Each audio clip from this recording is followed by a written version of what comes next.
guys, good morning. How is everybody doing today? My name is Debbie. Welcome to my channel. We are watching the Grant Amato trial. Hopefully, it will be more interesting today. I don't know why they're putting the criminal analyst toward the beginning of the trial. I would prefer to see a little more no, not character. What are they called? Fact witnesses? Thank you, Elle. Hi, Elle. What are you doing up so late?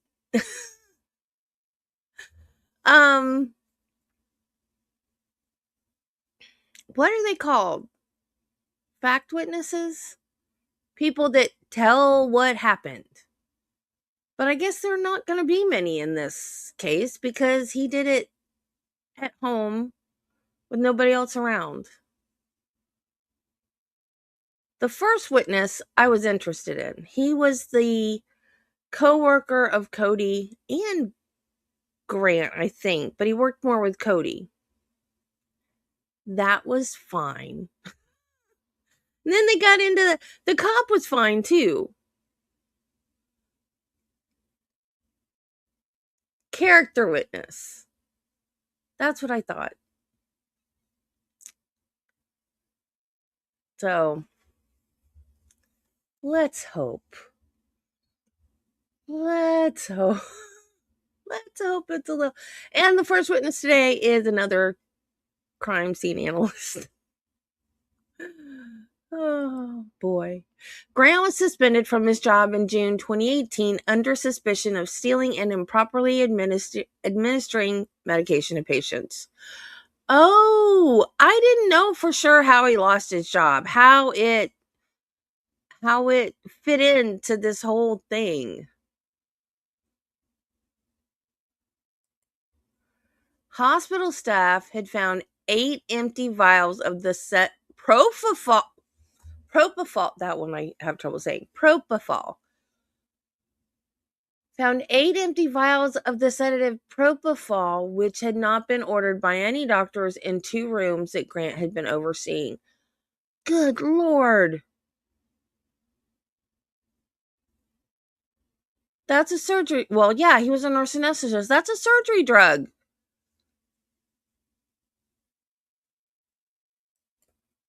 When questioned during his suspension, he said that he had administered the drug to patients who were not being adequately relaxed. He was subsequently fired. No. That's not how that works. You have to call the doctor and say they're not out enough. Well, no, you wouldn't have to call the doctor. The doctor would be right there. How do you get away with administering it? Well, I guess the doctor's paying attention to whatever surgery he's doing. I never worked in the OR, so I don't know.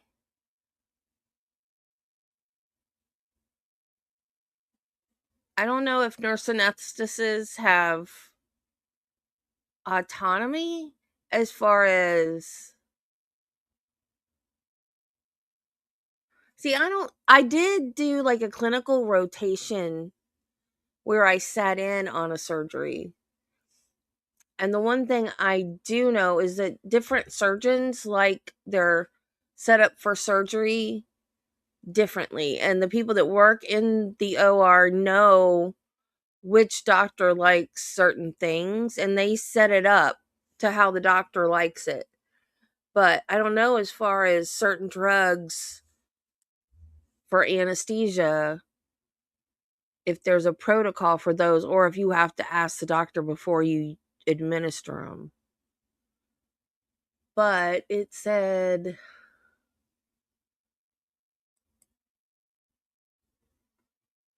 it had not been ordered by any doctors.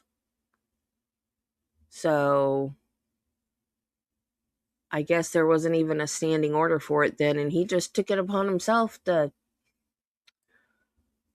Whoa.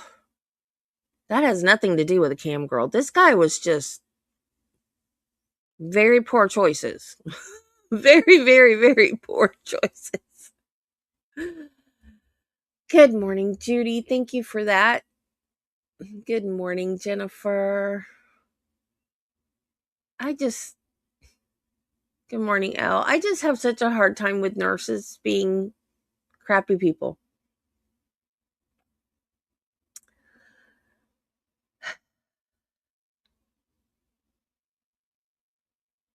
Hey, Marty.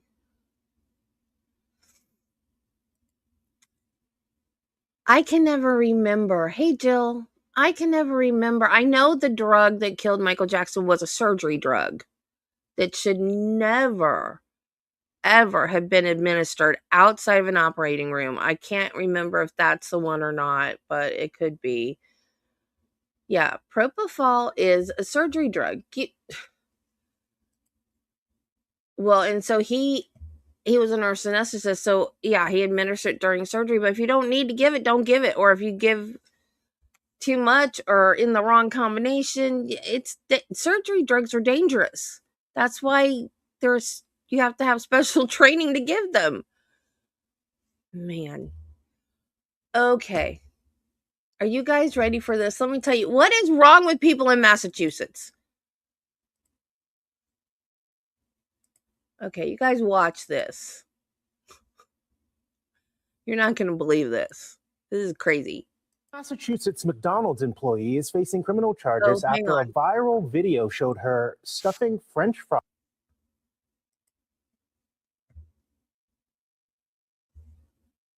fries in her mouth before allegedly serving them to a customer.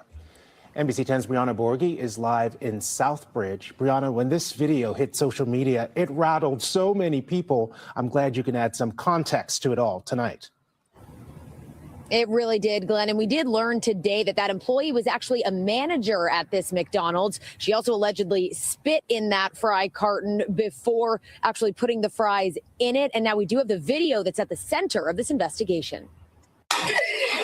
This is the video that sparked a police investigation at a McDonald's in Southbridge. Do our French fries today, right? The employee, identified in court documents as Kaylee Marie Santos, is seen stuffing French fries into her mouth and then putting them in a fry carton as a coworker laughs along. It's very concerning because we all know this is the only McDonald's here. It appears the video was posted on Santos' private Snapchat story and then recorded using another phone. It's now racked up hundreds of thousands of views online. A bunch of the people I work with, we went to that McDonald's, and no, nobody goes there because it's really nasty. According to court documents, Santos was working as the night manager when she allegedly served the contaminated fries to her ex-girlfriend, who also claims Santos had been harassing her and her new partner. Santos is now charged with distributing food containing a harmful substance. Both she and her coworker have since been fired. The franchise operator saying in a statement, the actions of these individuals are unacceptable and do not reflect our organization's food safety standards or values.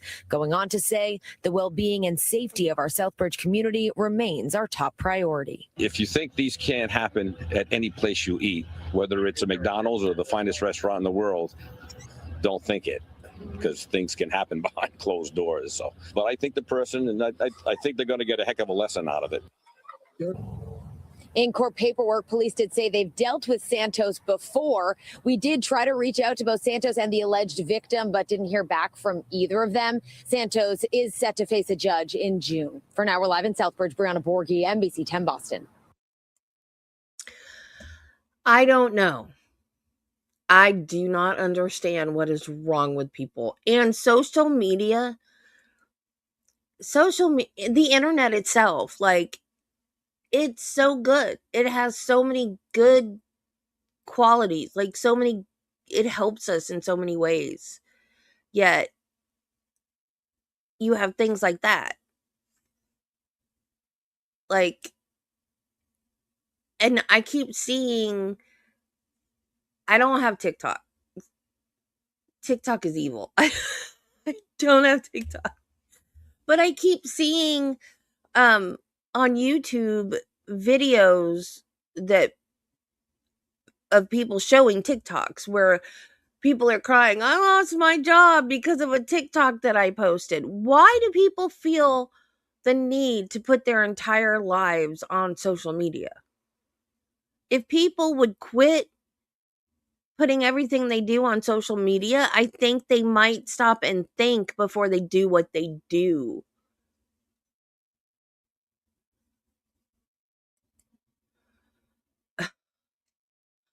Well, yeah, and have you seen the ones where they like go behind the counter and just start destroying stuff because somebody got their order wrong?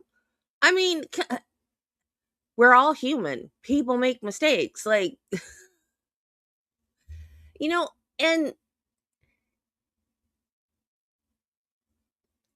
with this one, it kind of makes me feel a little better that it was her ex-girlfriend that she did it to.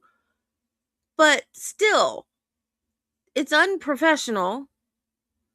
And what if just someone in the drive-thru pisses her off and she decides to do that, you know?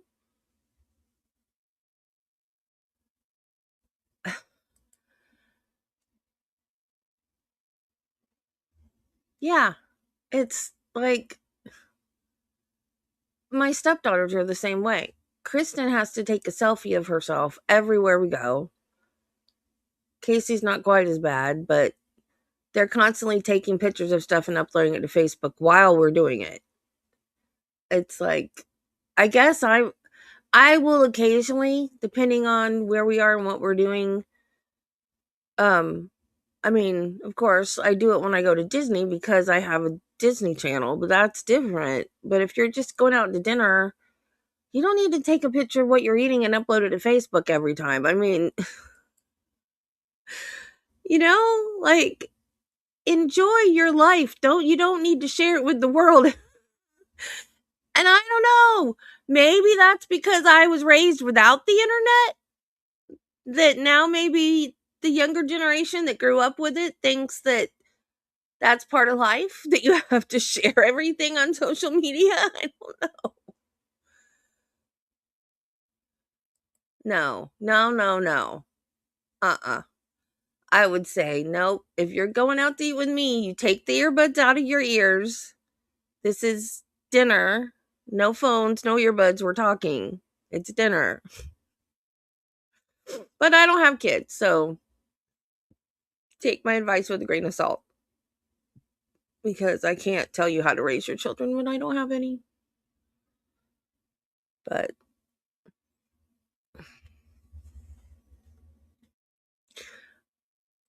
I agree. I totally agree. Okay, I got another Judge West.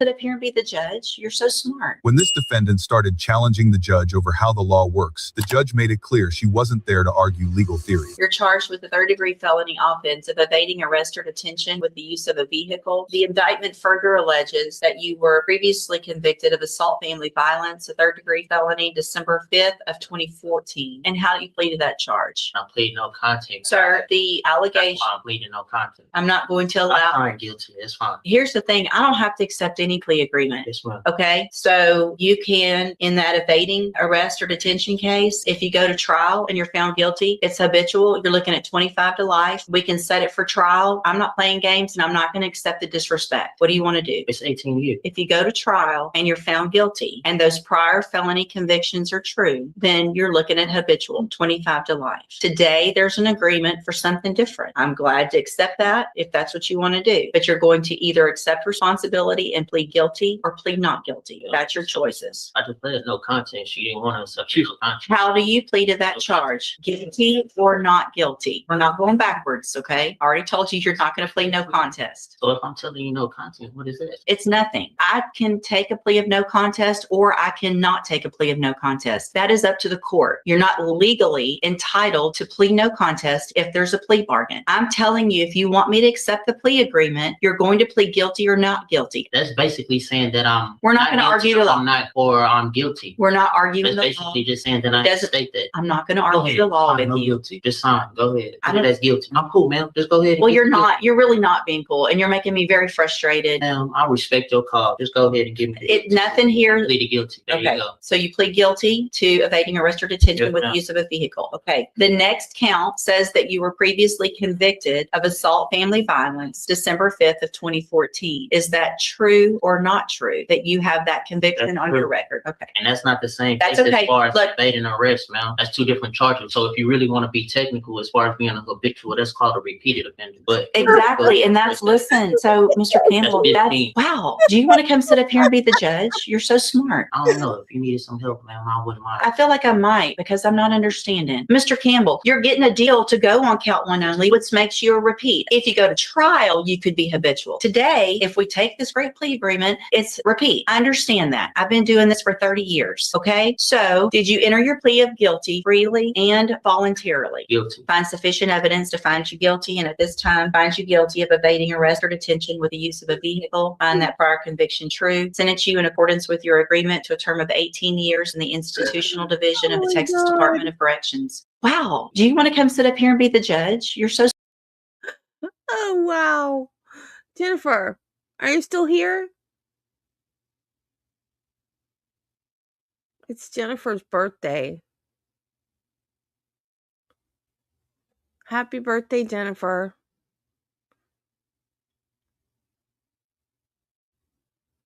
She better still be here because I didn't sing her happy birthday yet.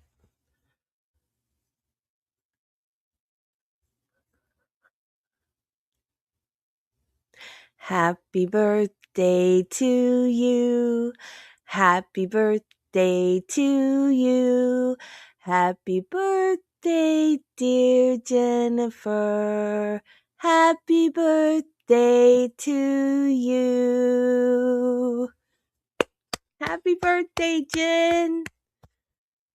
We're the same age now. Okay. Well, let's hope this isn't as boring as it was yesterday.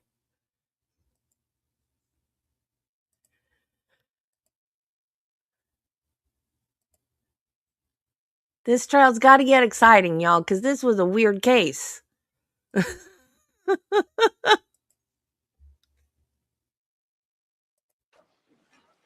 State, you may call your next witness.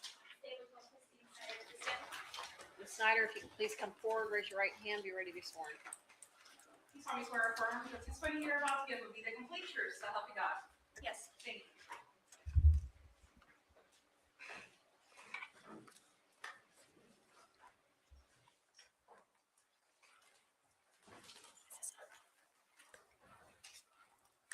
I hope she didn't do as much evidence as the other guy did. Thank you, Your Honor. Good afternoon. Good afternoon. Can you please introduce yourself to the jury and spell your first and last name for the record? Christine Snyder, CHRISTINESNYDER. And Ms. Snyder, how are you employed? I am the crime scene supervisor at the Seminole County Sheriff's Office. Oh, she's How long the have you other been guy's employed with the Seminole supervisor. County Sheriff's Office? I've been employed in the crime scene unit since August of 2003, so for almost 16 years. Do you have any prior analyst experience? Yes, I previously worked at the Florida Department of Law Enforcement in Jacksonville as a crime laboratory analyst doing shoe and tire examinations. That was for approximately 1 year. Prior to that, I worked at the Virginia Division of Forensic Science as a forensic scientist doing shoe and tire examinations. And prior to that, I was in a training program where I was a fellowship with the Virginia Institute of Forensic Science and Medicine. And I worked at the Virginia Division of Forensic Science where I was trained to do shoe and tire comparisons. And prior to that, I worked at the Virginia Division of Forensic Science in the DNA database area, and also worked part-time as a death investigator with the Chief Medical Examiner's Office. What are your duties as an analyst with the Seminole County Sheriff's Office at this time? I supervise the crime scene unit. We have 4 crime scene analysts. I do the daily administrative functions of a supervisor, doing timesheets, reviewing reports, and things like that. I also respond to crime scenes to collect, document, and preserve physical evidence. I also process evidence in the laboratory for latent fingerprints and swab items for DNA. I also enter cartridge cases into NIBIN, and I analyze evidence for footwear impressions. You stated NIBIN. Can you please explain what that is to the jury? NIBIN is the National Integrated Ballistics Information Network. It's a database of cartridge cases that searches cartridge cases from crime scenes and test-fired cartridge cases from known firearms in the database to see if they link with any other cartridge cases. Oh, wow. I never Now, heard what of type of that. training and education did you receive in order to become a crime scene supervisor with the Seminole County Sheriff's Office? I have a bachelor's and a master's degree in biology from Virginia Commonwealth University. I also have a PhD in interdisciplinary ecology with a concentration in anthropology from the University of Florida. I completed approximately 6 Boo! months of on-the-job Oh, wait. training when I was No. first hired as a crime scene That's analyst at the Gator. Sheriff's Office. That's good. That's I my have also university. completed approximately 2,000 hours of additional external training in forensics. And I am a certified senior crime scene analyst with the International Association for Identification. I think I need more coffee. Have you had continued training while employed with the Seminole County Sheriff's Office? Yes, the additional 2,000 hours of forensic training that I've had. In addition to that, I have to recertify as a senior crime scene analyst every 5 years. And there are required number of continuing education credits that you must get in order to maintain that certification. Now, Ms. Snyder, throughout your career, have you had the opportunity to investigate homicide cases? Yes. How many times would you say? Over 60 times. Of those homicide cases, how many involved gunshot wounds? Over 45. Throughout your career, have you had the occasion to investigate suicide scenes involving gunshots? Yes. How many times? Over 55 times. How many shooting with injury scenes have you investigated throughout your career? Over 30. How many total scenes throughout your career have you investigated that involved firearms? At least over 120, and that's not counting scenes that had firearms present that were not involved in the crime. Now, do you have any training involving firearms? Yes, I've completed approximately 55 hours of external training in firearms. I've also completed firearms safety training. I completed 1 week of training with the Florida Department of Law Enforcement in order to do the NIBIN entry. I completed training with the vendor who maintains the NIBIN database in order to gain access to that database. I also have a concealed weapons permit, own guns, and have experience with shooting guns and test firing guns for NIBIN entry. So you have both personal and professional experience with firearms? Yes. Now, throughout your career, have you had the occasion to observe the effects of what would be considered blood pooling in cases? Yes. How many times? I'd say over 120, over 130 times.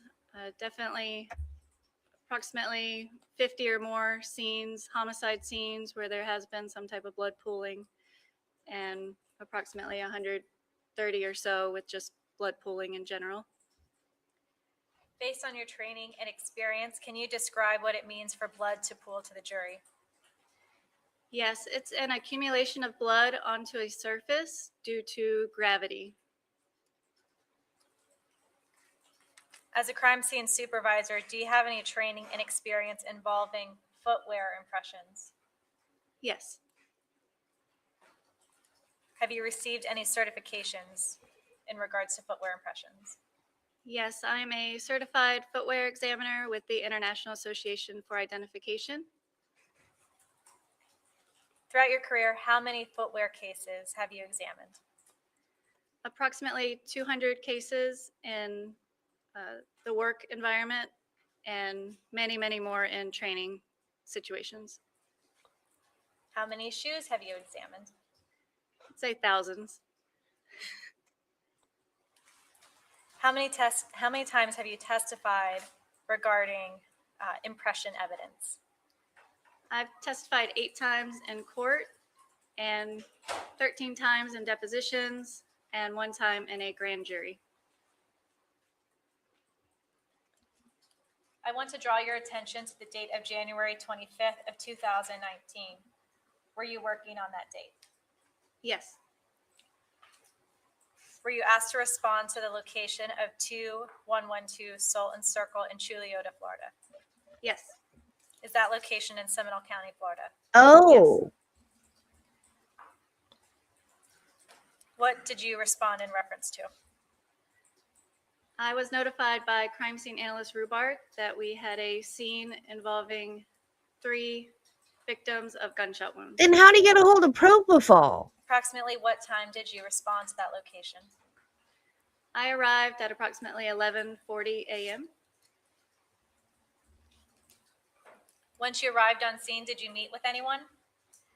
Yes, I met with crime scene analyst Rubart.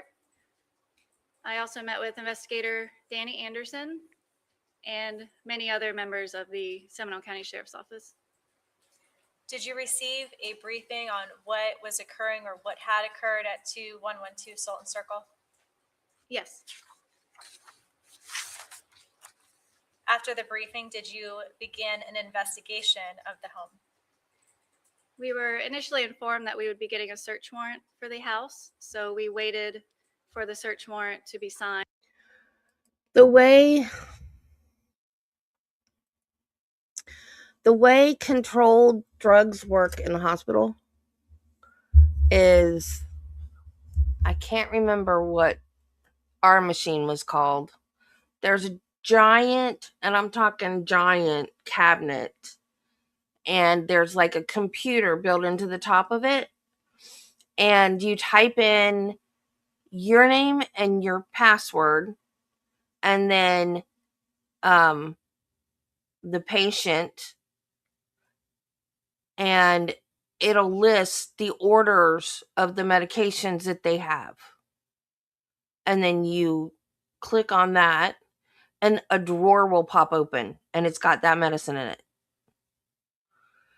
So there's no way to unlock another drawer that has a different drug in it. And any other drug that is ordered from the pharmacy has to have a doctor's order. So there's no way to just call up pharmacy and say, hey, send me some propofol. So if he's not a nurse anesthetist that it's freely available in an operating room, I don't know how he got his hands on it. Unless another patient had an order for it and it was in that cabinet and but no, there'd still be a record. See, that's what I'm saying. I don't know how he got it. Because if he got it out of another patient's drawer, there would still be a record of it. Unless that hospital's just really not good at controlling their meds.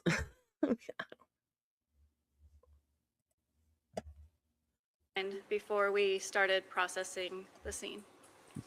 And did you receive that search warrant? Yes. Approximately what time did you begin to process the scene? 2019. It was about 2 p.m. Did you process the scene with anyone? Yes, I assisted crime scene analyst Rubart. You stated previously you're a supervisor. Are you a supervisor of Arthur Rubart? Yes. When you began your investigation, where did you enter the home? We entered through the back door into the master bathroom.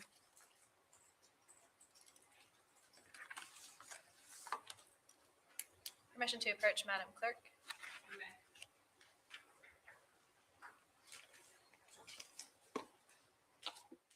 Showing counsel what's been marked for identification as 6O.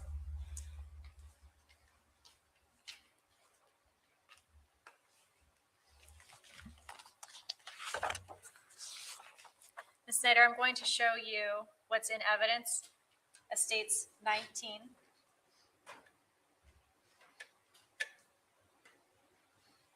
And Ms. Snyder, for the record, did you create this diagram? Yes. And there should be a laser pointer in front of you. Can you please indicate where you entered the home?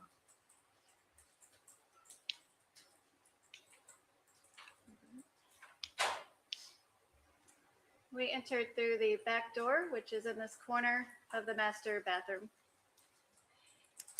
And after entering the home from the master bathroom, did you go into the master bedroom? Yes. When you walked into the master bedroom, did you observe any electronics? Yes. Permission to approach the witness.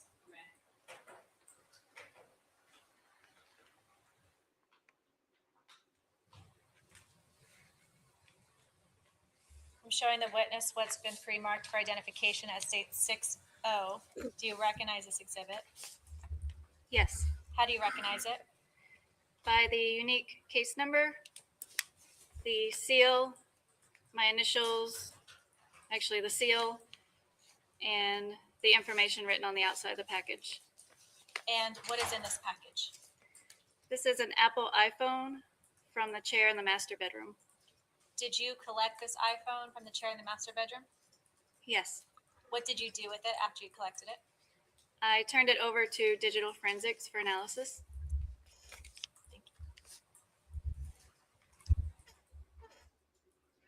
Did he work in Ms. Snyder, I'm ICU? showing Because you that's not a states normal 118 rug in that's evidence. on Is like this a the regular same phone nursing that you floor. collected and identified as 6O? Yes. That's Showing you a that's a closer heavy duty drug. Like photograph, states 127. Is this a closer photograph of the same he phone? worked in ICU. Yes. When you collected this phone for evidence, did you clean the phone in any way? No. Did you wipe the front of the screen or clean the front of the screen in any way? No. Did you submit the phone to digital forensics as you found it? Yes.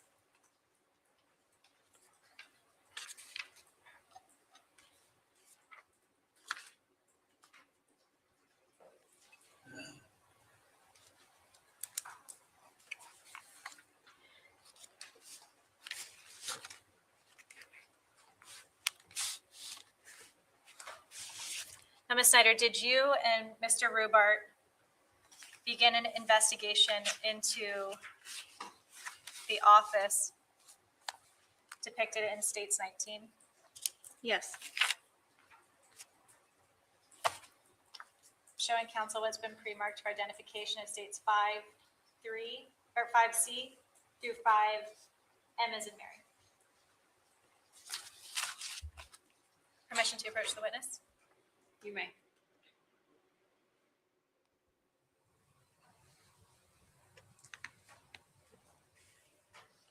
Showing the witness what's been pre-marked as 5C through 5M. Do you recognize these exhibits?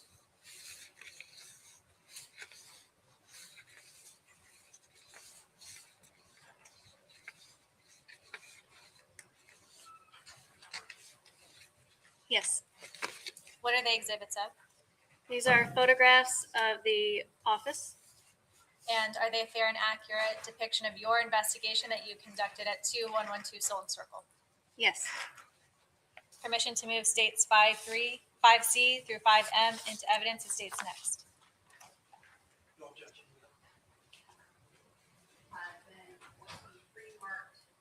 as State's Exhibit 5M will be moved into evidence as State's Exhibit 138.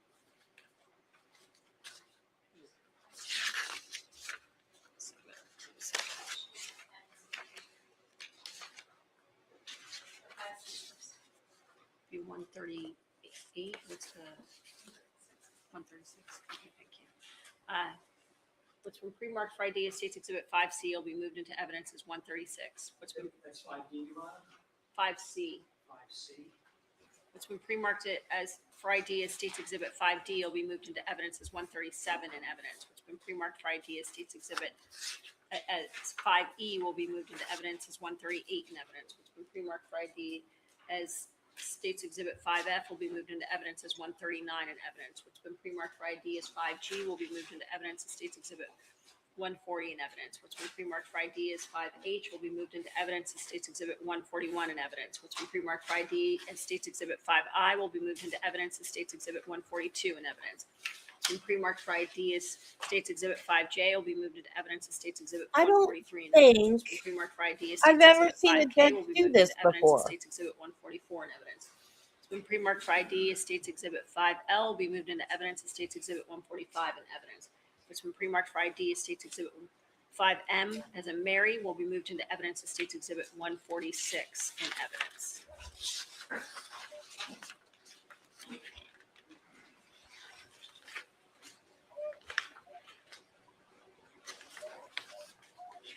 She just wants to give them all her own numbers. Ms. Snyder, as part of your duties as a crime scene analyst, do you document the path of suspected bullets? Yes. How do you do this? We use what's called trajectory rods, and we place the rods through 2 bullet holes, which then gives an angle and shows the approximate path of a bullet. What is laser trajectory?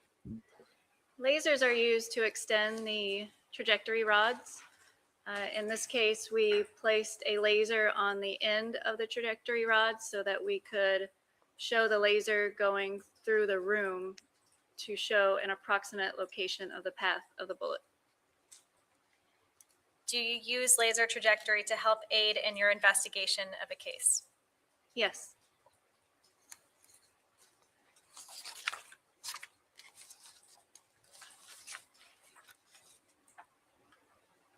Showing you what's in evidence as states 136. What is this a picture of? This is a photograph of a bullet hole.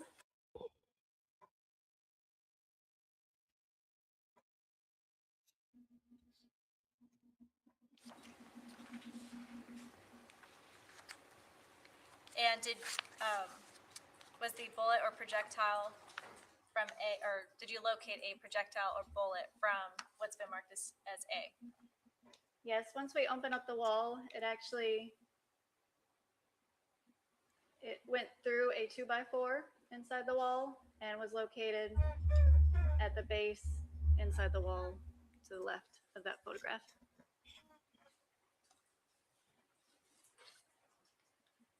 Now showing you states 137. Can you please describe this photograph?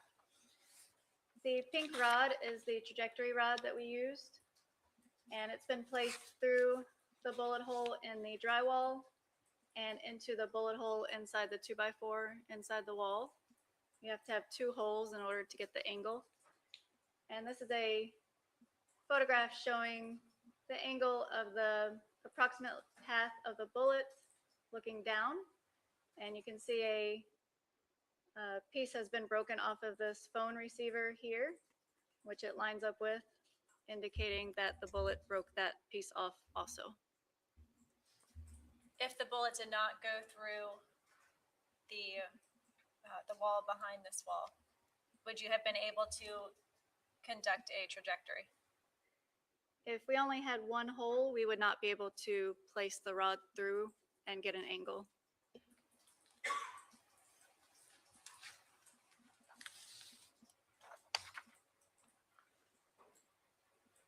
I'm showing you states 138. What is this a photograph of? This is a different view of the trajectory rod. It's showing the angle of the approximate path of the bullet through the room. It's showing that it goes over top of the desk where Margaret was found.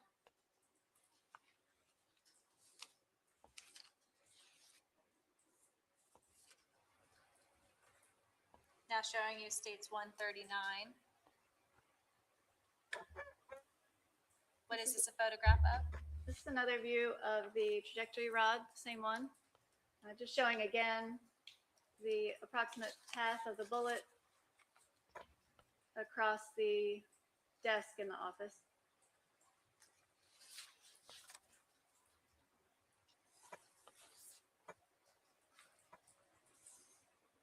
Now showing you states 140.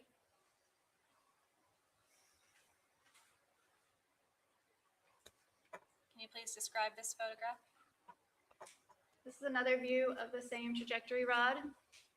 Again, you can see the partial bullet hole in the phone receiver and the angle of the approximate path of the bullet across the office desk.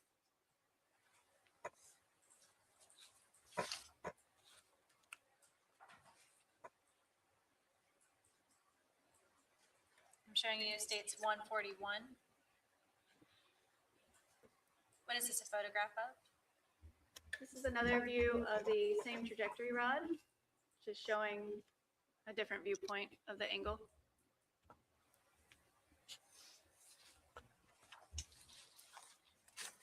And you stated you use lasers to help in documenting a suspected path of a projectile. Did you do that in this case? Yes. Now showing you states 142 in evidence. Can you please describe this photograph?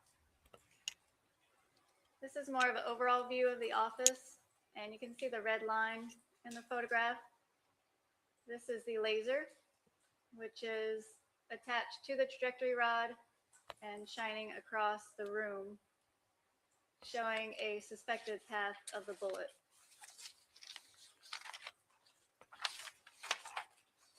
And again, going back to states 140, is this the rod that you attached the laser to? Yes. How were you able to take this photograph of the laser? It's a certain photography technique that we use. In this case, it was darker outside because it was raining, so we did it during the daytime. We placed the camera on a tripod and use an extended shutter speed. And we use what's called photo fog, and it's a can of fog that you spray into the room, which then allows the laser to be seen. And the camera, because it has the longer That's a shutter real speed, thing? it captures the light of the laser. Again, if we zoom up, can we see what's been marked as A? That's a real thing? The projectile in this photograph. Yes, you can see. I just thought that was a movie thing. You know, like when they're going to rob a museum and it's protected by lasers, and they spray the foggy stuff so they can see the lasers to like maneuver between them and all, so they can steal the giant diamond in the case. I didn't know there was really a real thing. I thought that was all fake and it didn't work. It on the far left here in the photograph.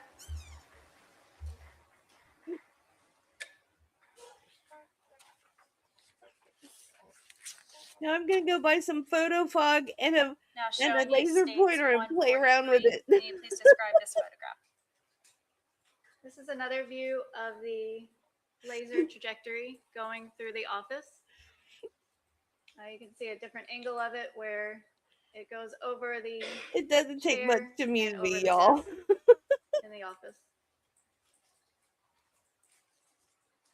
Now, when you use these laser trajectories, does this help you document the path of a suspected bullet? Yes. So is it fair to say that the barrel of a gun could be anywhere along this path? Yes.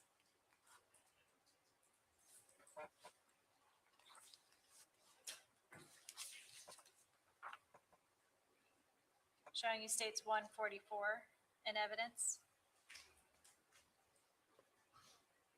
Can you please describe this photograph? This is another view of the laser trajectory, showing it crossing over the chair in the office and across the desk in the office.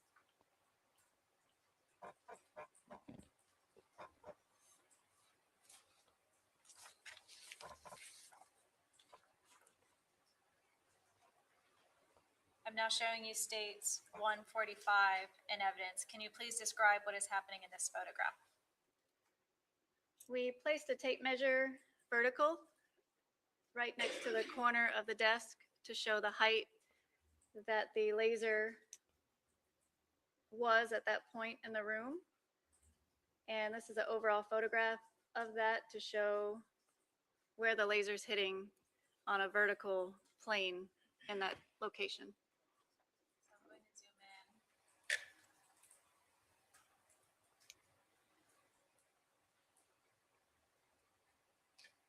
Can you please indicate where specifically the laser is hitting? It's kind of hard to tell with this light. It's hard to see in this photograph, but it's hitting right at 62 inches. And this is again using the same path that you've depicted in 144. They could Yes, at least the show laser us was these not pictures.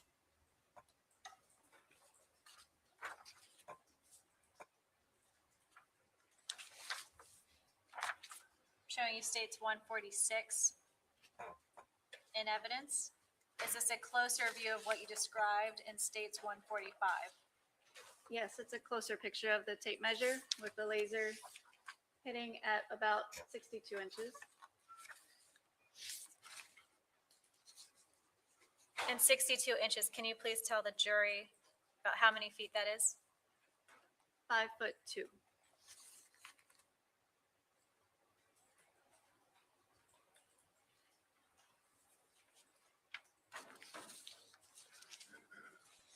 And again, the path using the laser trajectory would that indicate how tall the person is holding the gun or where the gun was being held? It would show the approximate location of where the gun was when it was Hey, fired. Melissa.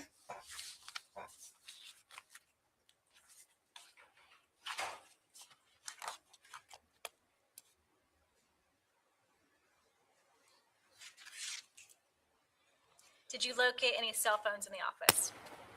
Yes, To your knowledge, how many cell phones were located? there were 2 that I collected. And what did you do with the phones that you collected? They were turned over to digital forensics for analysis.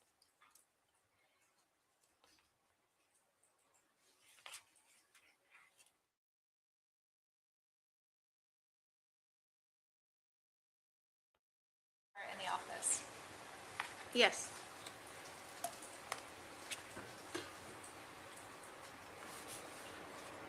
I'm showing you states 29 in evidence.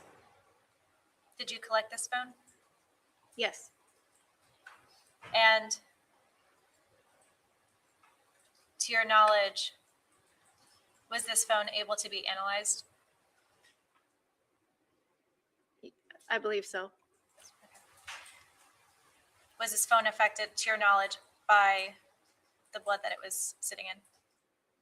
I don't recall.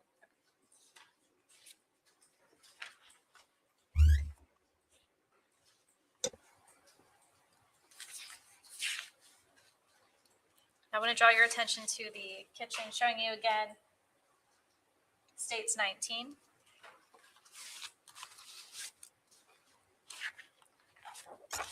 You previously described laser trajectory. Did you attempt to do that in the kitchen area of the home? Yes,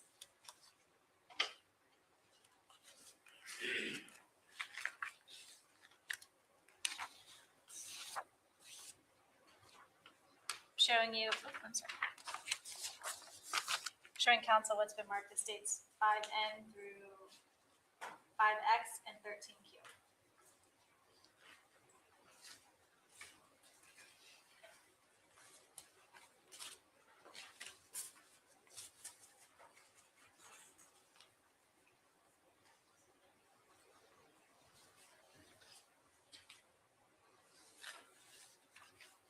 Is it actually 5N through 5Q and then 5U through 5X and 13Q?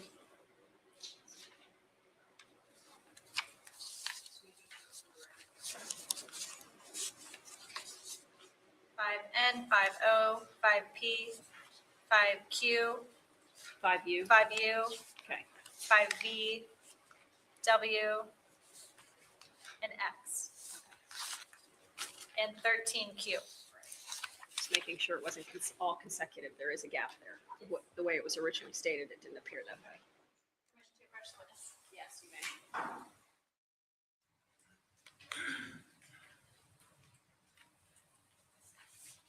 Showing the witness what's been pre-marked as states 5N through 5X and 13Q. Do you recognize these exhibits?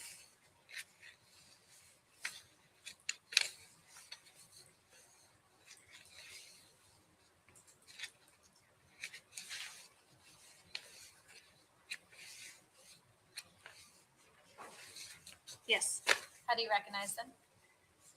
These are photographs of the kitchen and a photograph of Chad's pants. And are these photographs fair and accurate of your investigation at 2112 Sultan Circle? Yes. Permission to move states 5N through 5X and 13Q into evidence. For No. ID, States Exhibit Sorry. 5N will be moved I into wish I evidence as States could. Exhibit 147 and evidence what's been pre-marked for ID as States Exhibit 50 will be moved into evidence as States Exhibit 148 and evidence what's been pre-marked for ID as 5P will be moved into evidence as States Exhibit 149 and evidence what's been pre-marked for ID as States Exhibit 5Q will be moved into evidence as States Exhibit 150 and evidence what's been pre-marked for ID as States Exhibit 5U will be moved into evidence as States Exhibit 151 and evidence what's been pre-marked for ID as States Exhibit 5V will be moved into evidence as States Exhibit 152 and evidence what's been pre-marked for ID as States Exhibit 5W will be moved into evidence as States Exhibit 153 and evidence what's been pre-marked for ID as States Exhibit 5X will be moved into I wish evidence I as States could. Exhibit 154 I don't know how to do evidence. that. And what's been pre-marked for ID as States Exhibit 13Q will be moved into evidence as States Exhibit 155 and evidence.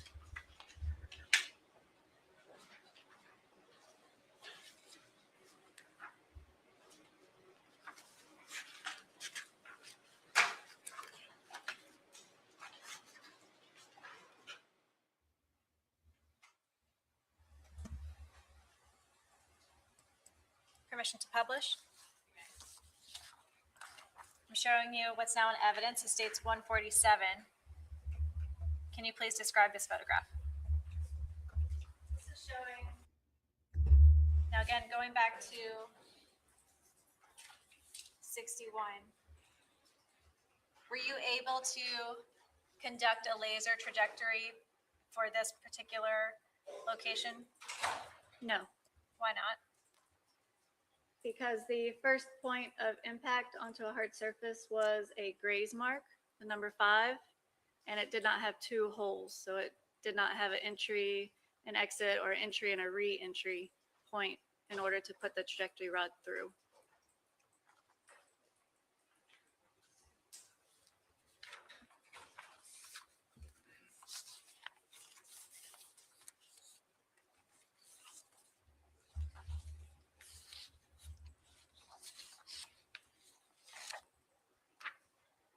I'm showing you now states 151. Can you please describe this photograph? This is an overall photograph of the kitchen, which shows the location of the impact mark on the tile labeled as number 5. I don't see any and other the feeds either. hole at the bottom of the kitchen island labeled as number 6. And you can also kind of see the holes in the top portion of the cabinet and the wall labeled as B and C that we saw previously.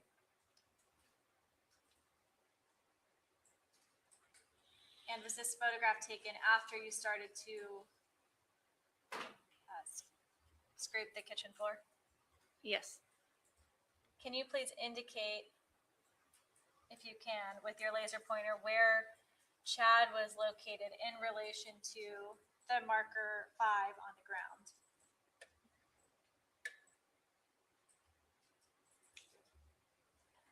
He was approximately in this location. This area here was visible after we removed the body. So his head was where my laser is pointing in that area, and his legs were towards the right.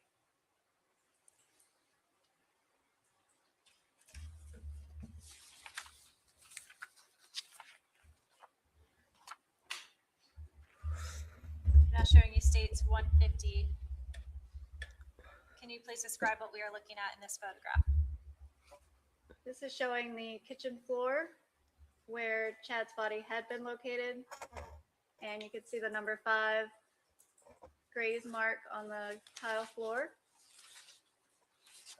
And again, that blood that we saw in the previous picture is where his body had been located prior to being removed.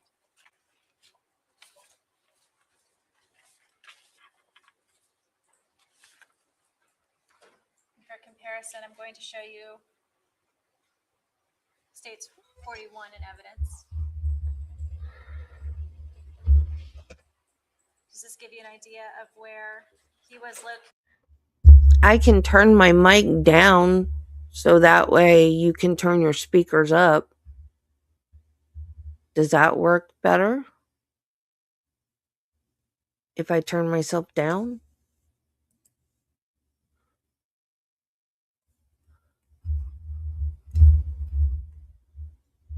Is my volume lower now? And that way you can turn your speakers up?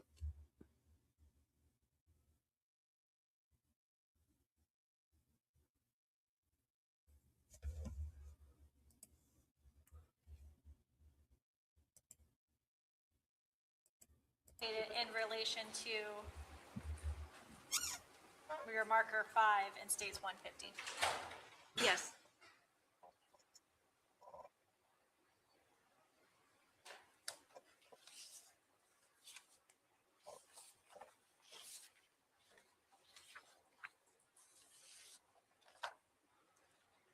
Now showing you what's in evidence as states 154. Can you please describe this photograph? This is a photograph of the kitchen floor showing the blood in the room. I've marked several areas which appeared to be palm prints in blood. The 1, 2, 3, and 4. For the record, I'm zooming in. Start with 1. 1 and 2. Can you please describe what led you to believe these were indications of palm prints? Just overall, you can see the shape of the blood print, where it's a little bit longer on the right and more circular on the left. If you've ever put paint on your hands or black powder or ink and you press it onto a surface, you'll see a similar pattern come from that. So that was the first indication that these may be palm prints. And once you got closer to them, you could see a small amount of ridge detail, which is present on the palms of the hands.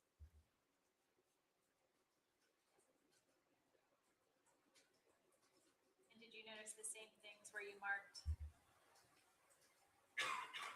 2, 3, and 4?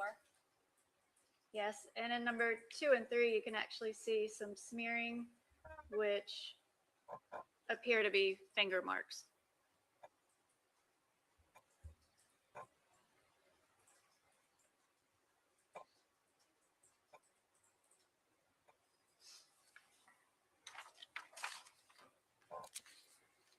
Now, when you first entered the kitchen on January 25th of 2019, did you make any initial observations of Chad Amato's body?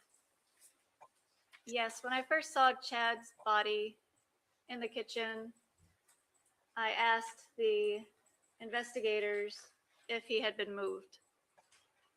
It was my instinct that he was not in the correct position or in the position that he had died in. Based on my training and experience, his taking in the entire crime scene, the blood patterns, the movement in the blood in the kitchen, it seemed that he was not in the same positioning as he would have been at the time he died. And I'm going to show you again, states 41. Can you please point out to the jury what specifically led you to believe he was moved? Initially, when we arrived at the scene, we knew that there were 2 cartridge cases in the kitchen. However, we only saw the 1 bullet hole in the top portion of the kitchen cabinet. And that lined up with the blood pool on this side of the kitchen island, so the right side in this photograph. So we assumed, or I assumed, that that shot caused him to fall down. He bled. And then you Hey, can see Nancy. these drops of blood. Everybody's cut themselves and dripped blood.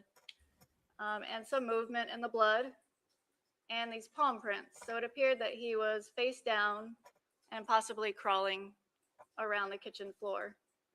And then he ended up on this side where he bled more and died. So if somebody's crawling around That's and awful. they just bleed out and die, you would assume that they would be face down. And did you make any observations of where the blood pool is in relation to Chad Amato? Well, there was a significant amount of blood under his head, but also to the right of his head, which once we cleaned off the blood, we could see that the impact of the bullet was not directly under his head. It was over a couple tiles to the right of his body. The blood pooling could have moved because the kitchen floor wasn't level, so it could have drained down. But we did notice that it was spread out a little bit around his head. And again, going back to 150, states 150, you were able to see this bullet mark later and noticed it was in a different location in the body. Yes, and that was after the autopsy.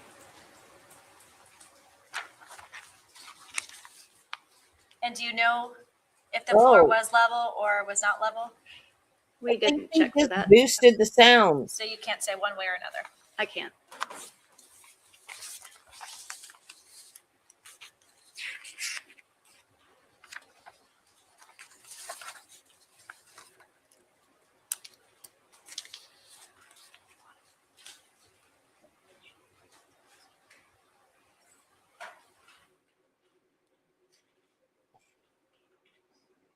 And now they unboosted it. Ms. Snyder, after the autopsy was performed and after finding this marker in states 150, what you marked as 5, did this lead you to any conclusions as to whether or not Chad Amato was flipped over? Yes, the autopsy revealed that he had been shot in the back of the head, which exited the forehead. And so he would have been face down at the time of that shot.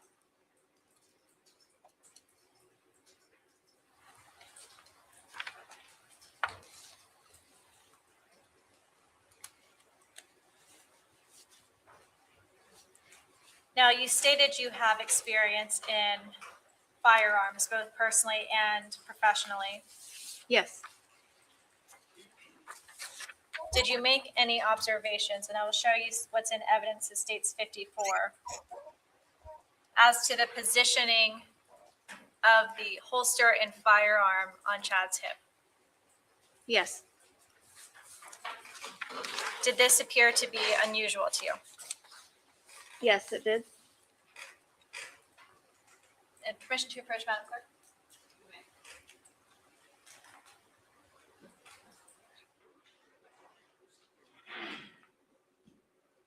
For demonstrative purposes, I'm showing, when I show counsel, the mark for identification.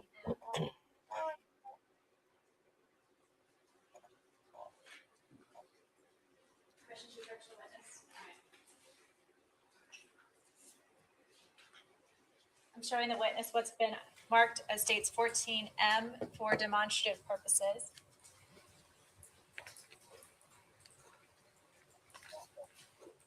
For the record, 14M is a blue toy fake gun.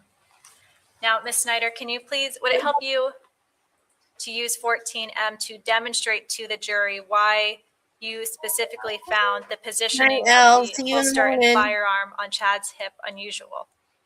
Yes, And permission to allow the witness to demonstrate for the jury. she may do so. If you Marty's could please here. stand up and demonstrate. The firearm was inside of a holster, which you can see on the screen. The holster had a metal clip which attached it to the belt. However, it was placed between the pants and the belt, which would make it unstable. The metal clip was on the outside across the belt, and the holster was inside of the belt between the pants and the belt.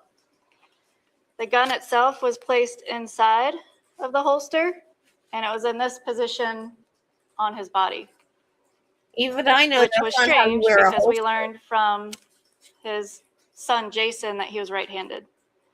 So if you're holding or if you're carrying a firearm and you want to draw it quickly, you're going to grab it here. And in this case, the grip isn't in the right location. So if somebody was carrying the firearm in this manner, they would most likely be left-handed, and they would have to do a cross draw where they pull it out this way. This is not a very common way to carry a firearm because it's a little bit harder to get to. It takes longer to pull it out. And I've heard of people who are left-handed who shoot right-handed, but it's very not as common for a right-handed person to shoot with their left hand. So normally, if you're carrying a firearm, you would probably put it inside of your pants for stability, especially a large gun like this, and he's a smaller individual. And you would have the grip towards the side. So then you can grab it quickly and pull it out.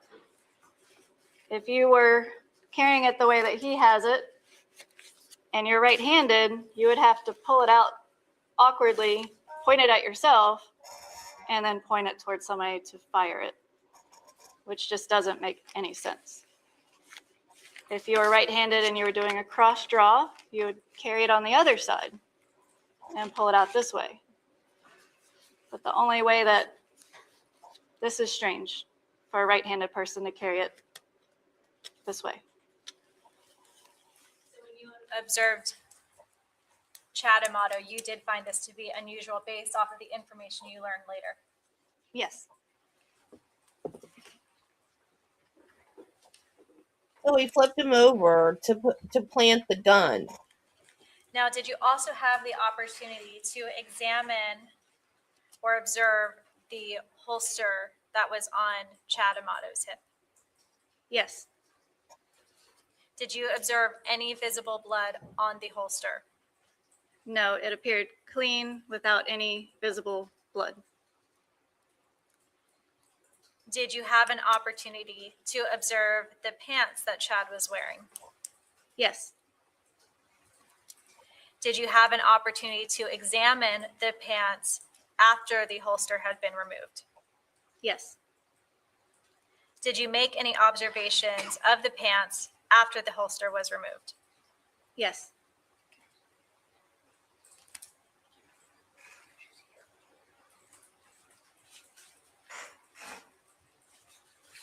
One moment, Your Honor.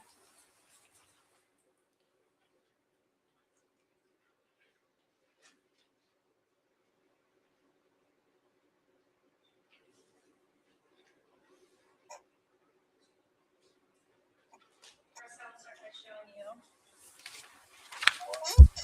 I'm what's in right evidence here, as states 15 153.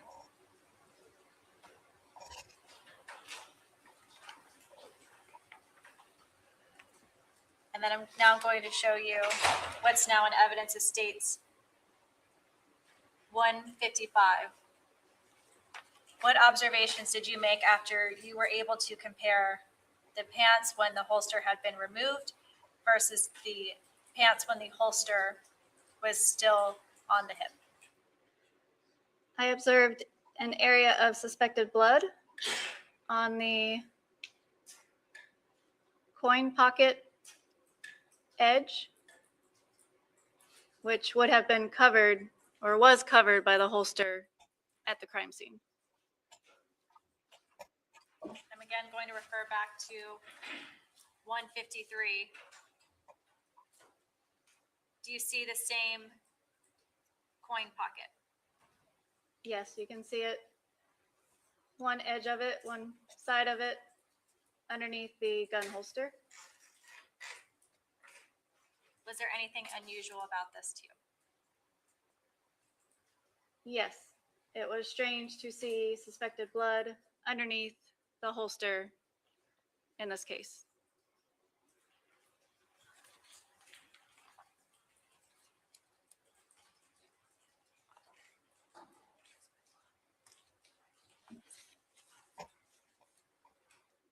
Did he Please plant the indicate gun? why you believed it to be strange.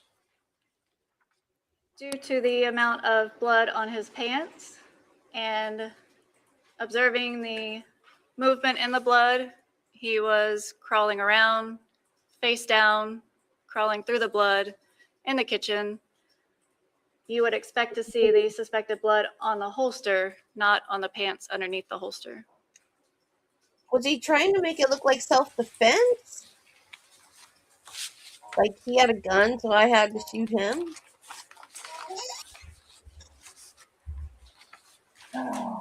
No.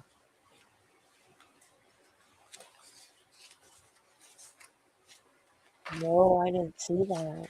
Oh, wow.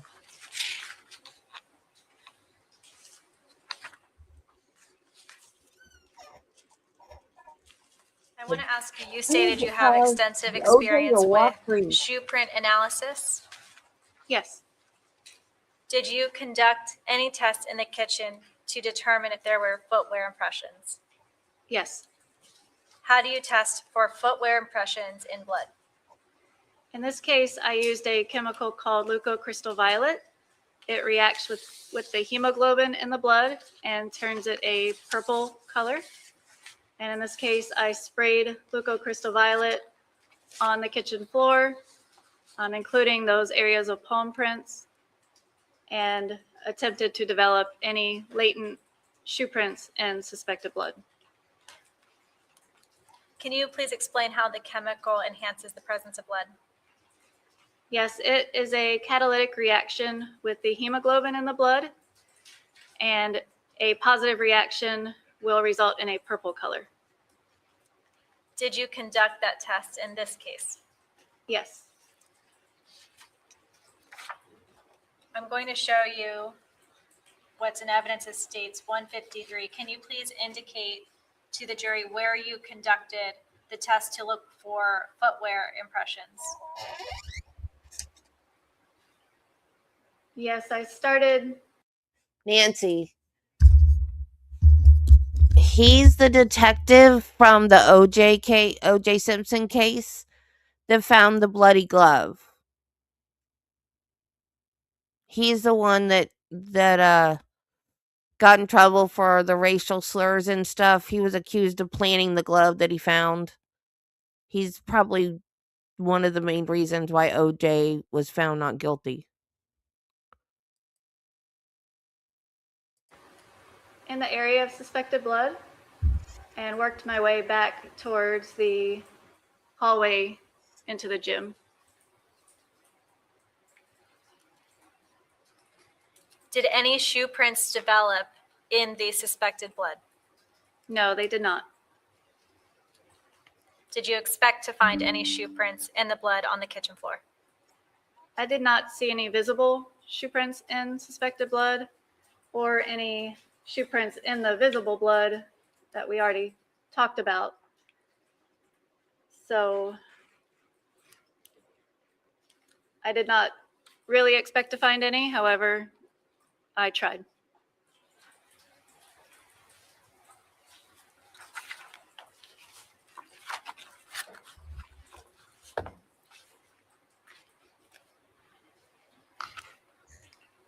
Now I want to show you the gym. Did you conduct an investigation and going to states 19? Did you conduct an investigation in the gym? Yes.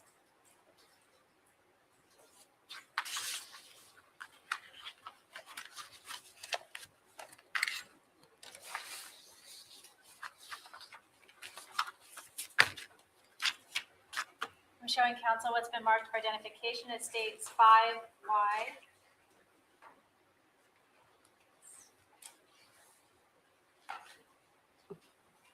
Through 6M.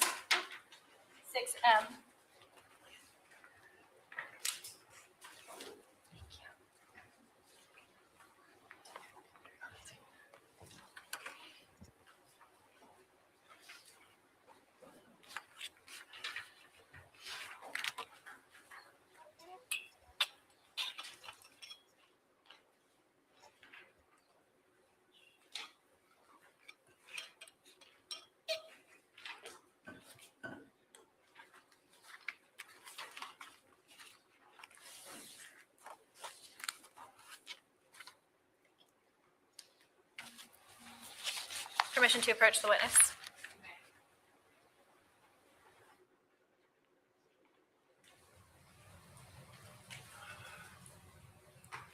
Showing the witness what's been marked as states 5Y through 6M as in Mary. Do you recognize these exhibits?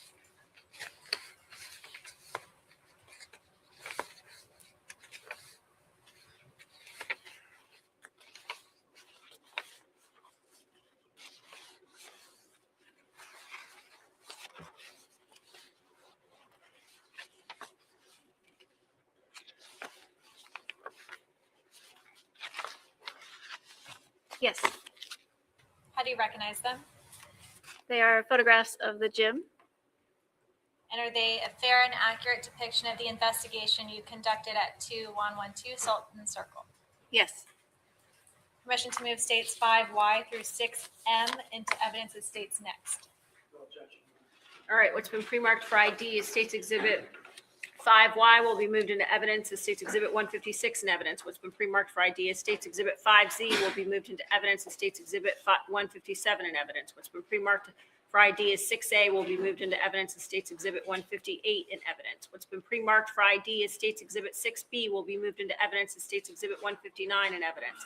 What's been pre-marked for ID is States Exhibit 6C will be moved into evidence as States Exhibit 160 in evidence. What's been pre-marked for ID is States Exhibit 6D will be moved into evidence as States Exhibit 161 in evidence. What's been pre-marked for ID as States Exhibit 6E will be moved into evidence as States Exhibit 162 in evidence. What's been pre-marked for ID as States Exhibit 6F will be moved into evidence as States Exhibit 163 in evidence. What's been pre-marked for ID as States Exhibit 6G will be moved into evidence as States Exhibit 164 in evidence. What's been pre-marked for ID as States Exhibit 6H will be moved into evidence as States Exhibit 165 in evidence. What's been pre-marked for ID as States Exhibit 6I will be moved into evidence as States Exhibit 166 in evidence. What's been pre-marked for ID as States Exhibit 6J will be moved into evidence as States Exhibit 167 in evidence. What's been pre-marked for ID as States Exhibit 6K will be moved into evidence as States Exhibit 168 in evidence. What's been pre-marked for ID as States Exhibit 6L will be moved into evidence as States Exhibit 169 in evidence. And what's been pre-marked for ID as States Exhibit 6M as Mary will be moved into evidence as States Exhibit 170 in evidence.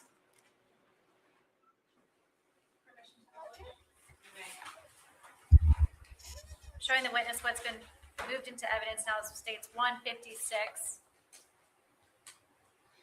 Nancy, it's not good that somebody died, especially of cancer. Can you please describe this photograph? This is a photograph showing the inside of the door that leads from the gym into the garage. So we're standing inside of the gym, and the other side of the door is the garage. D and E are marking, D is marking a graze mark from a bullet, and E is marking a bullet hole into the wall. And was a projectile or bullet located in the wall where E is marked? Yes.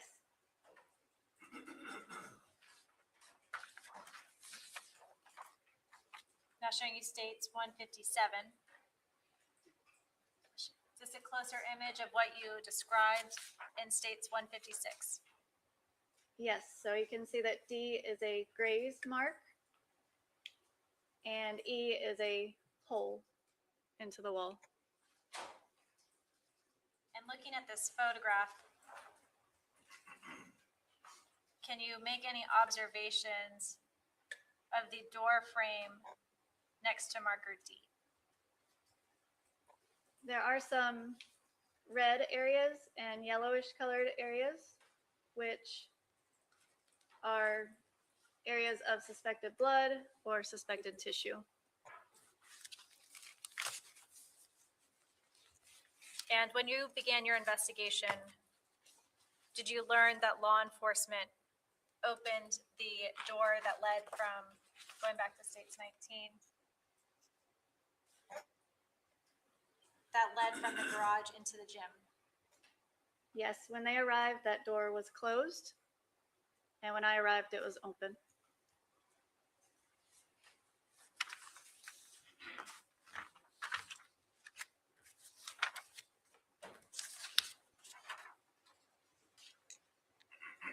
Now showing you states 158.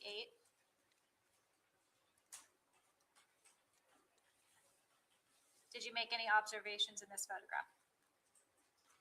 Yes, you can see some additional areas of suspected blood and tissue, which are on the interior edge of the door and on the interior edge of the door frame, in the area where, if the door is closed, that would not be visible. Were you expecting to find blood or tissue within this door frame? If the door had been closed at the time of the shooting, then we would not expect to see it. If it had been open, then it would be normal to see it there. I said it's not nice to wish death, to be happy that someone died. He was, excuse me, he was not a criminal. He was a police officer.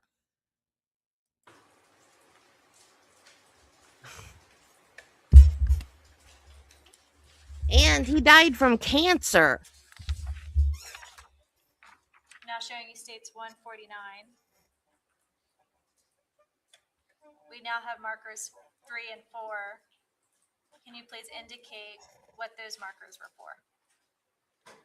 3 and 4 are showing areas of suspected blood and suspected tissue on that interior edge of the door and on the interior edge of the door frame. That again would not be visible if the door was closed. And you also now have a ruler in this photograph. What was the ruler for? It was to help locate the items vertically on the door frame.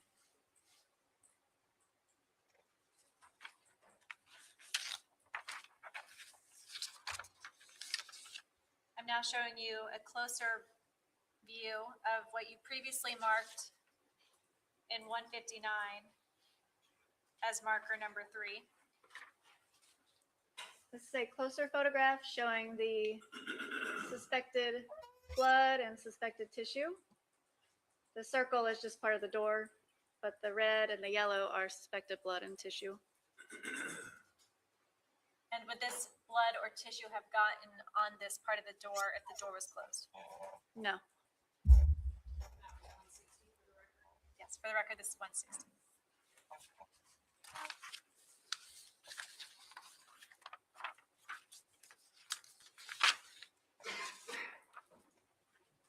Going back to 159, where we see marker 4, I'm going to show you 161. Is this a closer view of what we looked at in 149? Yes, this is For a closer 159. view showing the suspected blood and suspected tissue on the inside of the door frame.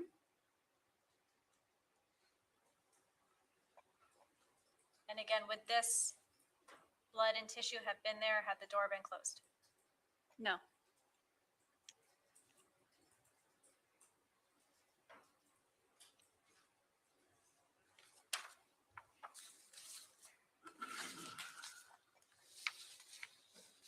Now I want to draw your attention to the bottom of the door frame.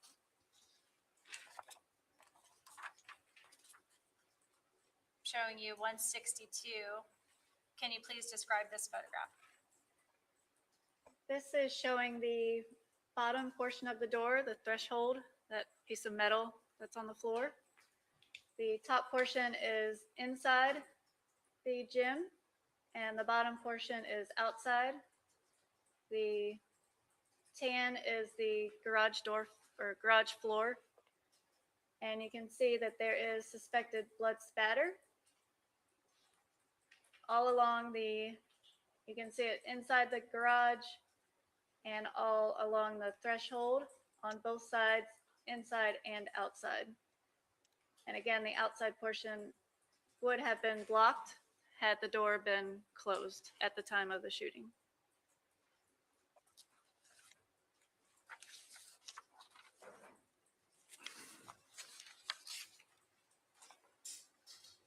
I'm showing you what's now in evidence as 164.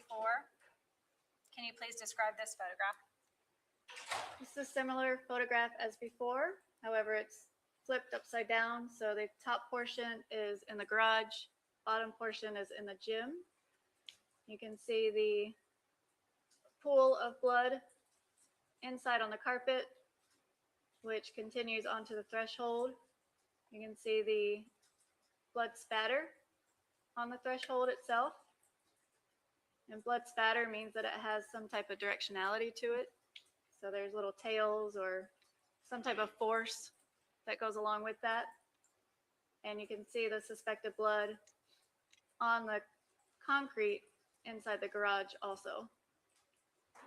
So spots of blood are also visible into the garage. Yes.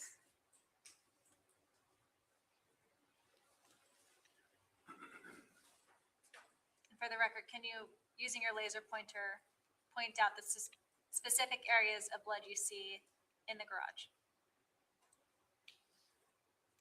There's a larger area here, and you can see some smaller particles, which appear to be the same color and texture as the other blood.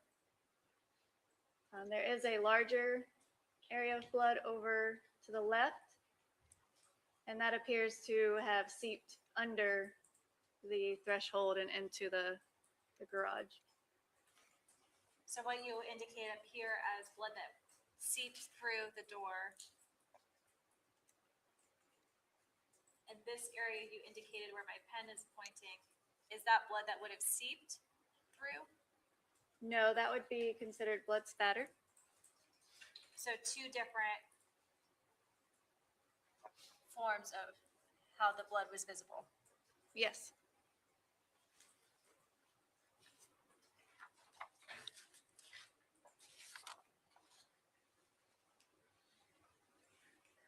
Now showing you what's in evidence, it states 163. Can you please describe this photograph? This is an area of blood that has saturated into the carpet on the inside of the doorway into the gym from the garage. There's also some blood spatter on the corner of the wall. If you remember from photographs before, this area is where Cody's feet were located before he was moved.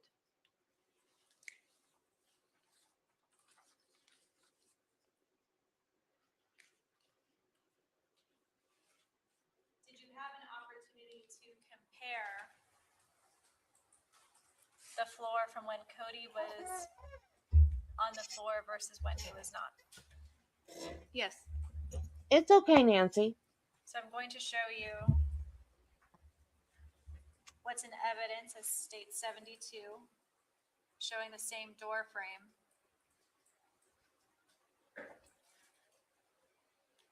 Was anything about the positioning of where the blood pool was located versus Cody's head that you found to be unusual?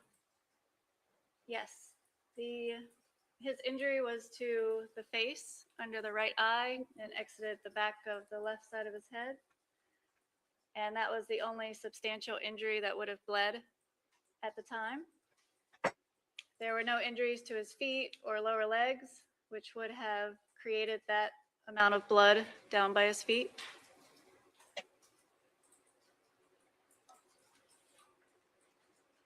This is after showing you states 163. You previously discussed blood pooling. Is this blood in 163 what you would describe as a blood pool? Yes, it's a blood pool onto a porous surface, so it's saturated into the carpet.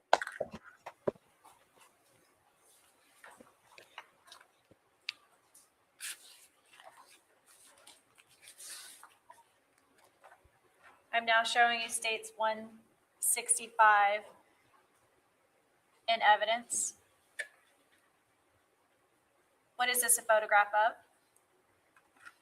This is a photograph of the door frame, interior door frame. Previously, number 3 and 4 were on the right side. If you're looking out into the garage, this is on the left side, down towards the bottom. So you can actually see the metal threshold with the blood. And number 1 is an example of what we call blood spatter. It has a tail to it, which indicates directionality. And you can see that it's located on the portion of the door frame that would have been covered had the door been closed at the time that blood was placed there. And again, the blood you marked. We love you too, marker Nancy. 1 would be different than a blood pool. Yes. And the blood pool that you described previously on the ground. Yes.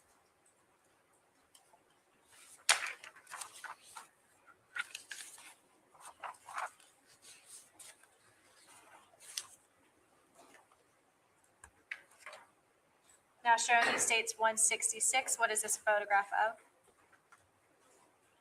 This is another photograph of the door threshold like we saw before. You can see all of the areas of suspected blood that were inside of the garage area and on the inside of the threshold, which again would have been covered had the door been closed.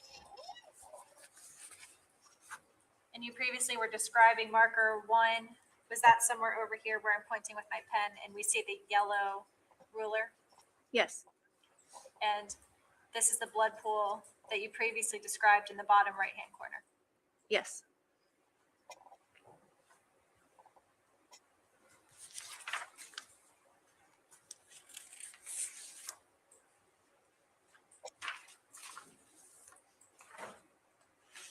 I'm now showing you states 167, which is a further away view. You described in 166. Can you please indicate what we are looking at in this photograph? This is looking down onto the door threshold. You can see the marker number 1 is right at the bottom there. Again, you can see the pool of blood on the carpet and on the threshold, which then appeared to seep out underneath it into the garage. You can see some blood spatter on the corner of the wall over top of the blood pool. Did you use rulers on that blood splatter to kind of mark it? Yes.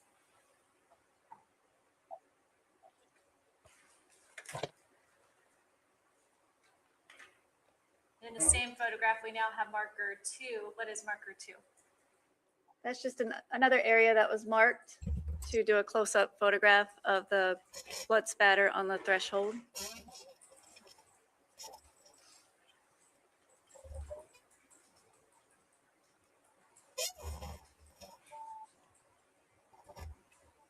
And you use rulers on all sides of the door? Yes. I'm now showing you states 168. Is this marker 2 you previously indicated in states 167? Yes. And using your laser pointer, can you please identify the specific areas of suspected blood that you located? Yes, so we can see some on the inside of the door threshold here at the bottom. And then we see some with tails, which indicate directionality next to the number 2 scale. And again, that's on the garage side of the threshold, which would have been covered if the door had been closed. And there's also additional blood on the inside of the garage on the floor. Now, you previously used the term directionality. Does this blood spatter have a direction to it? It does, but I'm not a bloodstain expert. Okay.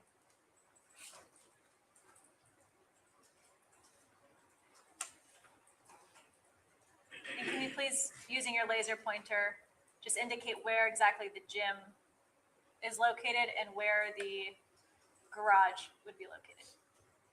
The gym is towards the bottom of the photograph and the garage is towards the top. If the door had been closed, would you have expected to find blood spatter by marker 2? No.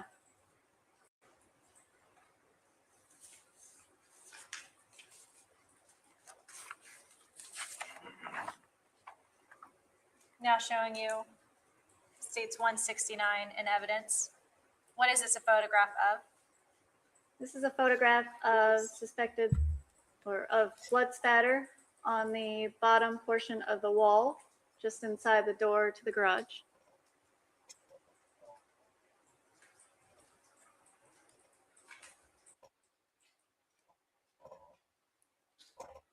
And again, do we see the blood pool at the bottom of this photograph? Yes.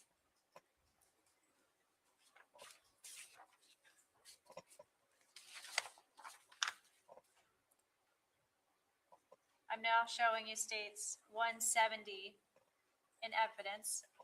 What observations did you make in this photograph? This was after Cody's body had been removed, and you can see a You made smaller what area of yesterday? blood pooling, which was located under where his head was when we arrived. You can see almost what looks like a trail of blood that goes between where his head was, towards the floor mat, Spike. and towards the larger pool of blood Spike. that was by his feet. Hey, kiddo. Again, comparing that. He's not begging for food. Photograph 72. He won't take his treats. Spikey. Did you find that location of blood to be unusual? Or the location of blood versus the positioning of the body unusual? Yes, there was the significant amount of blood under his feet, almost What's a trail wrong? between his feet area and his head, a smaller pool of blood under his head where the injuries were. There was some blood on his hand, on the palm, which was not in contact with his head, where it was bleeding. And like we said before, blood pooling will go with gravity, so it's just going to drain down. It's not going to jump onto the hand from the injury. So it appeared that his head He ate had his been treats. located Now he'll feel where better. the larger pool of blood was at some point, and then had been moved. Now again, you indicated the smaller pool of blood. Can you please indicate that smaller pool of blood using your laser pointer? Yes, the smaller pool was in this area. And again, this was after he was removed. So this blood here had been added as he was being moved by the medical examiner's office. So this area here is under where his head was located at the scene. And then the larger pool of blood was over by where his feet had been located.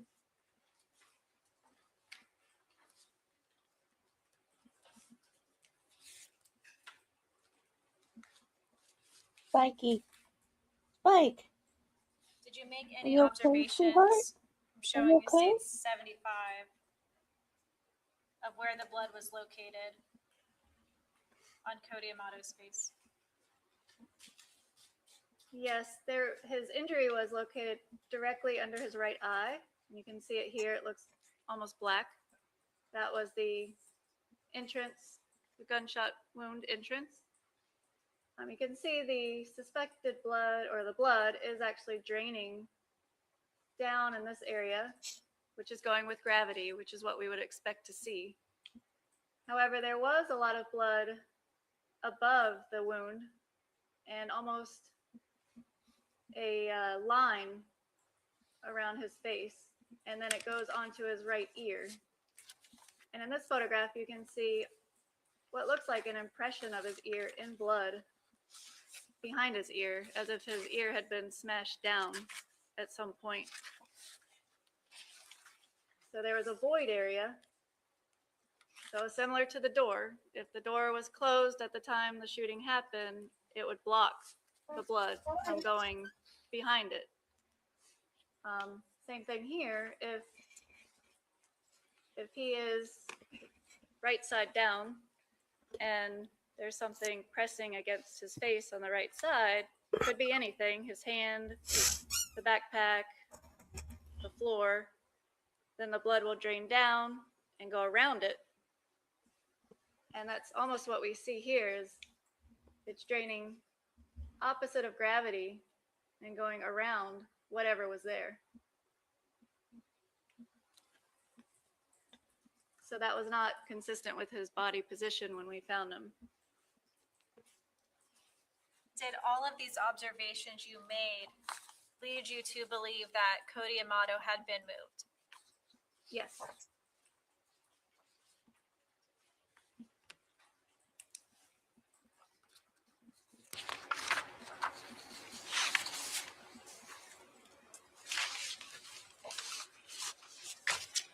Now, you previously stated you created diagrams of 2112 Sultan Circle. Yes. I guess so. Did you create a diagram indicating the laser trajectories? Spike has bad back. And apparently in dogs, when you take them to the vet, they don't really do much because the dog will try to squirm and get away, and then they can actually hurt the dog more. So they don't even do an x-ray. So she just gave him pain medication. And I refilled it 2 or 3 times. And it's $30 a bottle, which is okay. But we decide, rather than me going back to the vet and keep getting pain medicine, we tried some of the, what's it called? Glucosamine and chondroitin dog treats. And the first ones I got didn't have hemp in it. This one has hemp in it. And they don't seem to like, because I'm giving Belle too, because she's old and has arthritis too, but not as bad as him. And they don't seem to like these as much as they like the first ones I got. And then I also got some calming ones that have hemp in them, and they won't even touch those. Those stink too. So I don't blame them. Because he does this barking thing all the time, but I figured out yesterday how to stop it. All I gotta do is bring his bed out here and put next to the desk, and he'll just lay down and chill all day. No barking. It's like, man, I wish I'd figured that out sooner. But yeah, he's just laying. But when I was eating Cheez-Its a while ago, he didn't beg for Cheez-Its. And I was like, oh my God. He must be getting worse because he usually begs for food no matter what. So, I don't know. I wish I could fix him. It makes me feel bad.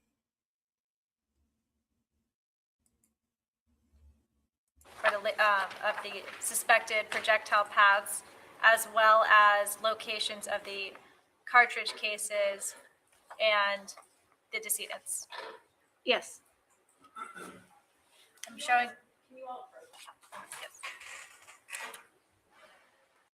Afternoon recess. I do also want to say, I know we have a witness from out of town. I can tell you, for instance, our witness yesterday took longer than, and today took longer than planned. So if there's anything that you all have after 5:30, if you could please make arrangements now while we're on a break, just in case we do go a little bit after 5:30 to make sure that that out of town witness is taken care of. All right? Okay, thank you. Thank you, Nancy.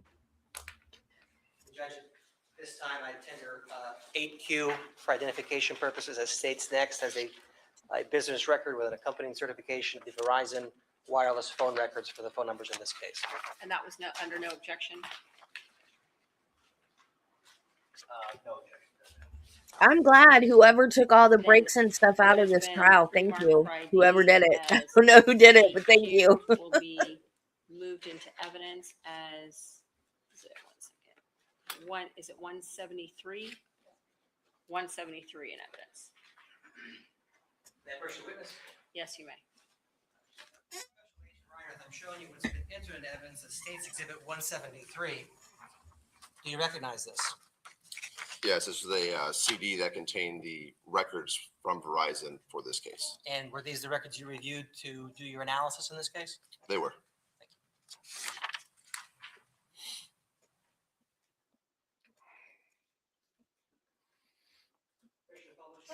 No, it was just a playlist I got off of the internet. Okay, well, while we It wait might for that, be. let's go ahead and continue. Now, as part of Oh, I your can't duties in this tell. particular case, did you review these records that we discussed? I did. Oh, Law and Crime did it. Now, are these the types of records that you spoke about earlier in the types of records That's that you weird. analyze with regard to determining the geographical location of the phone? Yes. Phones, plural, I suppose, would be. Now, did you look at several of the entries on the call detail records and prepare a visual representation of the location of the cell phone at certain times? I did. And did you, in fact, do this process for two phones? Yes. Phone number 407-416-1344? Correct.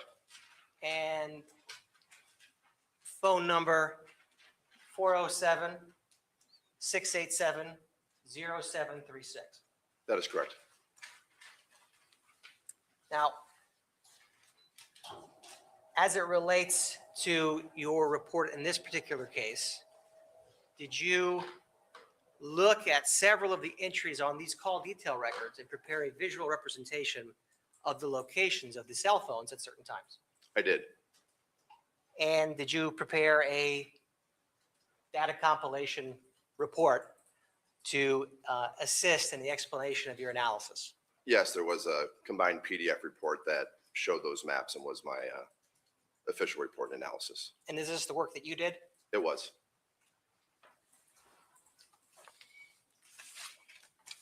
I'm showing Defense Counsel States Exhibit 8R for identification purposes. May I approach the witness?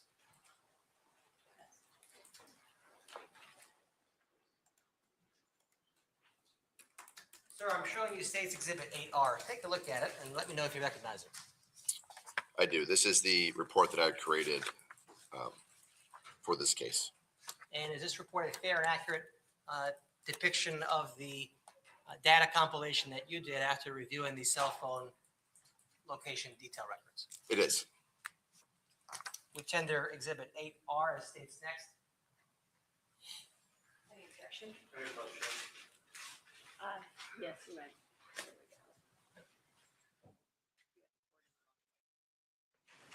Based on that objection, the court's going to overrule it. I tender 8R as states next. All right.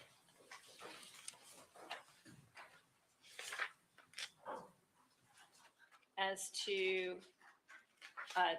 what's been pre-marked as States Exhibit R for ID will be moved into evidence as States Exhibit 174. Weren't we talking about popcorn?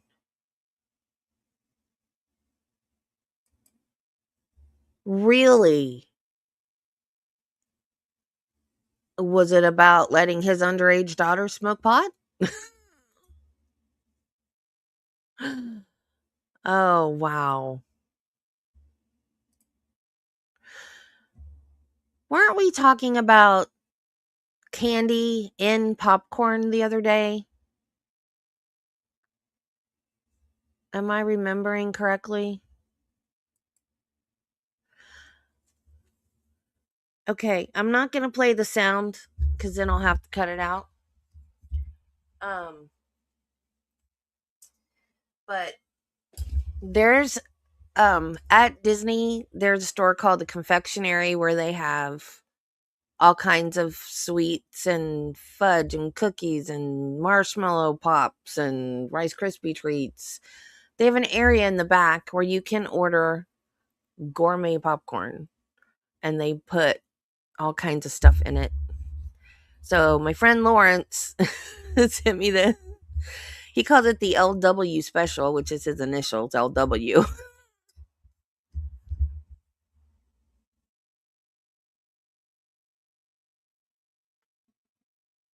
It's Oreos, peanut butter M&Ms, another layer of popcorn, chocolate, white chocolate, another layer of Oreos, more peanut butter M&Ms.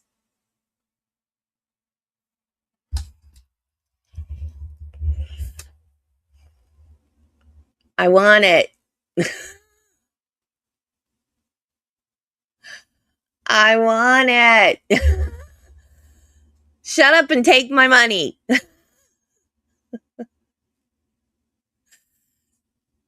$17 for that little thing of popcorn.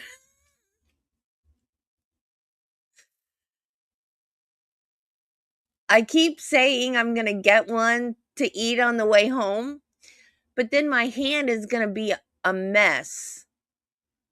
And I have a manual transmission. I'm going to have candy and popcorn and syrup all over my gear shift if I eat that on the way home. But oh man, do I want one. But you can get all different kinds of combinations, all different flavors of popcorn. You can get pretzels in there, peanuts if you want just like a savory mix instead of a sweet mix. But that little bitty container, $16.99.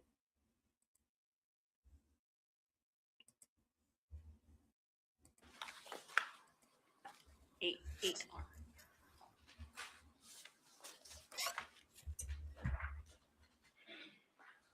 Well, if you do, let us know because he was like, I don't have a problem with her smoking pot. She's 17. That's Now, a problem. what I'm going to do is I'm going to walk you. Well, let's back up now that I have this information on the screen. Is this sort of a sampling of some of the records you looked at?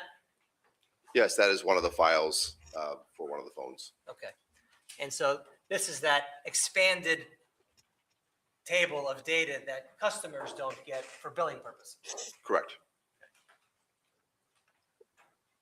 So do we know what phone number we're looking at in this particular chart?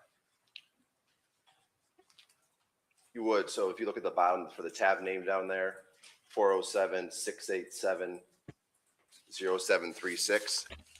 These would be the VoLTE or the voice over LTE records for that phone number. 407-687-0736. So that would be Cody Amato's cell phone. I don't recall which. Pursuant to our stipulations, it's Cody Amato's cell phone. It's Cody Amato's cell phone. Now, can you tell us the information that's contained on columns B and C? So in column B, it's going to be the time of the event. You will either see, you'll see the timestamp. So for example, just using the first line, December 31st, 2018. The time is a military time. So 17:46:53 would be 5:46 p.m. And then after that, you'll see GMT -5. What that means for that record is that record has already been adjusted to local Florida time. So it's already at this time of the year, you need to take 5 hours off of GMT or Greenwich Mean Time to get back into Eastern time. You'll see some records that have GMT -0 in that same column, and that denotes that those have not been adjusted. And what about column C? Column C is always going to be the time in Greenwich Mean Time. So just sticking with row 2, for example, so that 5:46:53 p.m. Greenwich Mean Time would have been 22:46, so 5 hours ahead of that. I'm going to scroll over a little bit here. What about columns K, L, and M, and just take each one individually? So K is going to be the number of the phone whose records these are. So again, that's 407-687-0736, which matches the tab at the bottom. And then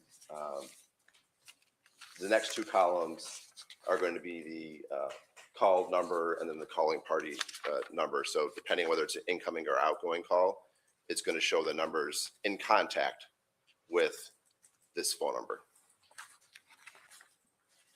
Okay. Now, and then if go ahead. Just column J helps you differentiate that because you'll see an MT or an MO. MO is going to be an outgoing call, and MT would be an incoming call. All right. Now, let me go ahead and swap over to this. Okay, so this is for the record, it's Exhibit 174. Is this your report you reference at the stand? It is. All right. I want to take you just through a few of the pages here. Specifically, I'm showing you page 4. You had mentioned cell towers and sectors. Can you explain what this page shows? Yes, it's just an example of a visual depiction of what the 3 sides of a tower, the 3 sectors would look like. So the left just shows the general orientation of how antennas would be located or structured on an antenna. So kind of in that triangle format. And then to the right, it then draws the 120-degree areas for each of those sectors. So you'll see that arrow on the right. So if you had an azimuth, so in the tower records, they give you an azimuth. So it's the center point of that sector. So in this case, if the center point of sector 1 was 0 degrees, you go 60 degrees to the left and then 60 degrees to the right to create your 120-degree coverage area. So that arrow there shows you 0 degrees and then over to 60 and then back to 300. And then just working your way around the sector, you would see, or around the circle, you'd see sector 2 with the same 120 degrees and then sector 3 with 120 degrees. And then that pie shape extends out for however long the tower can go out. Whatever it's designed to, the area it's designed to cover.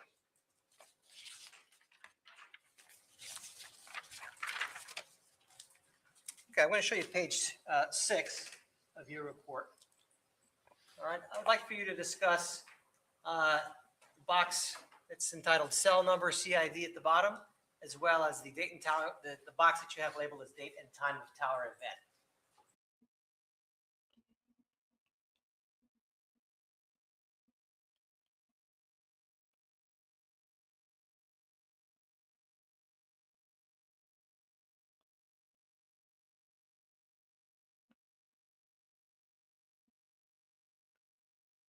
Side of the tower from that. And then the date and the time of the tower event, you see at the bottom there, that's on all the slides, that's already going to be in Eastern time. And then the type of tower event, whether it was a voice event or an RTT event that I mentioned before, kind of for the ARC, or if it was off the data records. Okay, now I'd like for you to explain page 7. This is the real-time tool explanation. Yeah, so when we talked about some of the engineering data that could be available, this is just a sample depiction of that and explains how that was calculated. So that first bullet point there talks about that signal that I referenced. So it's a signal being sent from the tower to the handset and then back. And then it's based on that, it's able to identify the estimated distance that handset is from that tower and sector. And based on that estimated distance, that arc is 80 meters in width. So based on, let's say you get a distance reading of a mile, 80 meters is about 0.05 miles. So that arc would be 1.05 meters on the far end and then 0.095 meters on the bottom end. And that would create that arc, which is still within that 120-degree area of the sector, but you're able to get an arc out of it, and the handset would be located within that arc. Sir, you ever watch the Summer Olympics? Sometimes. You ever see the 100-meter dash? I do. So this is less than the 100-meter dash? That would be 20 meters less than the 100-meter dash.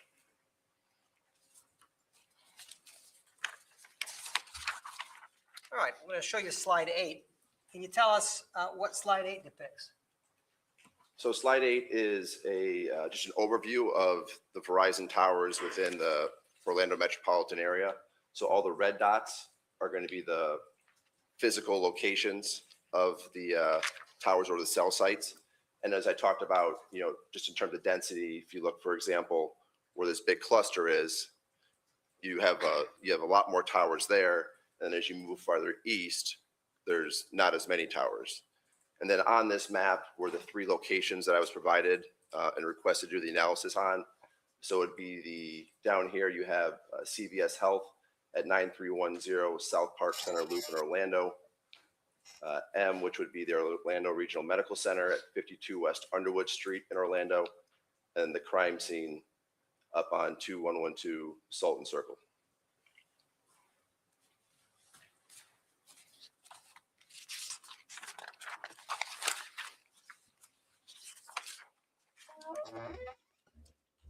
All right, let's go to page 9.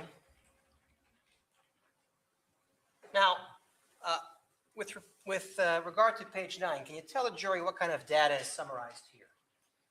Yeah, so this layout will be the same for the maps that you'll see later or within this presentation. So the number up top is going to be the phone number that the records pertain to. So in this example, or in this slide, it's the phone number ending in 1344. Next is the date and time range of the records depicted on here. And then the map itself would be the records, taking them and putting them on a map based on the tower events that were generated from those records. So it's the visual representation of the activity from that, for example, spreadsheet of data that we looked at a little bit before. Now, are data sessions referenced in this report? They are. On this page, they are. Okay. And can you explain to the jury the data session starting with the box CID 145210? Yes. So at the bottom left here, CID 145210, there was a data session with a start time of 12:03:05 p.m.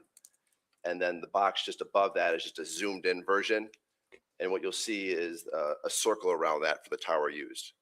With Verizon, they don't give you a sector or side of the tower for the data session. They only provide you with the tower. And that's why you see a circle and you're not seeing a 120-degree wedge, we'll use for a better term, for that event. So CID, that's the actual tower number. That's the tower number. And the data session at 1/24/2019, 12:03. So is that fair to say that Chad the Dad's phone, the 1344, began a data session at 12:03 in the afternoon off of that tower? Yes, it utilized that tower. Now, for Verizon, how long can one of these data sessions last up till? So for Verizon, a session can last up to 6 hours for billing purposes. And then after 6 hours, it would roll over into a new session for billing purposes. And how does that affect your analysis of location data? So with the data sessions, if it rolls over in these records, if, for example, the 6 hours, if it's rolling over, it can carry over that starting tower location. So for example, if you have a 6-hour session off of 145-210 and it carries on for the 6 hours, then rolls over, it'll carry over 145-210 as that tower location. And that may not be the location for the phone. So in the upper left-hand corner, I note LTE data sessions that are not mapped. Any data session that was not, that was a rollover. So by rollover, I'm saying the session started at the same time that one ended. That is not mapped on here because of the possibility that it may not be that tower that was utilized, and that tower could have been carried over. Let's move to CID Orlando 226 and CID 145098. Can you explain what we're looking at with regard to 226? So there's a data session, and the reason you see the naming convention a little bit differently is that was a 3G data session. So lower technology, still 124, 2019, and that one started at 5:32:39 p.m. And then you had another data session that started at 5:51:52 p.m. using CID 145098. So there's a tower used at 532 from the 226 Orlando tower, and then a tower used at 551 at the 145098 tower. Based on your review of the available records, are these towers providing coverage in the geographical location of 2112 Salt Circle? They would both provide, have the ability to provide coverage in the geographic area of the crime scene at Sultan Circle.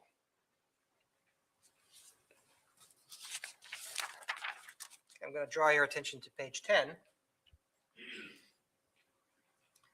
And the top of page 10 indicates 407-687-0736. This would be Cody Amato's cell phone. So let's go through what data is summarized in this particular slide. This slide, so you also have January 24, 2019, from 9:12 p.m. to 2:05 a.m. Starting at the bottom left with CID 145625, we have, there are voice events now on this one in addition to data.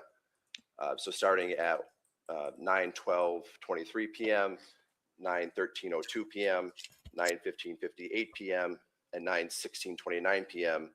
Those are all voice records. And then there was a data record that began at 9:19:41.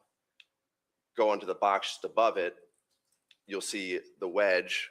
So with the the 120 degrees, that's depicting the tower and the sector. So the cell site, the side of the tower that was used for the voice events, and then the circle around there, that's just denoting that that tower was used for that data event. Again, there's no sector for the data event. It's only meant to depict that that tower was utilized for that data event. Then going to the upper right portion, CID 145098, multiple data sessions between 10:45:37 p.m. and 2:05:18 a.m. on the 25th. And then down at CID 145226, 3 data sessions recorded starting there at 11:41:13, and then there were 2 records at 11:53:33 p.m.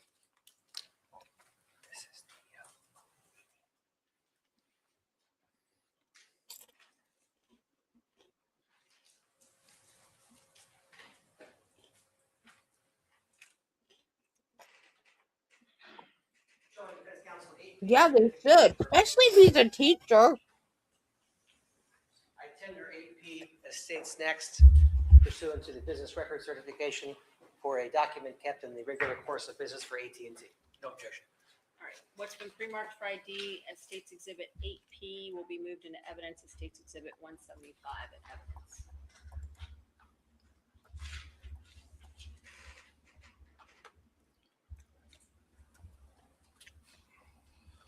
Special Agent Reiners, correct me if I'm wrong, please. But it's my understanding that you testified that on 124 between the times of approximately 9:12 and 9:16, that numerous phone calls were made from 407-687-0736, that being Cody Amato's cell phone. Yeah, there were voice, whether incoming or outgoing, during those times for them. Would you be able to tell by reviewing the previously mentioned records Can you show the jury how you reached that conclusion? Yes. Okay, so for the record, I'm referring to State's Exhibit 173. We are looking at the number 407-687-0736. I'm going to scroll down.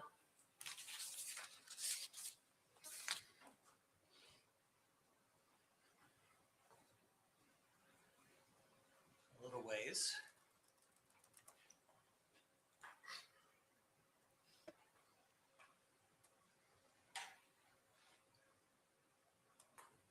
Now, Investigator Reinhardt, I want to draw your attention to the entries on rows 97 through 100.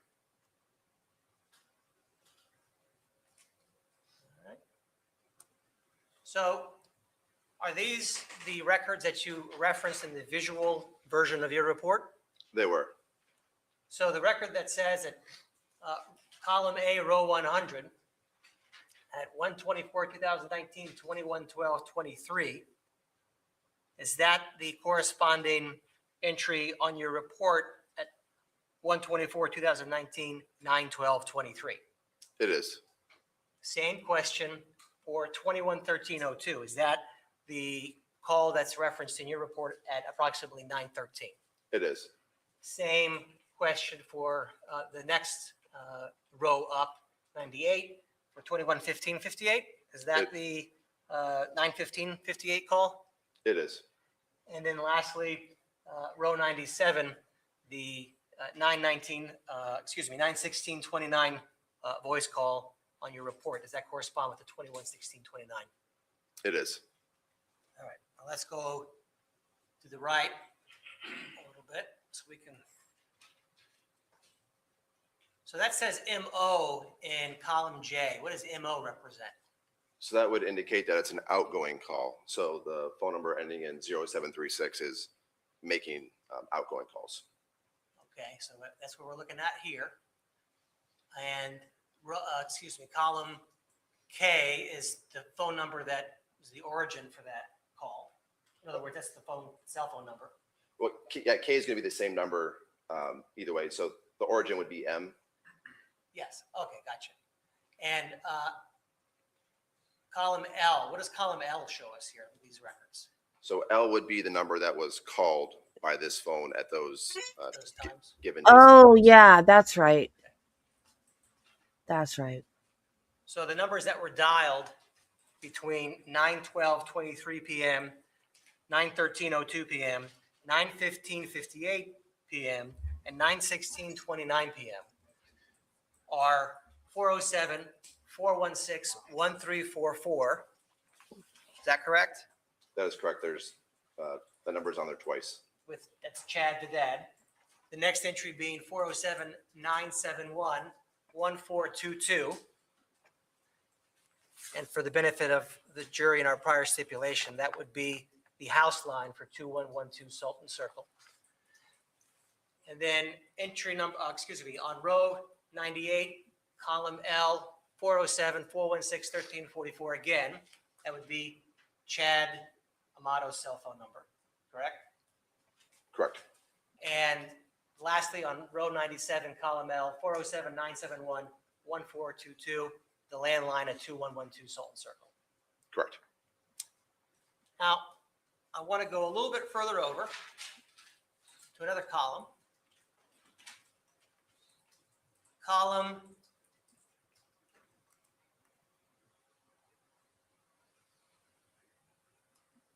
It's going to be column, what is that, N. What does column N, as in Nancy, represent? So that is the duration in seconds for each of those calls on the record.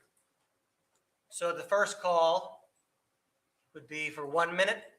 That was 1 second. He 1 may second, have, excuse me. Nancy. The second call going up from the bottom. He would be probably 15 did. Seconds. Correct. The next call would be 4 seconds. And then the top Oh, call wow. there, call Those are pretty, 97, Nancy. that was made at 9/16/29 would be for 1,429 seconds. That is correct. Are you good with math? How many minutes is that? I know it's over 20, but the exact number I need a calculator for. So that's a 20-minute phone call from Cody Amato's phone to the house line at 2112 Sultan Circle. That is correct.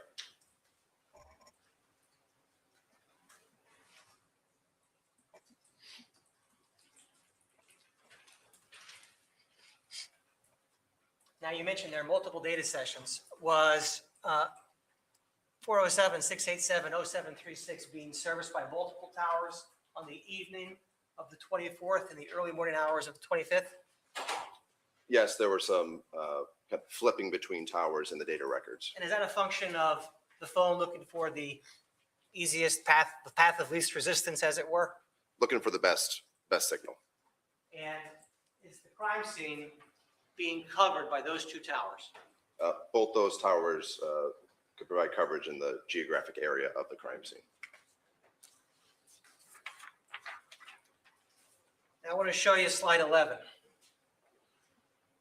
You had mentioned previously RTT data, real-time tool data. Correct. And the ARC, the less than 100-meter dash mark, the 80-meter mark. Can you explain what slide 11 shows us? Yeah, so again, this is for the rec phone ending in 0736. And these are for the RTT measurements between 11:53:32 p.m. on January 24th, 2019, and 2:05:57 a.m. on January 25th, 2019. There were multiple records of 1.55 miles using tower 145098 and that particular sector. So drawing out 1.55 miles from that tower and going 0.05 miles on each side, that is where you get the depicted arc. And then based on drawing that arc, you still see the crime scene on the map, and the crime scene falls within the coverage area of that arc. Now your chart under CID 145098, your entry stops at 2:05:57 at 1:25/2019. Why is that? Past 2:05:57 a.m., there were no more network events or interactions with the network that were on this phone. Now, how or why could a phone go off network at any given point in time? So it could be a variety of reasons, just some of those common ones. If it was, it would have to lose connection with the network, so lose power to connect. So turned off, for some reason it was in an area that was not serviced by the tower. Anything that could cause it to lose power or prevent it from communicating with the network. So turned off, destroyed, anything that makes that phone stop talking to the towers. Anything that makes it stop talking to the towers. Now, I want to make something clear for the jury. You know, when the phone hits multiple towers like this, for example, can you infer specific phone movement from that? Just off this data alone, I cannot. Okay. So that doesn't mean the phone's going all over the place. You can't tell. I can't make any more conclusion based off of that. Right. But based on the real-time tool data, you have narrowed the window of where that phone was and when it came off network. Correct. So between the 11:53 and 2:05, with those 1.55 mile measurements, the phone will be located within the estimated area of that arc. And the crime scene, of course, being in that arc. And the crime scene falls in that arc. One moment, Judge. I don't have anything further at this time. Tender the witness.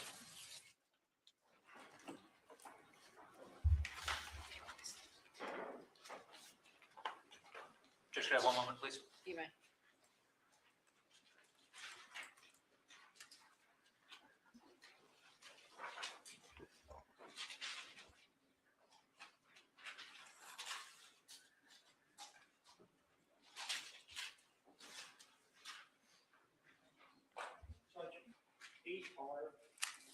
Yes, that is exhibit number 174. Great, thank you, Judge. You're welcome.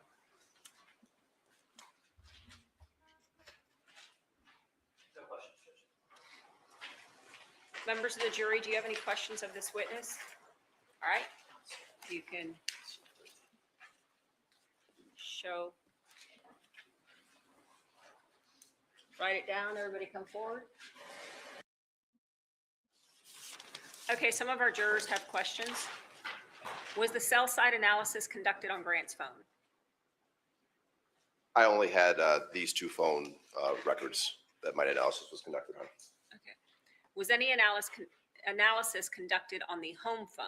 If so, what did it reveal? I did not conduct any analysis on the home phone.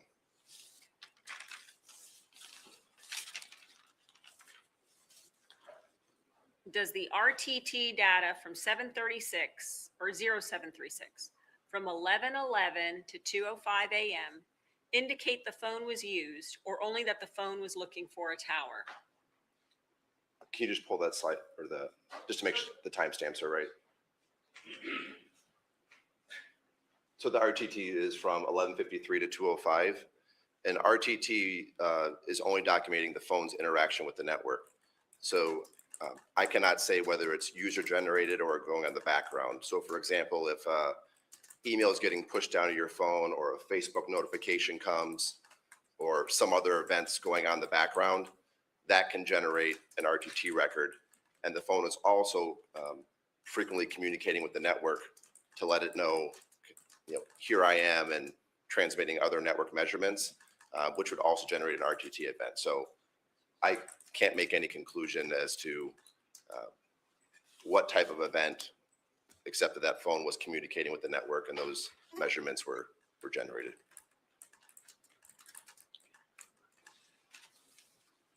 Does a call or text have to be made in order for a location to be tracked? Based on these call detail records. Yes, you did. You would need to, for the call detail record side, He was. a call He or text absolutely was. would need to be done to generate something on that side. But that doesn't mean we should be For happy the to data do that. records, that's just talking about data sessions open in the background.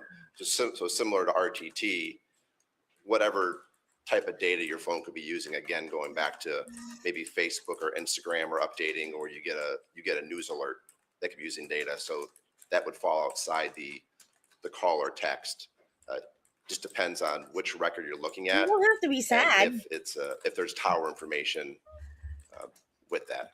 I'm sad he had cancer, especially What does throat MF cancer. stand for? He probably couldn't eat or talk. So MF on there, it would be forwarding, and that would be involving a call going to voicemail.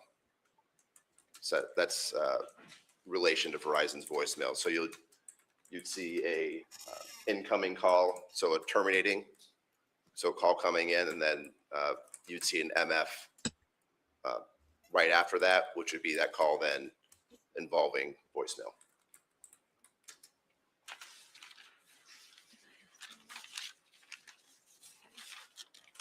Does the state have any further questions based on those questions? Yes, ma'am. Let's deal with the MF first. So you said that is Verizon's record for keeping track of when a call goes to voicemail? It's showing in there that phone was routed for voicemail. So that record would be if someone makes a call from a number other than the records we're looking at, and that outside number goes to 687-0736's voicemail. Yeah, so if you look, for example, at row 96 and above, you're seeing terminating, so incoming calls and then MFs. Right. So it's, excuse me, I'm sorry. no, I was just gonna say, so it's incoming calls, then that call then going to voicemail. And MO is outgoing from this particular phone to a different phone. Correct. To the best of your knowledge, if you can answer this question, do landlines have cell towers? Do they use cell towers when they communicate? To the best of my knowledge, they do not use a tower.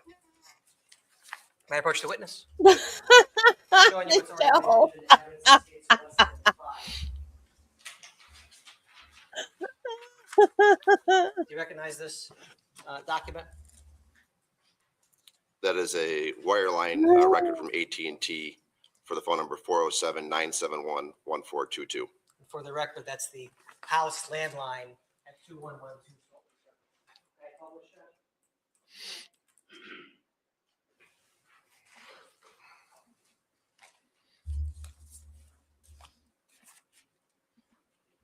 laser pointer handy?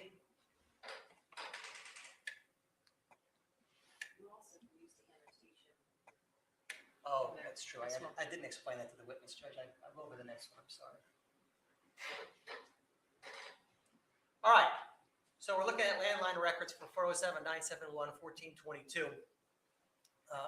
Special Agent Reinhardt, I want to draw your attention to the entries. Well, first of all, you see the column that says connection, date, time, contact time, UTC?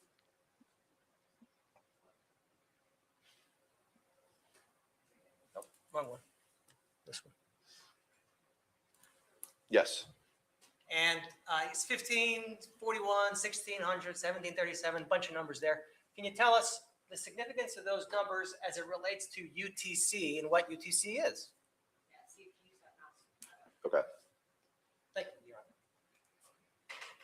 Yeah, so UTC is Universal Coordinated Time, or GMT. So that's the world clock. So I mentioned before, to get into Eastern time during this time, you need to take 5 hours off of that. All right, so let's go down to the entries that are listed as entries number 8 and 9. It says 125-02-1302, 125-02-1629. Can you tell us what those two times that are currently displayed in UTC are in Eastern Standard Time? In Eastern Standard Time, that would be 9:13:02 p.m. on the 24th. So this right here would be 9:13:02 p.m. on the 24th, and then 9:16:29 p.m. on the 24th as well. And if we go over two columns where it says terminating number, that would be the number that was serviced in these records, right? 971. In these records, the terminating number matches these records. And if we go to the next column over, we have elapsed time of those two phone calls. The last phone call being for 23 minutes, 49 seconds to the house line. Yes, that's 20. I don't have the record key to confirm that that's in minutes, but going off of the CDRs, that was. Well, thank you. You brought me to my next question. When you review this record in conjunction with the cell site data and call detail records, is it in fact consistent that Cody Amato's phone made a 23-minute phone call at approximately 9:16 p.m. on January 24th of 2019? Is consistent with the CDR records. Nothing further.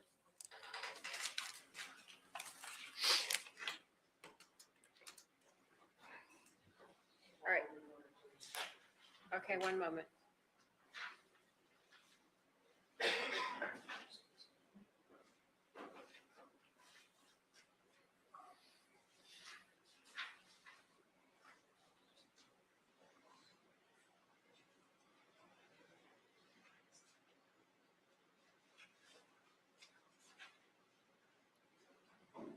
All right, nothing further.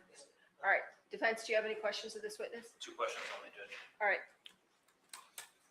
Good morning, sir. Good morning. The focus of your investigation is the location of the towers and which towers a signal bounced off of, correct? Which towers and sectors were utilized for one of the events on the records? So when you say location data, you're talking about tower location, correct? Correct. It's information based off those towers. Correct. And you said for data, you were not given direction of where the data signal came from when it bounced off the tower, correct? From Verizon? For data, you don't. They don't give you the sector, so you know it's that tower, but you don't know which side of that tower. No direction of that from that tower whatsoever.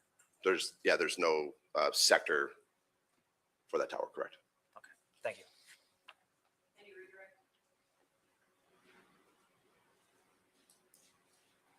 One question.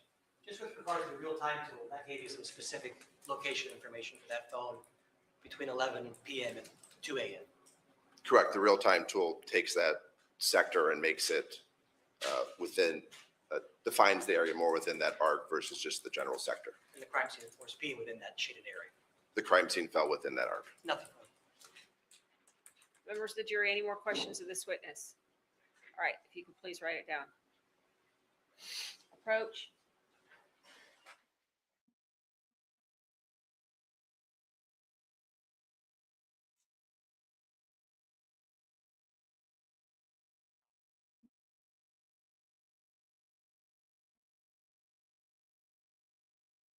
Well, they didn't cut this out. They've been cutting out bench conferences.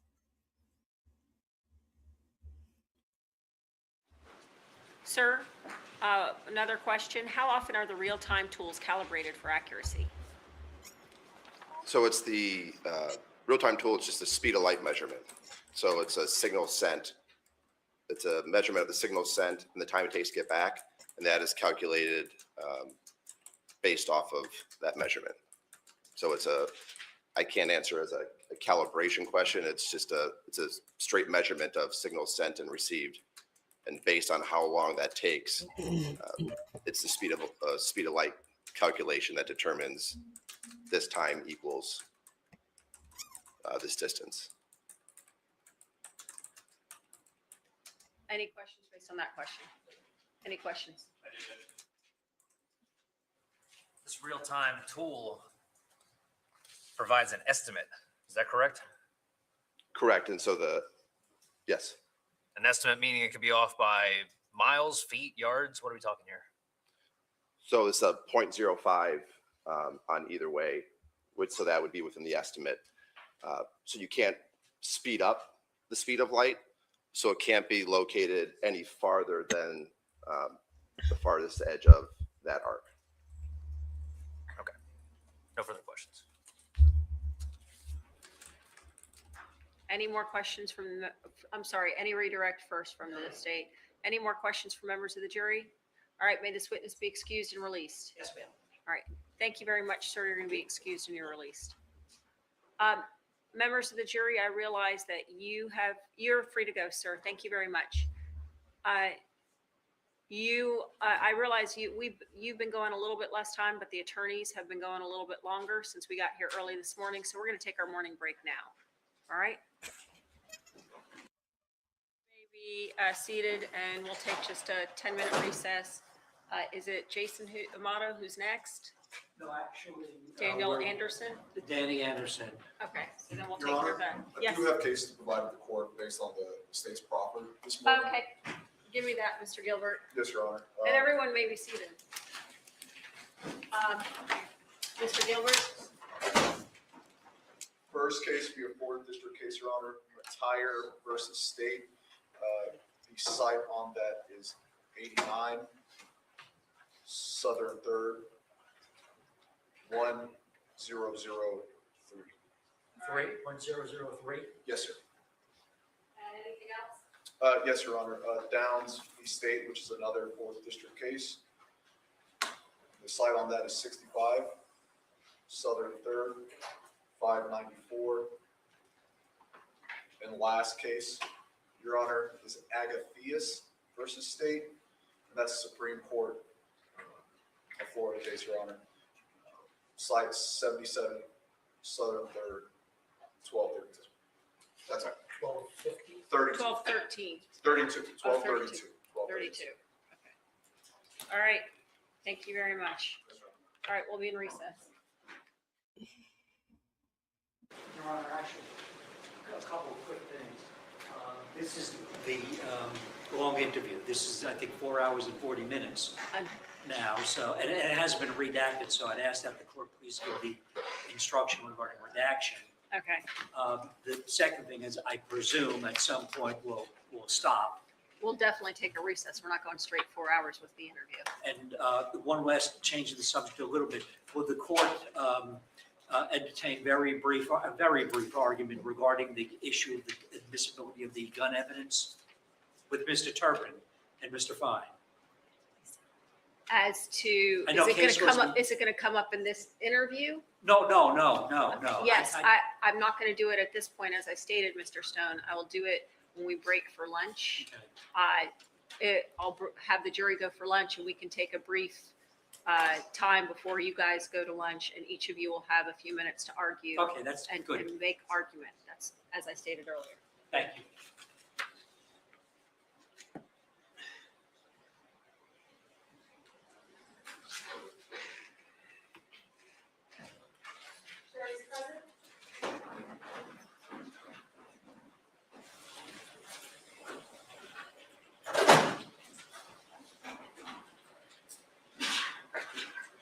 You may be seated. All right, state may call their next witness. State called Daniel Anderson, investigator Daniel Anderson. Investigator Anderson, come forward, raise your right hand, be ready to be sworn, please. Do you solemnly swear or affirm the testimony you're about to give will be the complete truth, so help you God? I do. Thank you.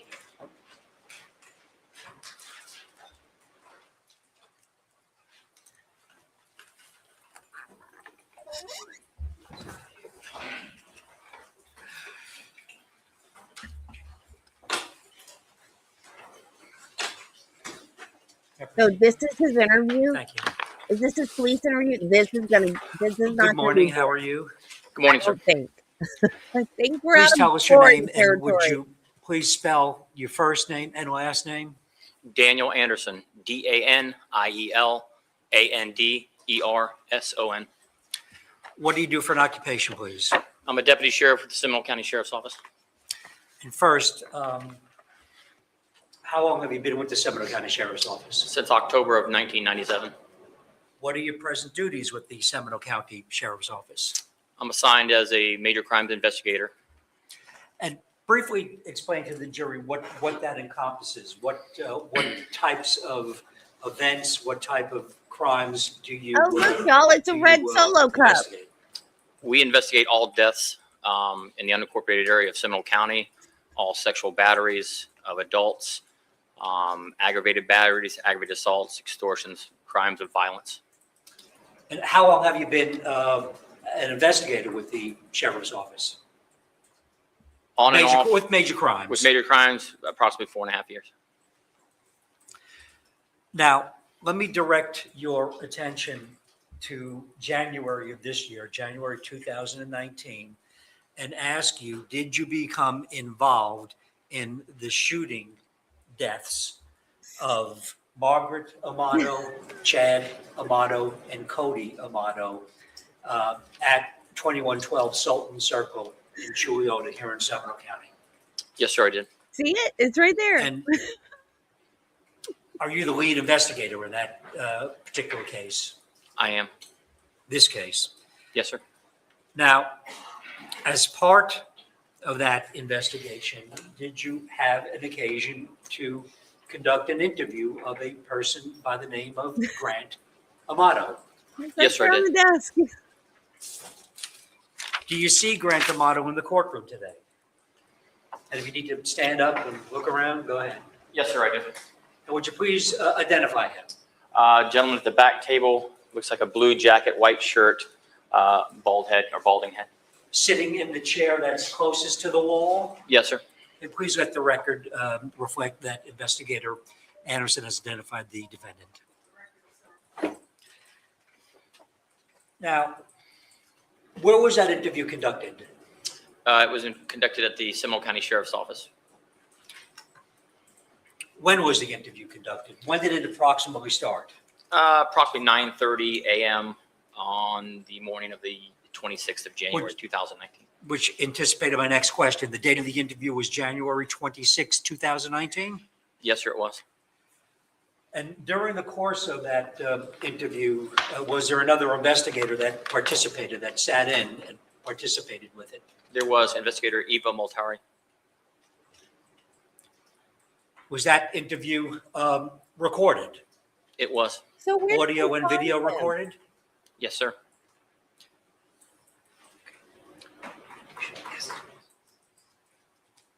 He wasn't at home. Where'd they find him? I missed it. Showing the defense counsel 7A for identifications.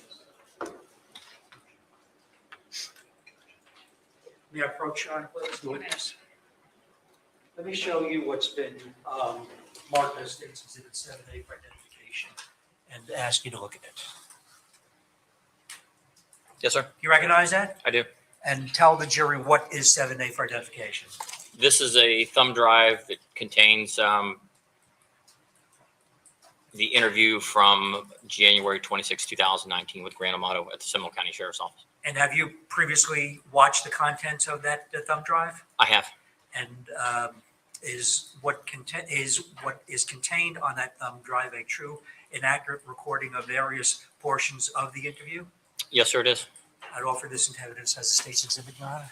How do you know you haven't seen what's on the thumb drive yet? The objection's overruled at this point. What has been pre-marked, and I'm sorry, what was the number again? 7A. 7A will be moved into evidence as State's Exhibit 176 in evidence.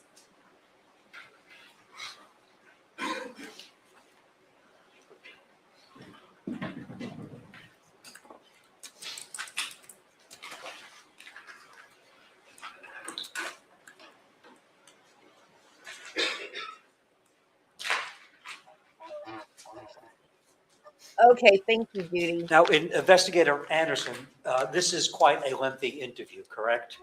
It is. And would it be fair to say that it goes on for hours? It does. Now, one other question I want to ask you before we play this. During the course of your, and this is changing subjects a little bit now. During the course of your investigation, did you call or dial the following number? 866-682-6233. I did. And what were the results of making that phone call? That phone call was made to a number that when it picked up, it was basically a conference call meeting number that people could dial into and could have a conference call between multiple people using that dialed in line. A conference call type service? Yes, sir. Okay. Here at this point, I'd offer, I'd like to publish the interview on the flash drive. All right. Members of the jury, you're about to again view or listen to a video and audio recording.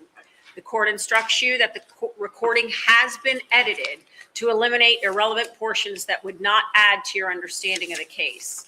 The fact that the recording has been edited should not concern you in any way and must not impact the way you view and listen to and consider the evidence.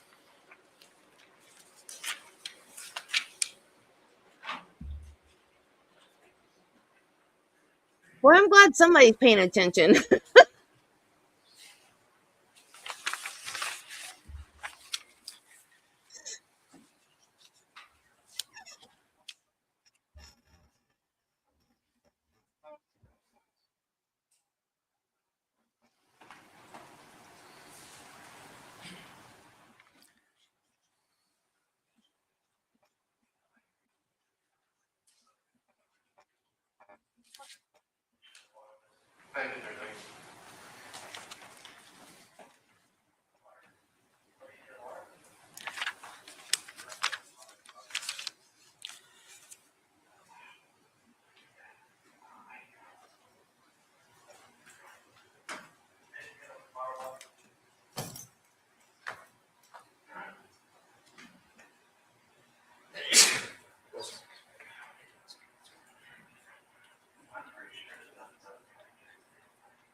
Can you show us the tape? Are we gonna sit here and just see a little tiny laptop screen the whole time?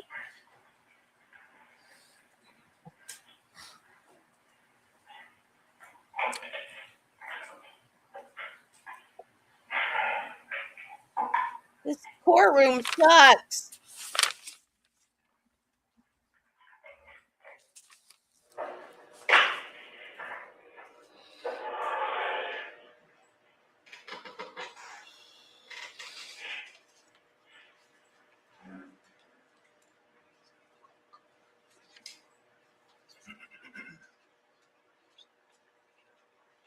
Oh, good.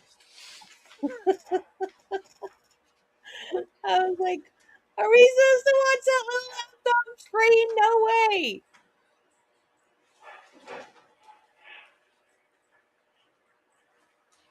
They won't show us pictures. They won't turn the volume up enough. What the heck?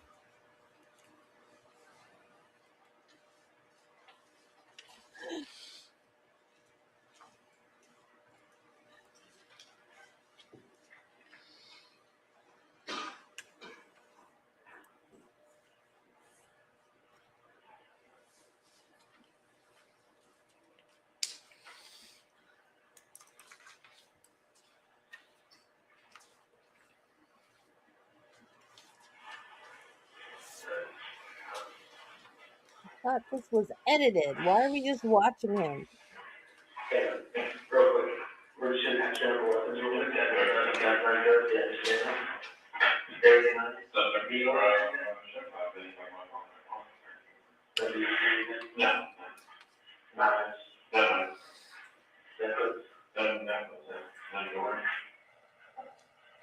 Why is he in his scrubs?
C-I-E-R and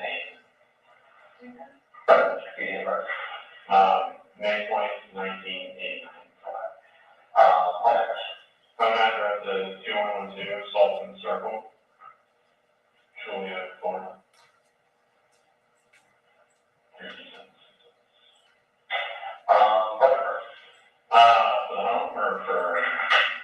Well, I mean, my original settlement number was 407-687-0738. Home phone number was 407-971-1422. My cell phone currently doesn't have any service with it, I mean, it's just. She has that, yeah, moved to that, just down the law. If my dad had told me that when he did send my service, that he also changed my phone number, so I don't know what the new phone number is, but, I mean, probably, like, you can probably still see it. Yeah, it was in my duffel bag. Gotcha. My main email is Giamato, Giamato, like a Bible, at gmail.com. I have a bachelor's of science in nursing from UCF back in 2011. My point. Okay. What is there any special nursing degree what you do, or? I mean, I like other certifications. But I mean, with that, like, I primarily worked in the hospital for, I think, 5 years, 5 or 6 years. And then I was pursuing a master's of science in nurse anesthesia. That was back in 2015, I believe. But then I didn't complete that, and I just went back to nursing. And then when this whole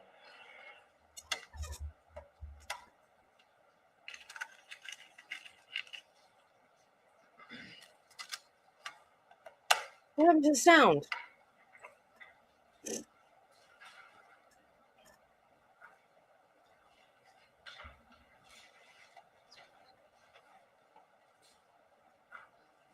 He's still talking because his lips are moving.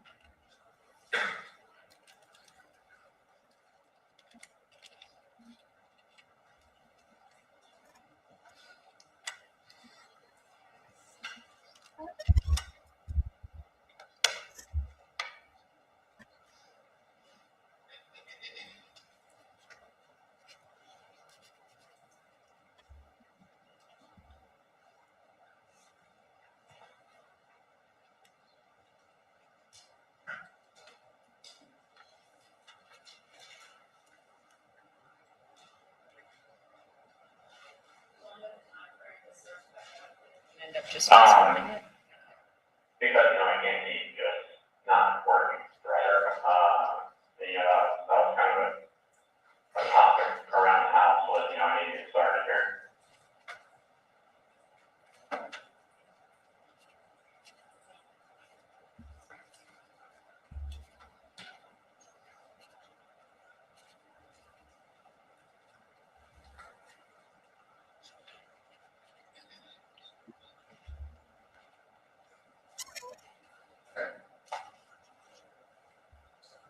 And then I've been applying for jobs for the last couple weeks.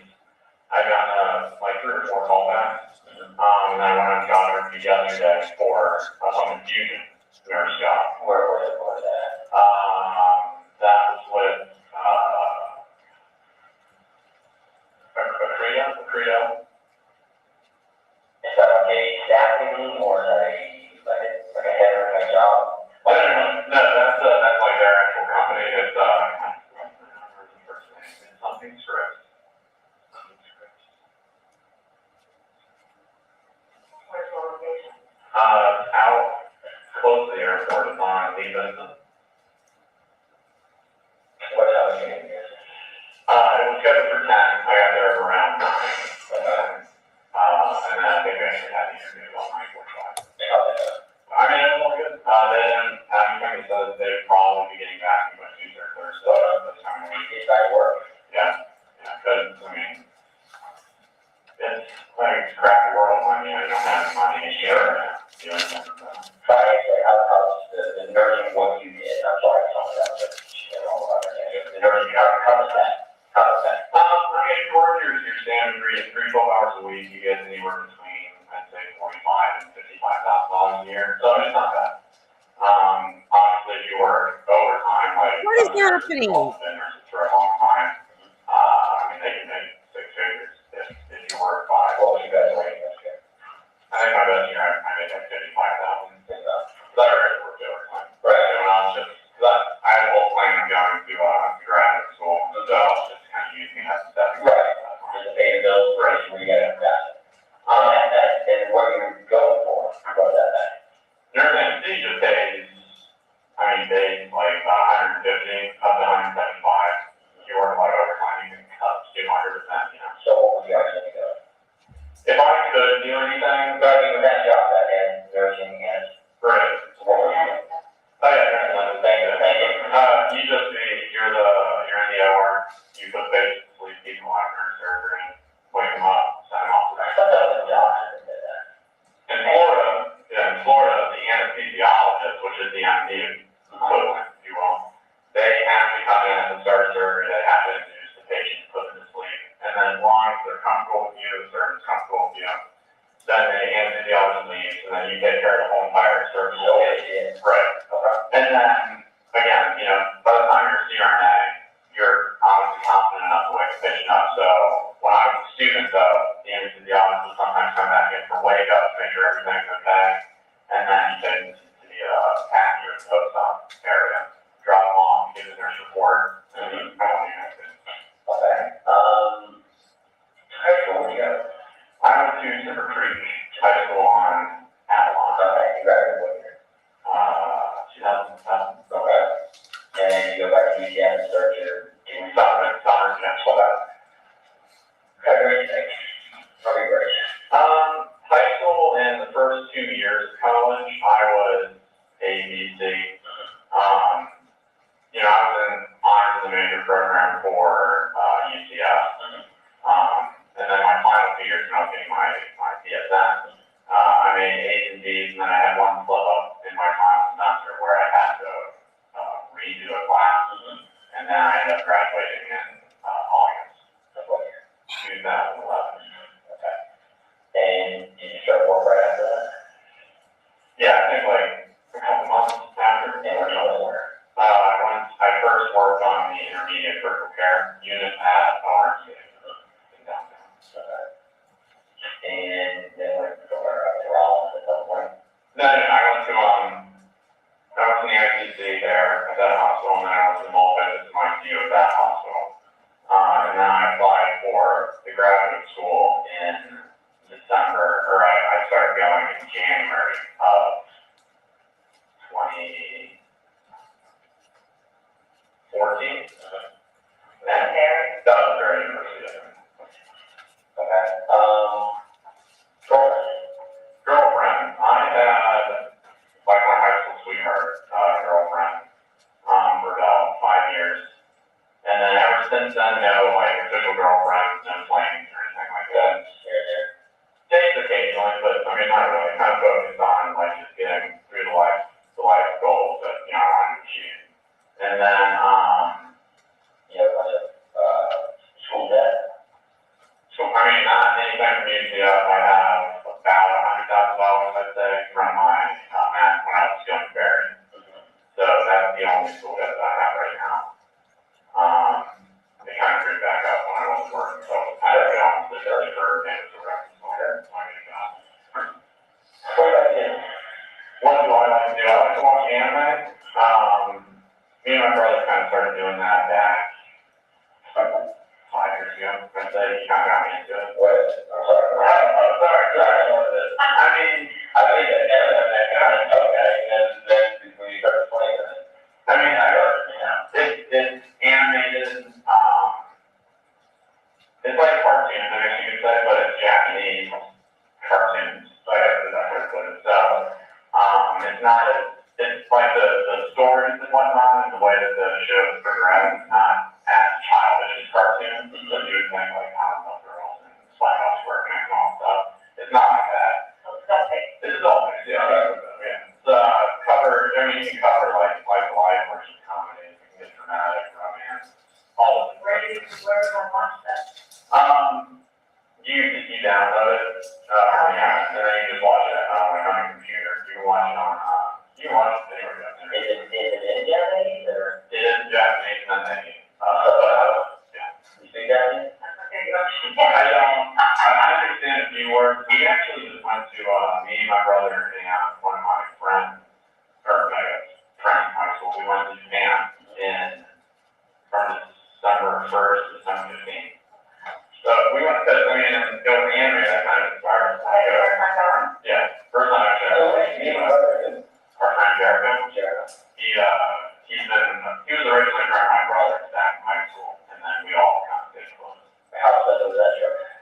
I mean, plane tickets alone were like $1,400, and then I'd say it was probably about 10 grand total for like all the days. Pretty short again. Yeah. Wow. I mean, it was about 2 weeks. So how did you spend time over there? We went to Tokyo for the first 4 days, and we stayed there. And then we went to Kyoto for 2 days, and I cannot remember all the names of the specific places. And then I just stayed, it was like 1 day stays at Ryokan, which are like guest houses or inns. That was good trade.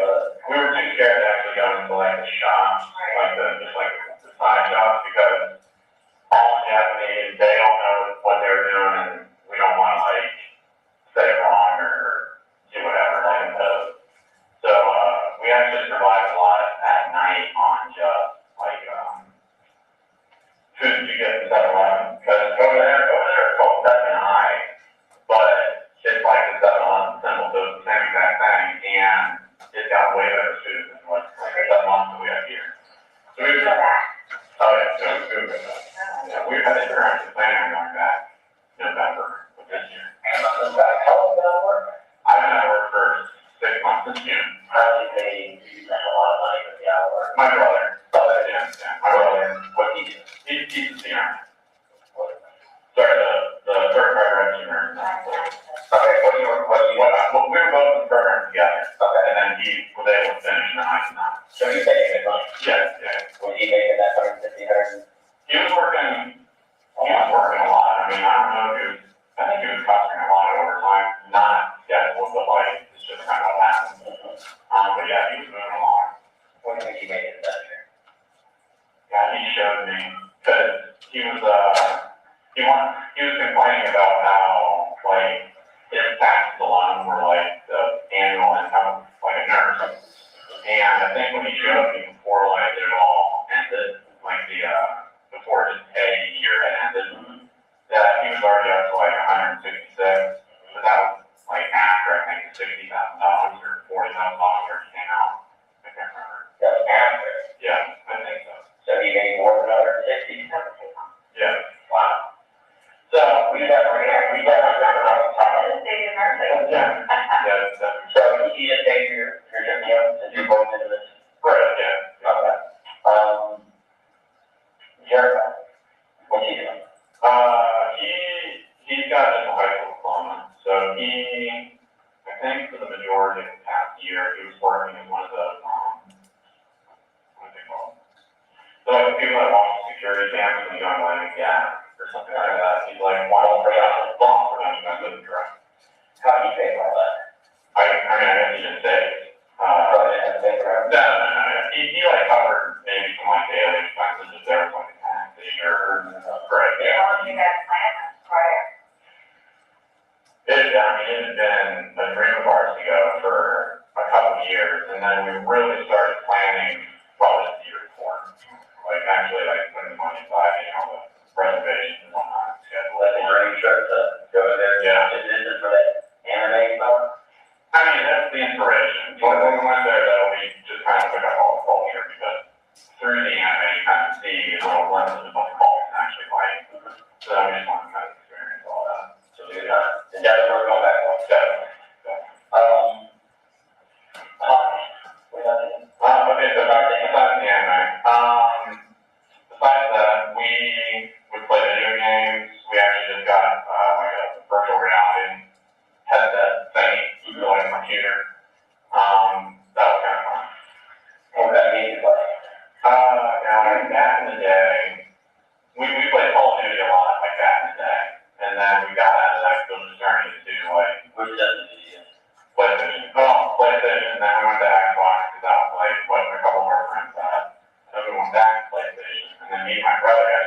gaming, where I'm having to play like MOBAs, which are like strategy type games, or RPG type games. So we gotta ask this year, new games. Did you hack?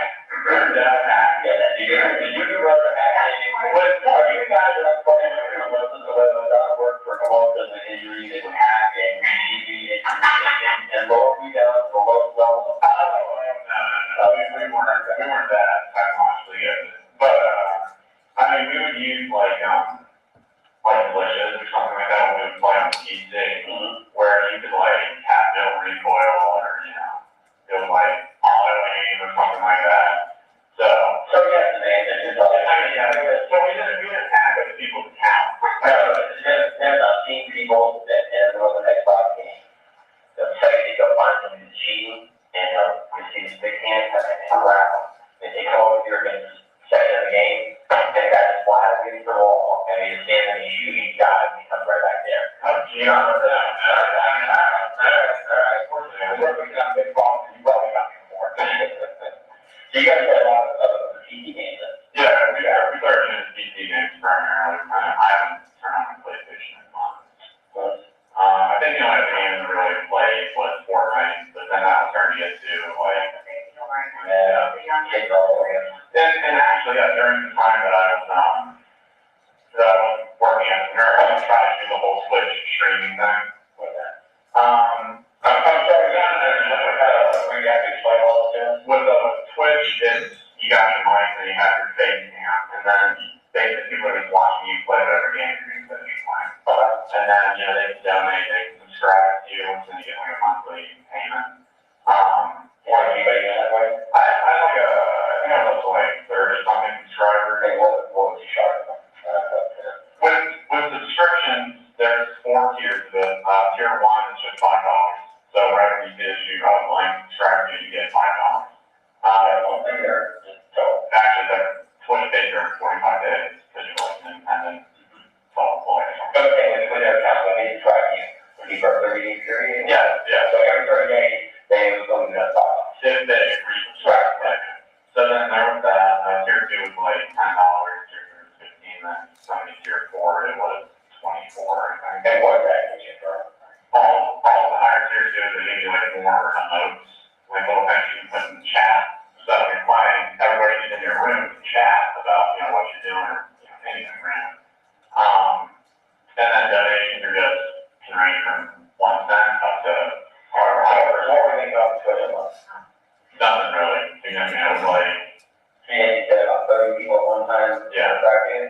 So minimum what? $150. And then a few donations. But primarily I just keep myself busy. Right. Doing something. Are these adults or kids? They're early 20s. There's thousands and thousands of streamers who do that on Twitch, but there's maybe like 5 that make 6 figures. And then like the 2 most prominent ones are Ninja and Attack, and they both play Fortnite. Like Ninja, I think makes $300 grand a month. Versus $300 grand? Yeah. And where's he at? Like where's he live? No, U.S. and he's U.S. I think he lives up by Chicago or something like that. And but he's only 24.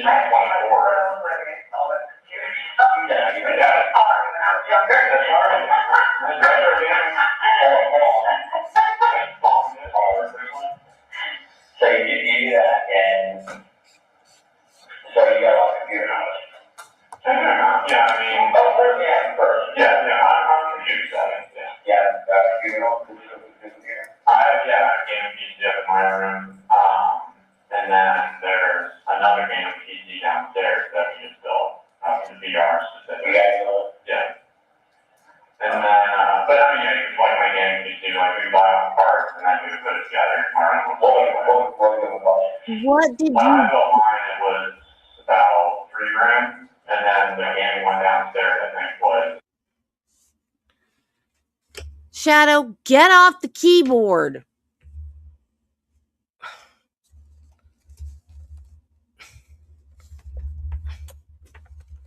Get off the keyboard.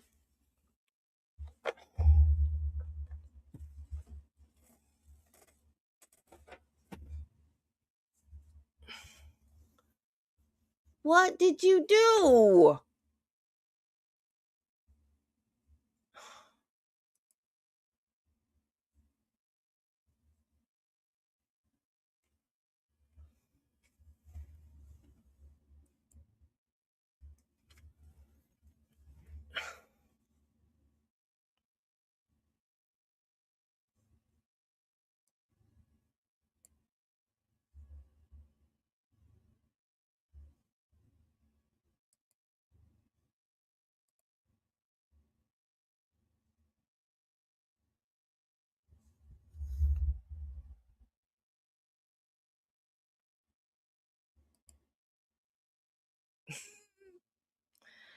Am I still live?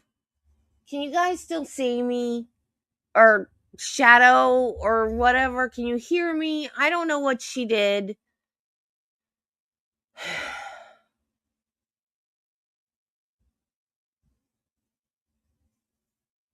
Is anybody still paying attention? Okay. No, you see her side. Now I gotta go figure out what she did.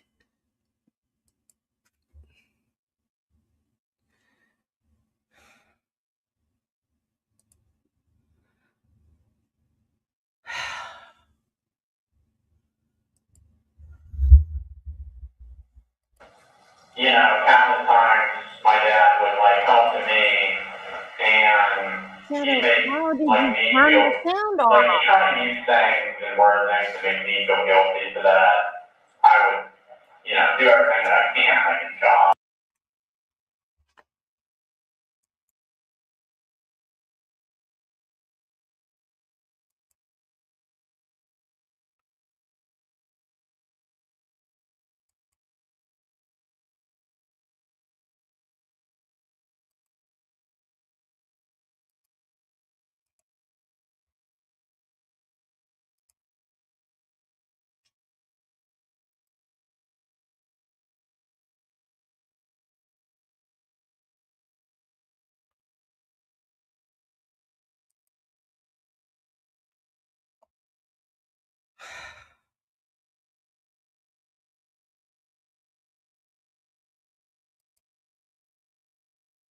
Almost like a motivation for I it. can't hear you. Can you He'd guys tell hear me this? time and time again that, you know, you're her favorite. I mean, she would do anything for you. And I mean, like, yeah, I don't need to hear that. I mean, that's not what would motivate me. Sure. But no, mom, I think we owned each other. I ran told like 3 or 4 times my whole life. I never like yelled at her for anything. I mean, she's never done anything wrong. She's always been the one who's stood by me, but tried, you know, even during our early childhood when it was really rough with our dad. My dad's the Leo type A, Italian. I know what you did.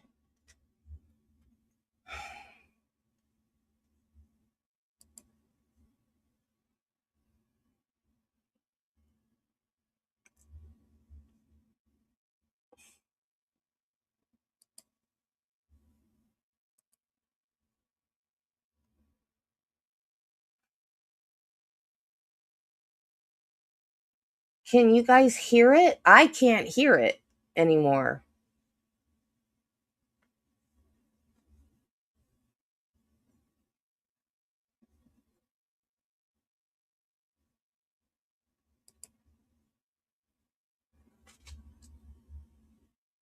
Personality man is very focused on his future.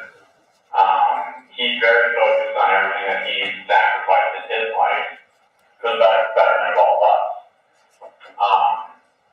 You know, he's always dreamed of going hiking up in the mountains at Rocky and Tennessee that they built. Great. Thanks, Shadow.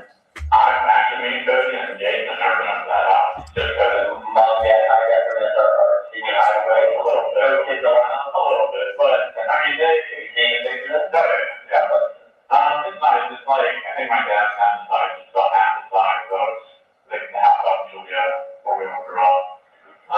But it's, I mean, super modern. It's got a brick layout on the whole thing. It's on like 4 or 6 acres or something like that. This is, and where's that? Tennessee, and it's is this up in the what part like the Red River Cabin areas where a lot of Jewish people? No, no, very. But it's so terrible. It is like an hour out from Gatlinburg. But it's very secluded. It's like you see a house like on the satellite thing, and then it's got like acres and acres and acres of trees, and you might see like another house over there. And then off like the back end of their property, they would send pictures where it's got like the guardrail, but it's overlooked like that.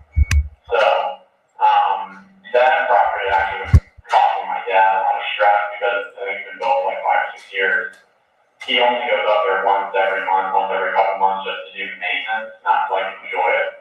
And then every like other month, him and my mom would go up there for like a week. But again, it's like my mom would always just be like, you know, I'm working every day, like we're doing stuff in the yard, or doing this, or that. They need to enjoy it. Right. And then my dad apparently has like this hog issue up there that's been destroying his lawn, you know, everything they're maintaining. So, you know, he's like stressed about all the money that's costing him, and yeah, so like yeah, I guess back to your original statement with my mom. Never any issues. I mean, it was always like if there was somebody that I could talk to and like Cody was available, I always watch my mom. I always let her know what's going on. Yeah, I mean, she would help me out through anything. Okay, sorry about that. Dad pharmacist. He works for CVS. Don't look at me He's been like a that. pharmacist for I think 35 years or so. What do you work for CVS? Yeah, he worked for the hospital, ORC actually, or I think it was something orange back in the day. But he worked for ORC for about 15 years, and then he worked with home infusion with ambient healthcare for 11 years or 13 years. And then he finally got into the sales one with CVS. Where he like sits in a cubicle and then he's got the headphone on, and then if somebody calls in, he just like tells them what they have to do, like pharmacy wise. So retail pharmacy. So he wouldn't go to like the CVS right on the side of the road. He was at like Caremark or something like that was owned by CVS. Like 650 employees, he's talking about like how basically talking to other pharmacists, talking to doctors, talking to patients, paying for like their own health care stuff they have, and they just call into the 24-hour pharmacist, and then you know they help them through whatever you need. Yeah, he did this. He when because he was fired from and then he was like IV home infusion with Florida hospitals. Home infusion group for only about 2 or 3 years. He was fired from that for being like to not like soft with like an asshole because he was like his manager or something was this like young woman, and then she was giving him crap, and he like I've been pharmacist for this for years, like I'm you're younger, it's like I'm listen to you, you know. So I guess he blew up one day when he was down at work, and then because of that, he ended up getting fired, and then he was at work for about 3 months. And then he was trying to get back into the hospital system, trying to do home infusion again. But because of how old he is, and because he has an RPH degree, which was the original pharmacist degree, he doesn't have to do pharmacy. He just wasn't able to get back and be happy that he wanted to. That's why he was forced basically to do retail. So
Okay, I'm gonna reboot. I don't know what she did. I can't get rid of it. I have no idea what's going on.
Okay, am I back?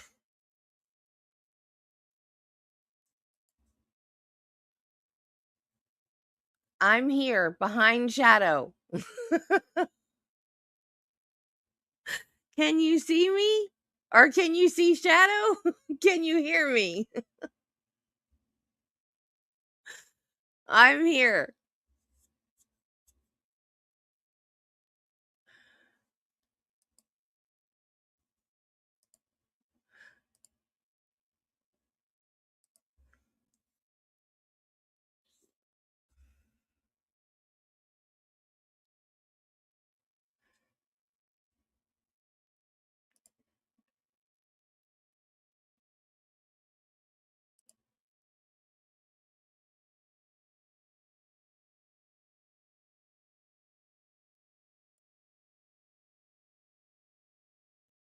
Dang it! Shadow, what did you do to my computer?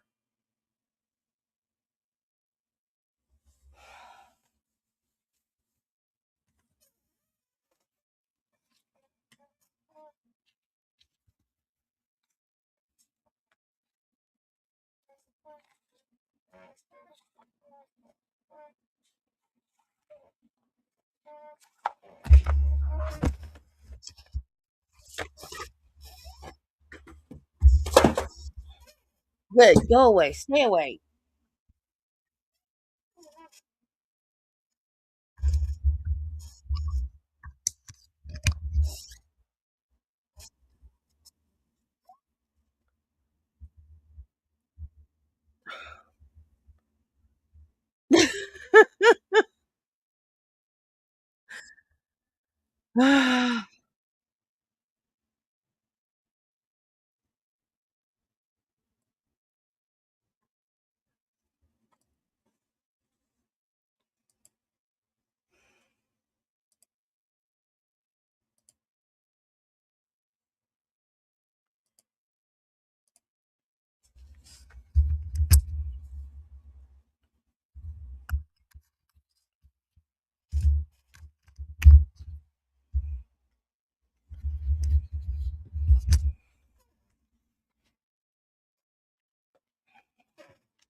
I mean, she would help me out through it right now. Okay, sorry about that. Dad Francis, he works for CBS. He's been I can't hear it. I guess y'all just go ahead and watch it. Yeah, he worked for the hospital, RMC actually, or I think it was something orange back in the day. But he worked for RMC for 15 years, and then he worked with home infusion with ambient healthcare for 11 years or 13 years. And then he finally got into the sales one, CVS, where he like sits in a cubicle and then he's got the headphone on, and then if somebody calls in, he just like tells them what they have to do, like pharmacy-wise. So retail pharmacy. So he wouldn't go to like the CVS that's on the side of the road. He was at like Caremark or something like that was owned by CVS. It's like 650 employees. He's talking about like how the basically talking to other pharmacists, talking to doctors, talking to patients. Patients are like their own health care stuff they have, and they just call into the 24-hour pharmacist, and then they help them through whatever. He like out there to be he from when found it. And then he was when IV home infusion with Florida hospitals, home infusion group for only about 2 or 3 years. He was fired from that for being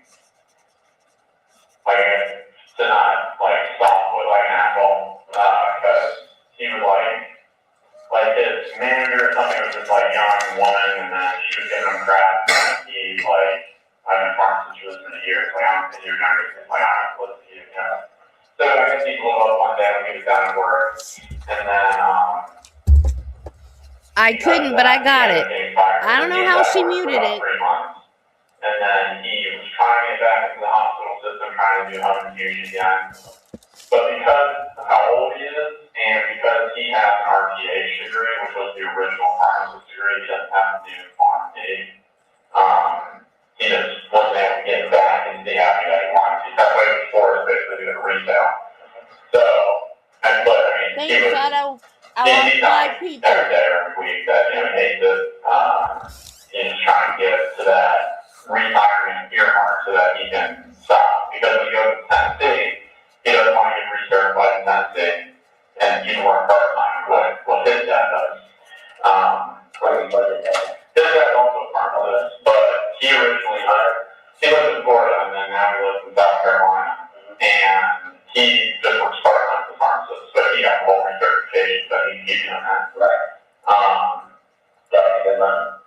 I think he was telling me that he makes between $110,000 and $120,000 a year. So yeah, it's not bad. What about Hey, Aurora. Yeah, they're supposed to be going to that program. Right. You always want your child to be better than you. Right. I mean, yeah, that was what my dad all the time about. When we were younger, going through grade school, high school, and college, we were heavily restricted, but we were allowed to do some things. It wasn't like a situation where he was just the door clock, you're standing there type thing.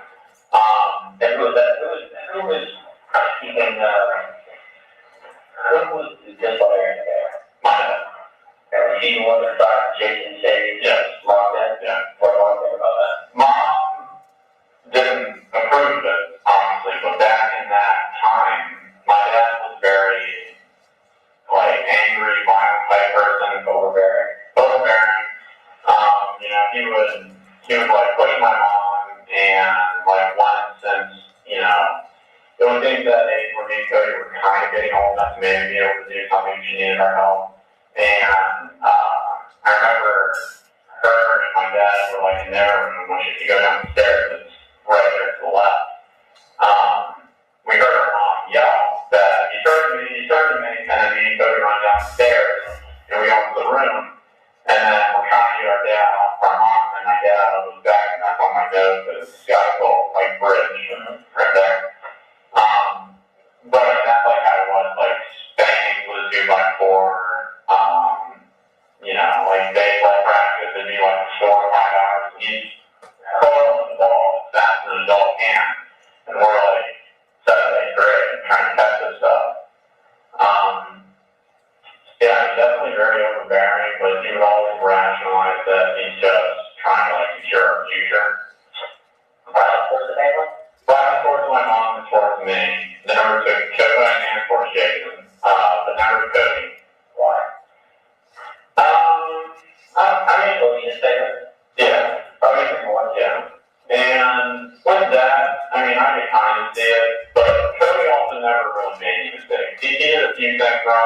few times. You know, he talked to my dad some money a few times, but he was never like a repeat offender, I guess you could say, whereas me and Jason, you know, we had that difficulty where it's like, okay, we got a C or we got a D on something, and I just don't feel bad about it, sure. But then he would pop out, and then, you know, when we were younger, same with like a 2x4, and then, you know, he used like, it was like a 2x4 that was fashioned into a paddle called the lightning ball, the lightning rod. I mean, what was that? No, he broke it on me. So I was probably my name again, but yeah, he would,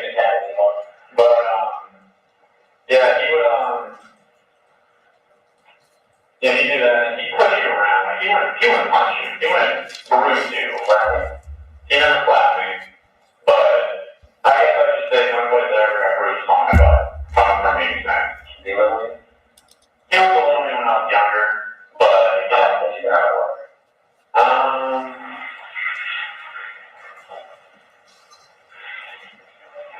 no, I mean, not really. He would just make me feel that, like, he would make me feel that Cody's doing all this stuff, like, and you're not, I'm not encouraging. You know, it's not as way, right? It's not where it works. You're not, we say encouraging enough that more than you think. Right, and then, you know, better use that you want to be on, right? Yeah, I mean, the problem, I guess, was that I was always like the jokester, the one that could calm everybody down, make everybody smile. If it was a heated situation, I could say a joke or something, and that made everybody kind of move past it. And I was just at the point where it's like, you know, I'm hearing, you know, all the stuff from Dad, I'm seeing how much Cody's helping me, you know, Mom stressed out with her job, and it's like I'm not doing anything. And it's like I'm in that situation where it's like I'm not doing something that I want to.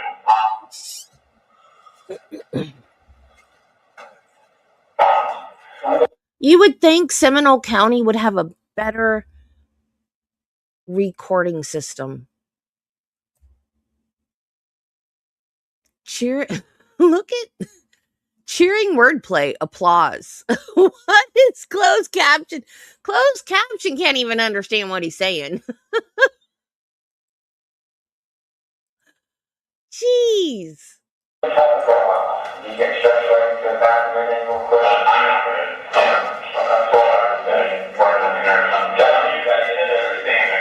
on. It's on. It says applause.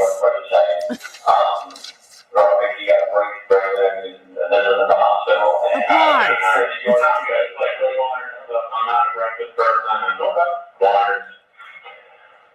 So,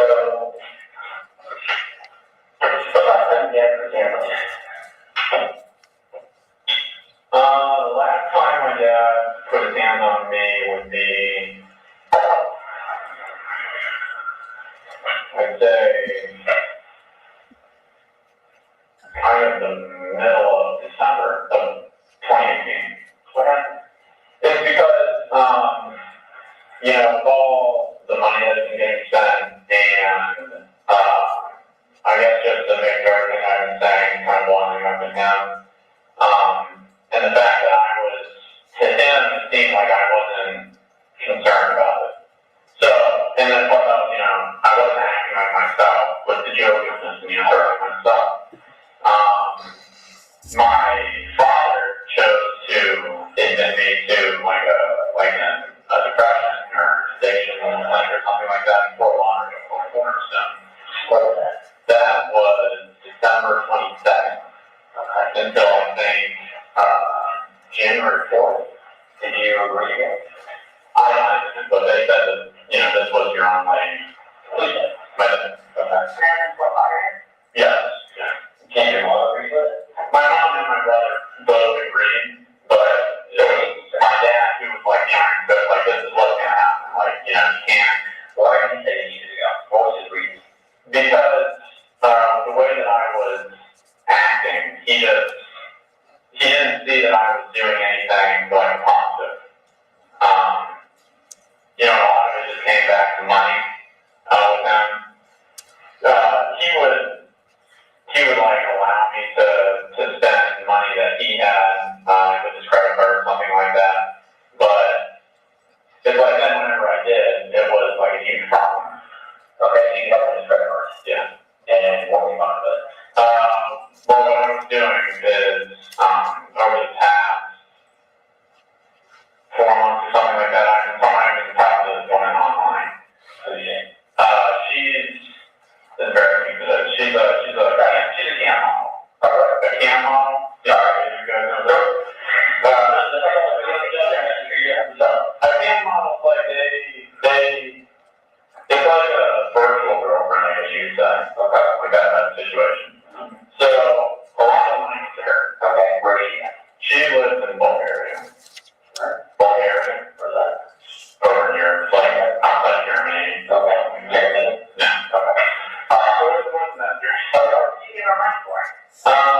Against all the service of work, so I can't use the chat. How much do you think you spent on this? Yeah. 99 tokens and probably $5,000 for how many tokens? No, the $600 for 5,000. Okay. So how many do you think you spent? Probably close to like $200,000. $200,000? Yeah. And where did the money come from? Money came from me, my brother, and then my dad. Did they know where the money was going? They didn't know that it was going to a cam model. I was saying that it was going towards my Twitch streaming, advertising. I put my name out there and that type of thing. So based on what you're telling me, only so many people may start a fight this and everything for him. So what that was like that only goal is to get to that. I was hoping that I could start on the line and then I would be like one of those people. Because I'm good at games and I'm like a funny, pleasant person on the camera and that type of thing. So, yeah, I mean that's so I guess to like bring it all back with why I was from Cornerstone.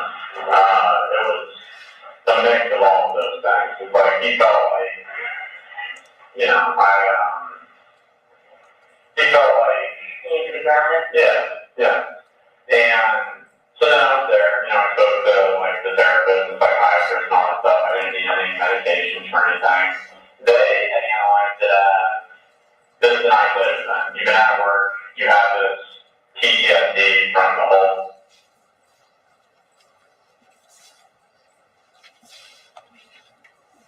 And then, just having all of that stuff going on. But then they had signed me up, I think, to be there for 60 days. But then I was only there until January 4th. So my brother could have that $15,000. It was $15,000. And then I think when I got back, we were going through the process of calling them and seeing if we could get any type of refund. And I think they said that he was going to get a refund of $3,000 from the 15th. But I don't know if that transaction has ever gone through yet. So their final diagnosis of you was what? That I was fine. That they need you there. Yeah. That I was fine. I told them all about like my living situation, how it had been stressful, and I got better, and then now it's just stressful again. But they always said it was just an isolated kind of original PTSD from. Right. Yeah. Like one.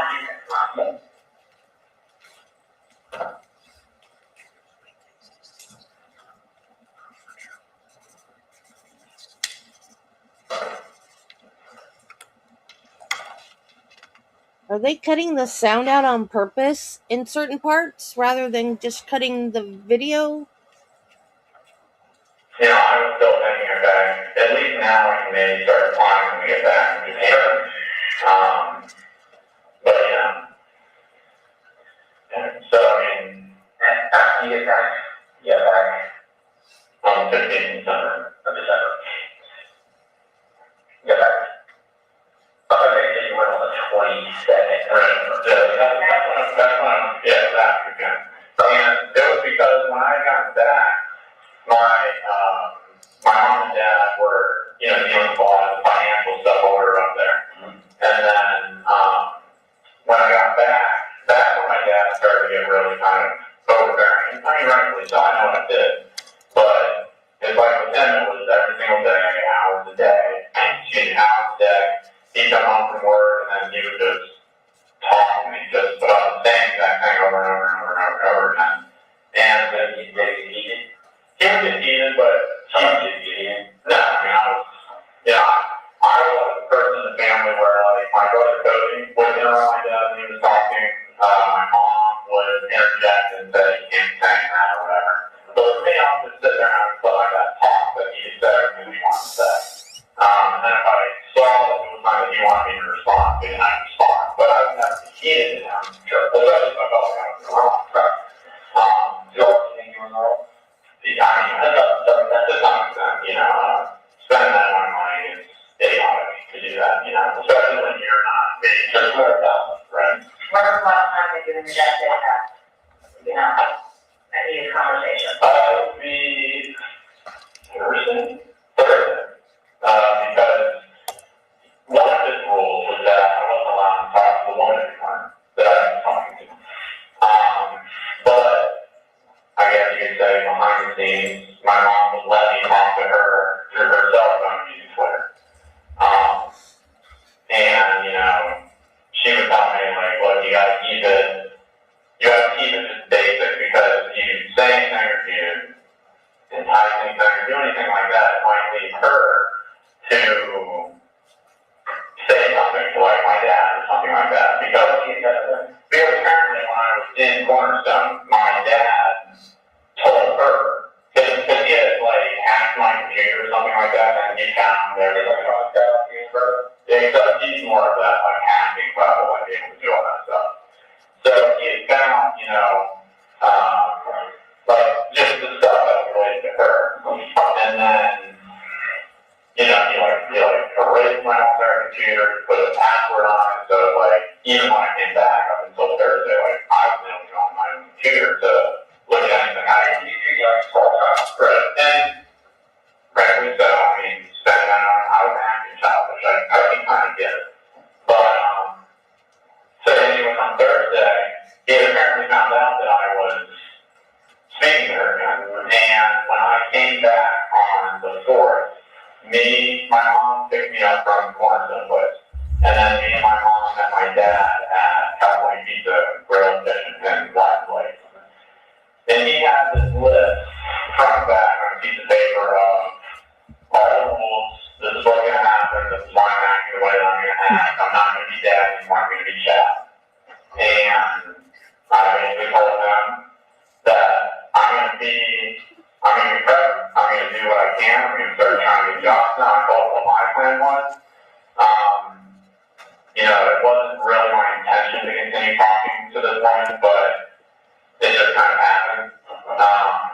And then because there was like that emotional connection, I guess you said, between her and me, like you know, so like my relationship, you know, I didn't want to stop cold turkey on it. So he apparently found out, and then and one of the stipulations was that he told the dinner was, if you speak to this woman again, you're at the house. I'm taking you out. You can pack up your shit, and then you're off my property. And then, because of the way he used to be, he told me that basically if that happens, that if I ever step back onto his property, that he would kill me. So, you know, on Thursday, that all happened, and then I was in the process of getting all my stuff together. I was piecemealing out to the car, and then, you know, we're early on Friday. So I took off my car. I was trying to just get out of my best I could from, you know, a lifetime of living inside that. And then my brother was working that night, and I think he was working like one of the long nights, but he ended up getting off early. And then I had met with my brother before he came home, just like in the neighborhood area. And then it was just on the like back side of the house, like along, I don't remember what that road's called, but it's like you take the bend where it has the two blinking lights, and then it's just down that road. Not for Christmas. Is it before Christmas when you still turn the corner? There you go. I'm not sure about that stuff. Well, it was just down that road. And then I basically brought him up to speed, and he had told me that he was going to do whatever was on that day.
vicinity area for a number of hours. And then I remembered over Sunday night when I would work overnight and then I'd be able to come get off early, that I could set Publix on 50 on Colonial.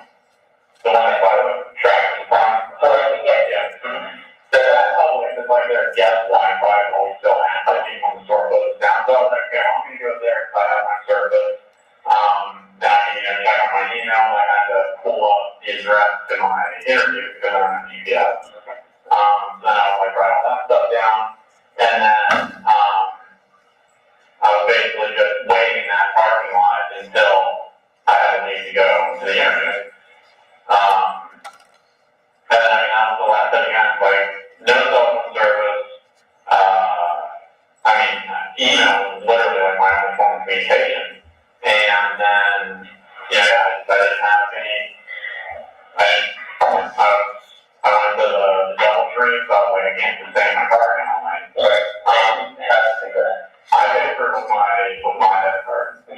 Yeah, I think there was like $400 or $300 still on it. The Double Tree. I think I got there around 3 or 4 p.m. Yeah, right. And then, I was just, I was like, go up to my car, like, bottle of water or something like that, or if I forgot something, just like the stuff you want. And then I was just there the whole night. No, I couldn't talk to anybody because I didn't have, but you had a phone. I just had a ton of room. But, no, I didn't even honestly think about it because I was like, away from the place where I lived for 25 years. So I had never, just everything it is, I've never been on my own. Right. So long period I've never been away from anybody is 2 weeks when we were in Japan. So, right, yeah. But, so, I guess I was waiting to see what would happen with this job. So I was already told Tuesday or Thursday. And then maybe I would try an outreach or something like that. For the last time, it was like an issue where I didn't have my phone. Like, my brother would email me. So I was just thinking, anything, he knows the situation, he'll just email me. So I checked my email a few times last night, and I inevitably was able to go to sleep. Was it Thursday night that your dad told you that if you talked to the girl that he would take you out, or was that the conversation on the floor? That was on the floor. And he went through it on Thursday. So you're home. Yeah, so you're home. And she works it, correct. Yeah. He had work or he's going to work hours? He worked until, I think he had to go in early that day. He had to start overtime or something like that. And he normally works over from 5 or 6 in the morning to, I think he gets done between 5:30 and 6 at night or something like that. What time did he on that night? He got home at 5:30. 5:30, 5:45, one of those two. Okay. Were you there weekend? Yeah. Okay. Start with dad and all of that.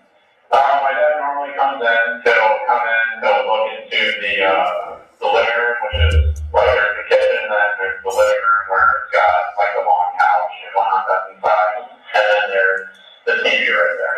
So he'll normally come in through there, and then he'll talk or he'll ask questions. Where are you at? I was sitting there, I was just watching. In the virtual reality, where you did that's where it's great. I was just watching. And then the living room. I was just watching YouTube at that time. So yeah.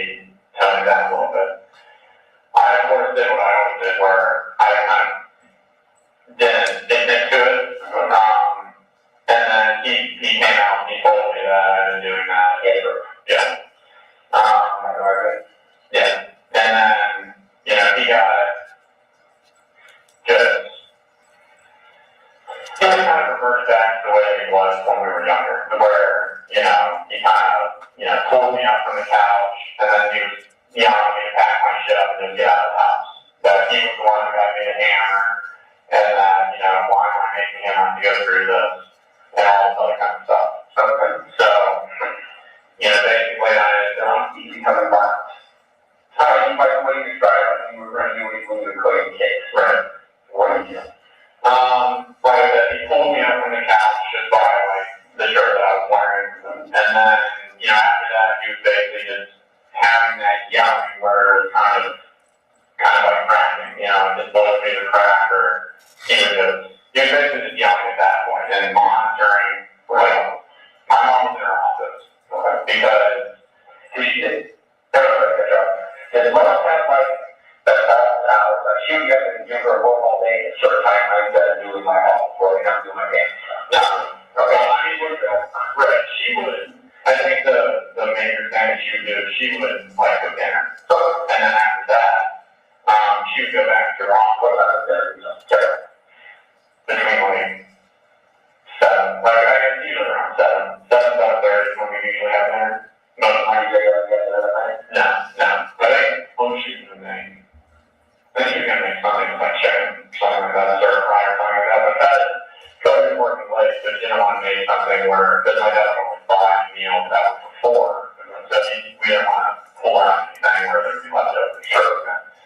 So she started making I think it was the broccoli and chicken. Never thought about that. Fine. I think she took it out at 4, something like that in the afternoon. And at this time, the argument with Dad, what? The argument with Dad is 6:30 or whatever. Yeah. Okay.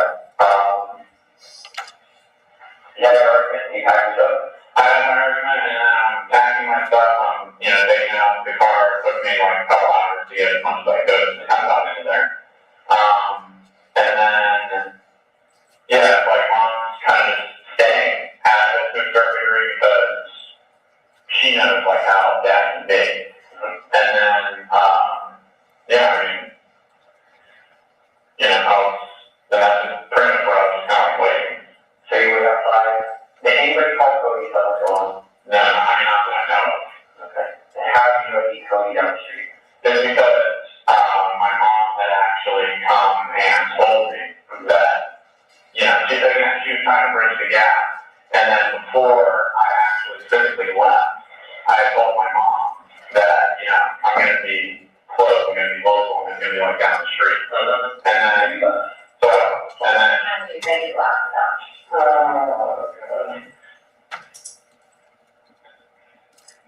It's 6:30 is the argument. I'd say 9 or 9:30 or something.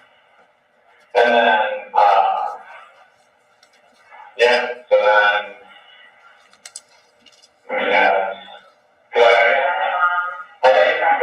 I think because, Cody bought the house, and then my mom picked up, and then he was just how we normally do, where I got her, he supposed to work all class, something like that.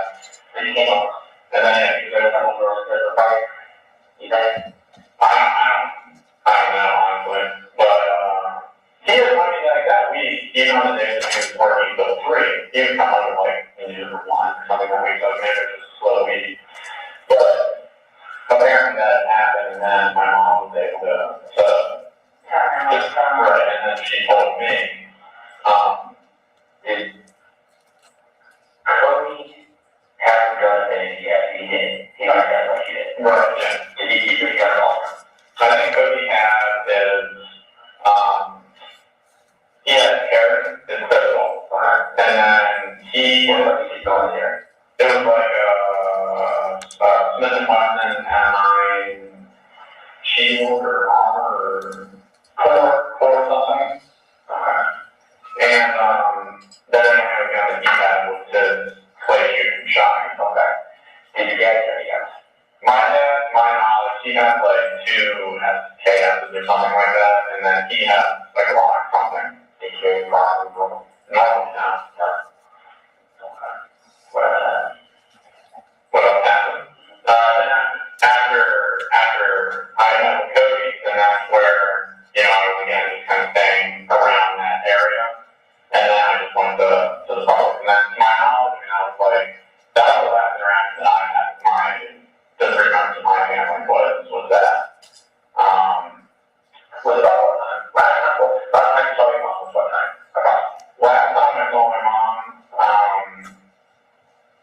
insurance thing. Last time I saw my mom was, God, when did I say that I'm not good? Okay, we took that time, stop on. It was like 45 minutes before that. Okay, so when Cody called the house, you said your mom told him about the argument. Right. And you told, when you left, you said you told your mom you were going to be in the air. Right.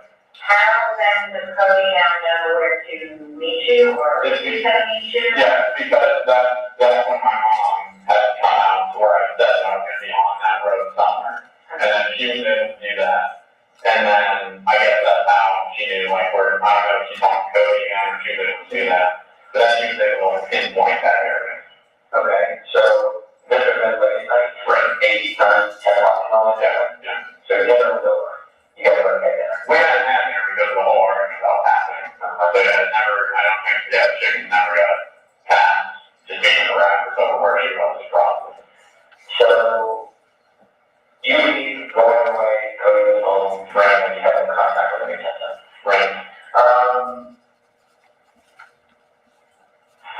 So make sure we're not missing more people. So, right? Yeah, no, good time right now. Take going back again. No, I'm good on just more happy to stay.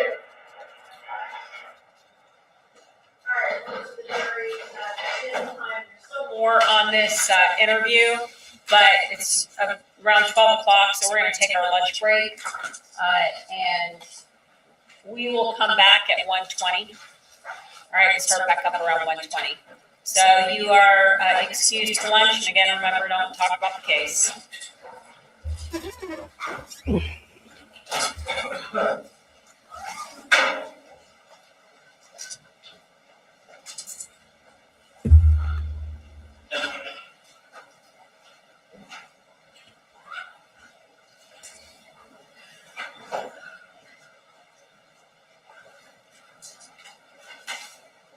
That sucks.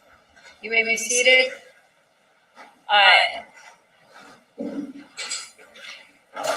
Investigator Anderson, you are also excused for lunch, sir. Again, we're going to start back up at 1:20. Because you're on the stand, you can't talk to anybody. State, defense, otherwise. You can't talk to anybody because you're in the middle of your testimony. Yes, ma'am. All right? Thank you, sir. All right. Now, at this point, I can hear a brief argument from each side as to the proffered evidence from this morning. State. Yes, Your Honor. I think the important thing is that the threshold for admissibility has been met, and you know that's a relatively What does that low mean? threshold. What does that mean? I found a pattern for 10 cents on Etsy, and they won't let me get it because the amount is too small. What the heck? And they won't let you buy, like I just bought a pattern for $1.50, but it was from a different Etsy shop. What, Nancy? Quit it. What does Elko mean? Stop.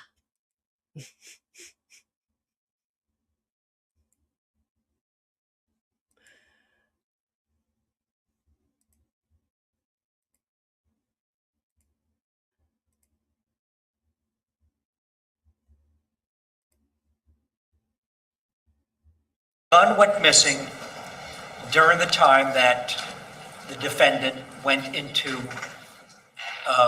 Blake Turpin's room, which was a week or two before the actual crime.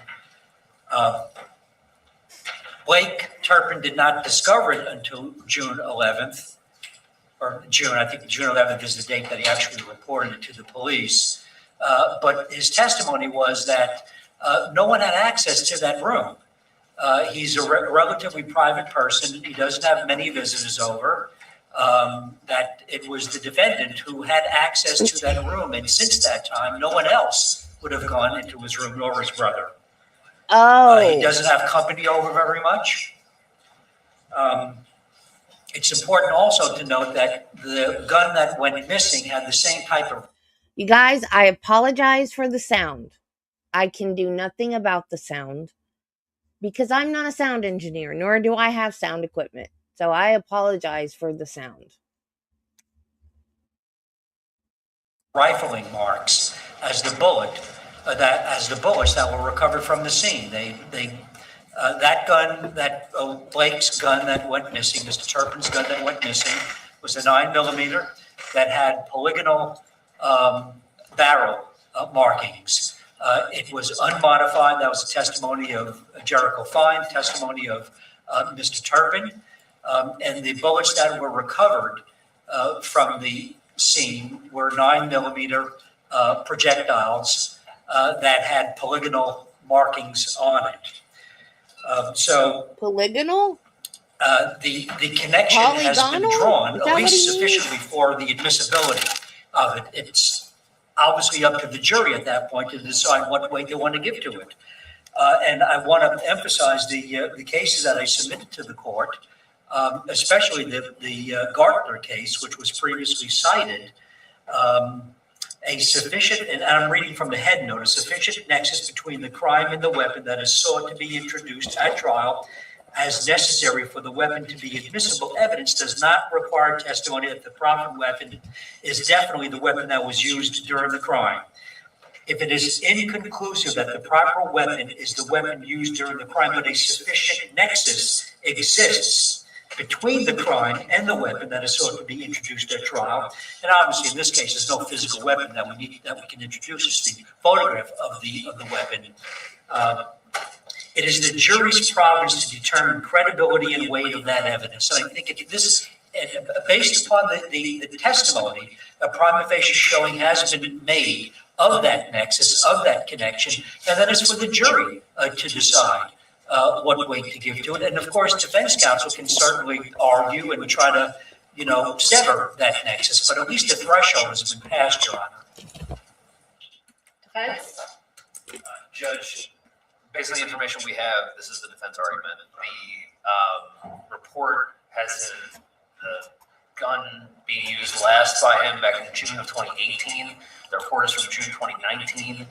That's a year that goes by, in which it's unaccounted for, according to Mr. Turpin, and the report that was filed in the case. Additionally, Judge, so that makes the connection to this gun that was stolen, that it's a 9mm, that Grant, this issue with Grant being in the room that was never brought up in the police report nor in Mr. Turpin's statement that he gave the police, at least the one in writing. And additionally, Judge, at this time, if it does come into evidence, this issue of polygonal rifling that Mr. Leo had even mentioned earlier, and that the FTLE expert, the FTLE analyst is going to testify to in the future, that we actually did not know that the FTLE analyst was going to make any commentary about any guns other than the ones that are currently in evidence or that were referenced in evidence prior to today. We didn't know that there was going to be any commentary from the analyst. We would actually file, and although I know there was commentary about the timeliness of Daubert challenges, but we didn't expect this evidence until just today. We would file a Daubert motion against the FTLE analysts based on that information, Judge. Just letting you know where we're going with it. Daubert challenge is that issue of scientific reliability. Right. So rifling, that aspect, that's not an issue for the polygonal, not rifling. It's not something in regards to scientific reliability. If you're asking for a Richardson hearing because of late disclosure. Well, linking the bullet and the analysis of the bullet is actually scientific evidence, and the analyst is going to, according to Mr. Woodby, maybe I misunderstood what Mr. Leo was saying earlier, but my understanding was that the analyst is going to testify that the bullets that were fired had certain rifling that did not match, or that did match, that did actually link up with the gun that was stolen in the case, and that evidence would be placed when he's going to testify to. My understanding was the fact that there was bullets, and that same gun that was used has polygonal rifling as well. That's correct. The expert will not say that those bullets came from that gun specifically. Sure, there's an analysis of the rifling on a damaged bullet, and then they're using their expertise about saying that the rifling is there in the analysis that occurred. And we would say that that requires an expert, and that's part of the analysis of matching or eliminating pistols as the fired weapons. And that's the issue. The rifling has not been scientifically found reliable in independent courts. I'm saying that the analyst is going to look at the bullets and analyze what rifling or markings, and this is the issue about tool markings. That's what the expertise is. How if they don't have the According gun? to the analyst, that the tool marks on the bullets does not match the type of rifling that would normally be in this pistol, and that's part of the analysis for tool mark analysis. So that's actually a really essential portion of the analysis that they make. So it's not just some layperson saying it; it's someone who the state is going to put forth as an expert to link the two. And it's not just layperson testimony either. I guess I'm trying to figure out the scientific, where you're saying that courts don't accept that type of testimony as being scientifically reliable, that it would be subject to a Daubert challenge. Well, it's not to say that courts don't. It's that we would argue that the tool mark analysis is not scientific and it's not provably reliable and reproducible based on a report that I had actually sent to the state last week. It was a report to the president back in 2016. We would make the argument that I presented that to them as something that I would bring up, but I didn't know that it had to do with I didn't know that the analysis that was going to come out was going to have to do with the pistol that was missing that we never even really had evidence of until just today, because I know that the pistol picture we got, but we didn't have Blake Turpin's testimony. And even when we did the deposition, which I didn't even do, Mr. Leichel did, we actually were given this information after the deposition of Blake Turpin. And Your Honor, with regard to that, when I sent an email over to them, I specifically said. 1 second, Mr. Stone. Okay. 1 second, Mr. Stone. I didn't ask for a response. All right. The information that you're saying you received regarding the markings or the rifling, when did you receive the testimony and the markings? Markings. What information did you receive after the deposition? Well, first of all, we received the police report about the gun that was stolen after the deposition. And now Mr. Stone did give us the opportunity to redepose Mr. Turpin. However, I didn't know the relevance of this testimony or this information until today. We were given a stolen weapon, but we weren't told that it had to do with polygonal rifling. That was going to be the state's argument in the case, and we were only given that after the fact, and I didn't connect the two because I'm not a mind reader. I mean, that's where I'm coming from. All right, now, Mr. Stone. Well, that's the point I was going to make. When I sent that report over to them, I specifically said they're more than welcome to either informally speak with Blake Turpin or redepose him. And as far as, not knowing that it's polygonal marking, it's not my obligation to disclose that to them. They haven't waived speedy trial. They haven't taken any depositions. If they took depositions, maybe this would come to light, but I'm not it's not my responsibility to make their case for them. I'm not saying that's explaining the weakness of our Daubert challenge. That's all I'm describing. I'm not saying the state did anything wrong here. I think they found it. Maybe. At this point, then, Not sure. We'll review the case law and I'll make a ruling after lunch. See you guys in an hour.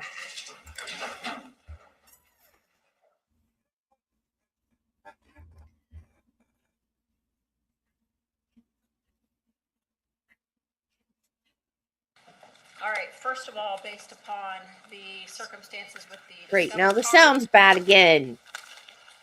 and the photographs, the fact that the same picture of the Discover card was found also in the defendant's computer, along with the indication of the affidavit and the website of the affidavit with all the information, the court is going to indicate that that is admissible, and it goes to the weight, not the admissibility. So that proffered evidence will come in. Now, Just for the record, we would just object on improper evidence so that that's all.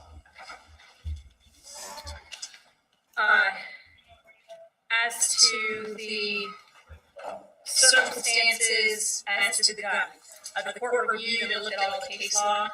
As to the State's case law, there's indication basically where essentially it was just the description of the knife or the description of the gun just had to be made, and otherwise the information or the gun would be admissible based upon just a simple description. Also, as well, the Me evidence too. itself of the gun is not necessarily the weapon, not necessarily to be present itself. It's just the nexus between. It is distinguishable from the case law that I did review for the defense.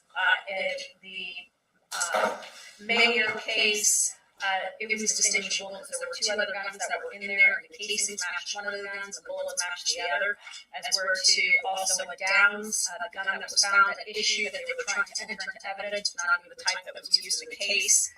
And as to the Agatheus case, the gun that was found 5 years after the murders were committed, so there was not sufficient nexus in that case as well. So based upon the circumstances, all those cases would be distinguishable from this, and the facts don't apply based upon the circumstances of Ray, Gardner, Holloway, Diaz, and Thornton.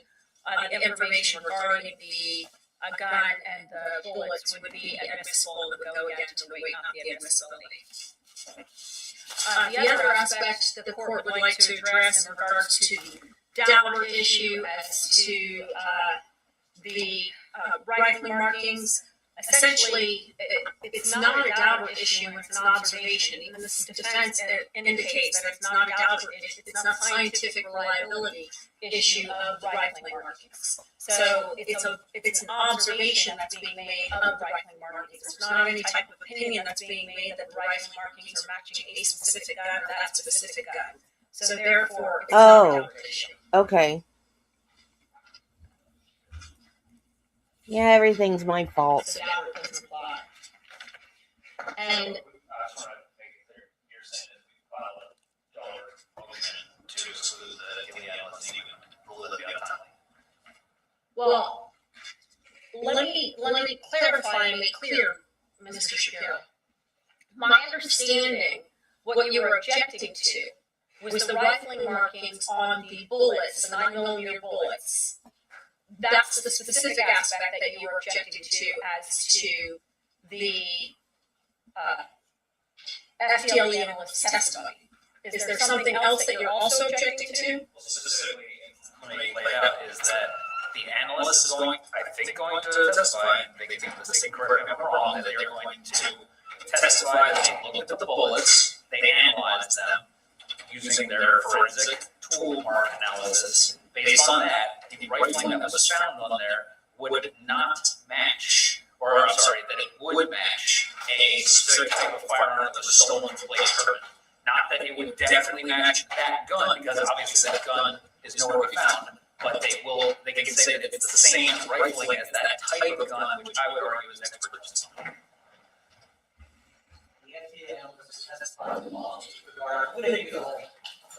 Please do. With regard to the shell cases and the projectiles found in homes, the FDLE analysts wanted to testify that the projectiles that were recovered from the cabinets and the walls had polygonal markings on them. The FDLE analysts are going to testify that the shell cases that were found throughout the home did not have polygonal markings on them. Okay? The analysts will testify that Cody's firearm, the M&P 9mm core firearm, did not make the markings that were found on the projectiles that were located inside of the wall. Because that rifling character, it's a totally different type of rifling characteristic, not even in the same family. The FDLE analyst will also testify that the Glock found on the body of Grant Amato has markings that are inconclusive towards the negative side of the exclusion scale, which means. This is what I want to focus on. It's my understanding it's not the issue as the rifling markings not being on the other guns or matching the other guns. The issue is the ability to possibly match it to the current, to the gun at issue with Mr. Turner. So if we could focus on the issue at hand. I was just giving you a whole spiel. All right, so the FDLE analyst will testify that the bullets, the projectiles found from inside the walls and cabinets have polygonal markings. I will ask him, are you familiar with Jericho IWI 946 9mm? Yes. What's the caliber of that gun? 9mm. What's the caliber of the projectiles that found in the house? 9mm. What were the markings on those projectiles? Polygonal. Does the Jericho firearm unmodified produce polygonal markings? Yes. Okay. The observations, whether polygonal markings exist or don't exist, whether it may be expert testimony, the issue that the court's indicating is it's an observation. It's not an issue of scientific reliability. That's why I'm saying it's not a Daubert issue, because it's not an opinion specifically linking one gun to another for this opinion for scientific reliability on how he's matching it, matching those markings, and that type of circumstance. It's an observation, stating that the markings exist and the markings are there.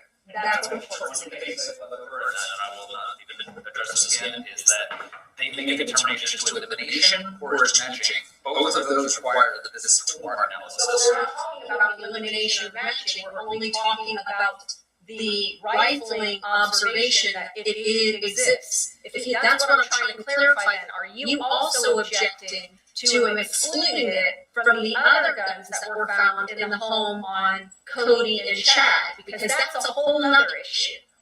Before this came up, I didn't think that was personally, and as a team, I don't think we thought that was important enough to really get rid of, truthfully, until this other gun came along. That was what really drew the issue of a Daubert challenge, because they're going to use the tool mark analysis to make the elimination with that type of firearm. That's where I'm coming from, Judge. Okay, and I'm don't mean to be, still not clear enough. I'm not quite clear. So I apologize. basically, they're using the markings and they're excluding the other guns. You were aware of the markings and you were aware of the other guns. Correct. And that's it. So all of that is untimely. That has been around for months, actually, since the first, the initial so-called search warrants or otherwise. So that would be an untimely Daubert motion. So what I'm focusing on is the issue of the gun that would be, let's call it Turpin gun, because that makes it easier, or the Jericho gun. The Jericho gun that Mr. Turpin testified to this morning. And the bullets that are found indicating the polygonal markings. Saying that the bullets have polygonal markings and making an observation without tying it specifically and having a scientific opinion. Even when I asked you previously, are you indicating that that's an issue for scientific reliability? Your comment was that's not scientific. The observation is not scientific. So therefore, the fact that that bullet has that is not a Daubert motion. There is not a specific opinion as to that issue. While I do agree the other ones may have, for the exclusion process, those are untimely because that motion could have been done months ago. And it's not something to be done in the middle of trial. Daubert's purpose is for being a gatekeeper, and that's supposed to be done at the timing, or at least enough where after to be done pre-trial, and that was done. 2 points. First, when I said not scientific, I mean, I'm calling it a scientific question, not to say that it's not scientific in nature. I'm saying I have questions about the scientific reliability. That's what I meant, and I apologize if it came off differently. The second point is that they're using the exact same methodology to exclude the Jericho as they are to exclude the Smith & Wesson. Once they're claiming that the Smith & Wesson gun does not create this type of rifling, they're saying that that's the end of the analysis, that they don't have to go any further, basically. Only, and the report that I'm going to present when the witnesses on the stand goes into the step-by-step process of the tumor analysis. They make the determination first as whether the type of rifling matches, and if it doesn't, they just the manufacturer. It doesn't even have to do with the gun itself, it has to do with the manufacturer. So the moment that they make the analysis that it doesn't match that type of manufacturer, they don't go towards the next steps because there's no reason to. However, they do the exact same process with the Smith & Wesson as they're going to do for the Jericho, and they're going to say that it has the same type of rifling versus it does not have the same type of rifling. And my understanding is it's not going to be indicated as to say when you're discussing the matters that it came from that gun or otherwise. That's the decision of this court. It's not a Daubert issue. Furthermore, based upon the circumstances, all the other aspects, like I stated, it's untimely. The motion could have been made previously, and it wasn't. So at this point, the objection is over. Mr. Michael, Oh. Actual physical weapons that were recovered and were there for people to see. By utilizing a picture, you are denying us the right of confrontation where our own expert could fire this gun if it existed, and we would be able to compare it to the projectiles that are going to be introduced by the state. As far as all the case law, I read all the case law, but I appreciate your interpretation as well. And the circumstances as indicated on what's being testified to is fine. And at the same time, on every case, the defense, if you wanted them to evaluate the bullets, the defense has the opportunity to hire whomever they wish. However, based on the case law, what I read, the court is allowing evidence at least of what's being stated. It goes to the weight, not the admissibility. And I understand your opinion, and I respectfully disagree. And in the future, we've already discussed it, one individual on each side at a time to make the argument, but thank you.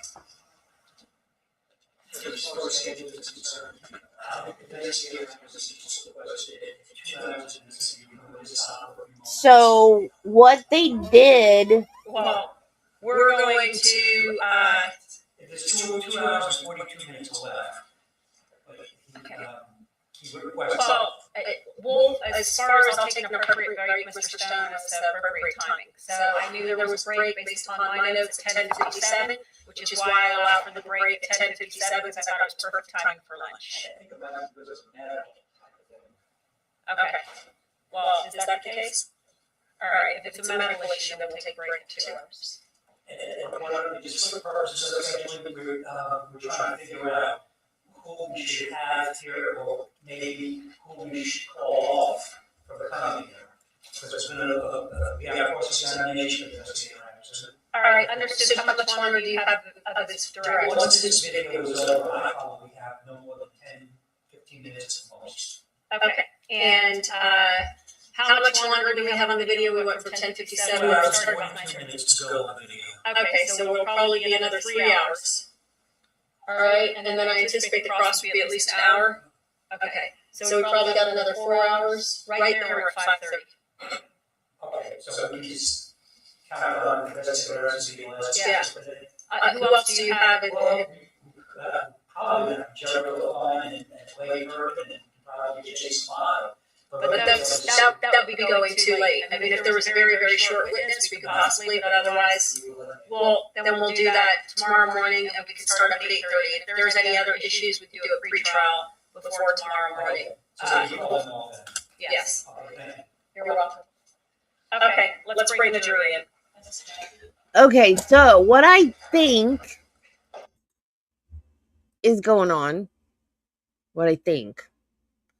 is that they didn't have the gun, the murder weapon gun, because Grant said it had been stolen, and they excluded the 2 guns in the house by the rifling on the bullets.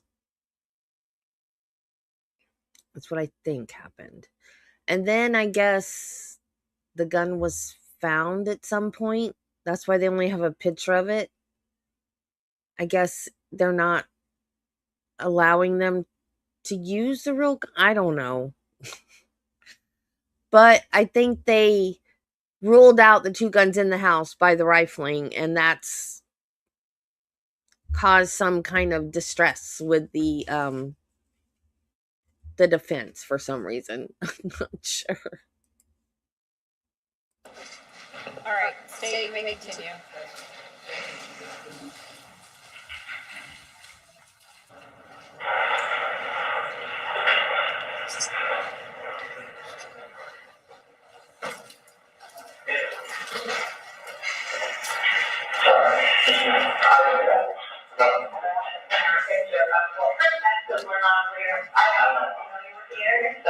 So we're going back and talk again about this kind of work to me about Cody and you meeting that night.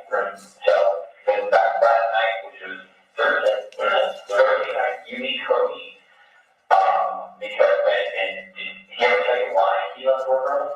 No. I assume it was just because he had been off the road. Okay.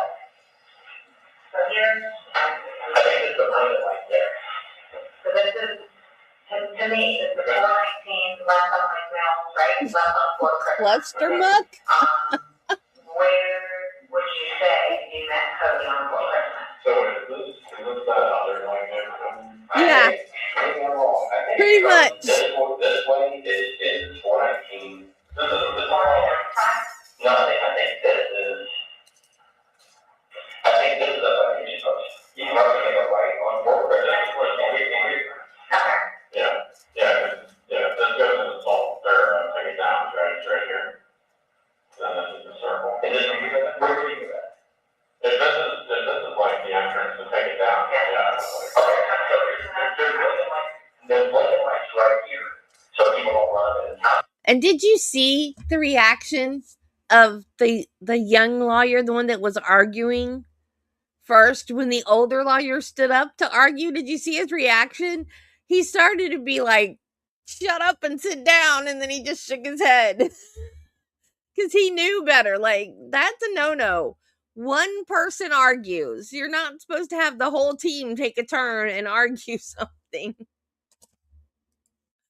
But she was cool about it. She just reminded him, you're not supposed to do that. She read like, that's on the news. And then there's those two yellow arrows. One in the corner. So these are blinking lights here. Alright, so then where do you and Cody meet? Like way down this road, like further past on that road. The path, does it dead end anywhere? I think it like it literally in the middle, and then it goes to the dust level, and then if you keep going, which was the way that I inevitably took it, where it'll dump you out on the 50, and then up 50 you go back to the public. Right, so here's the blinking light. How far down do you think you met? 10 miles? Significant ways. So approximate. I would say it was probably over a mile. Just so we can do that before. We know,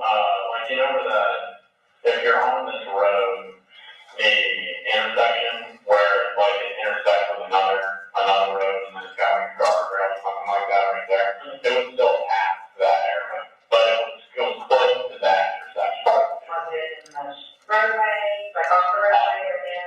Yeah, it's off the road. Just off the road, okay. Yeah, I'm not.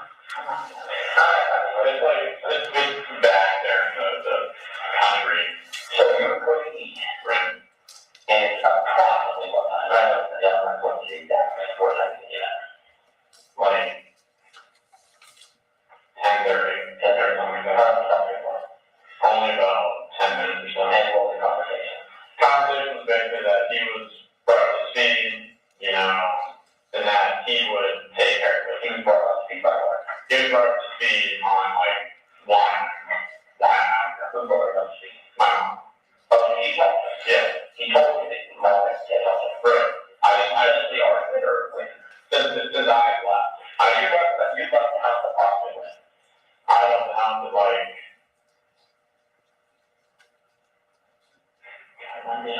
Dark. It was dark.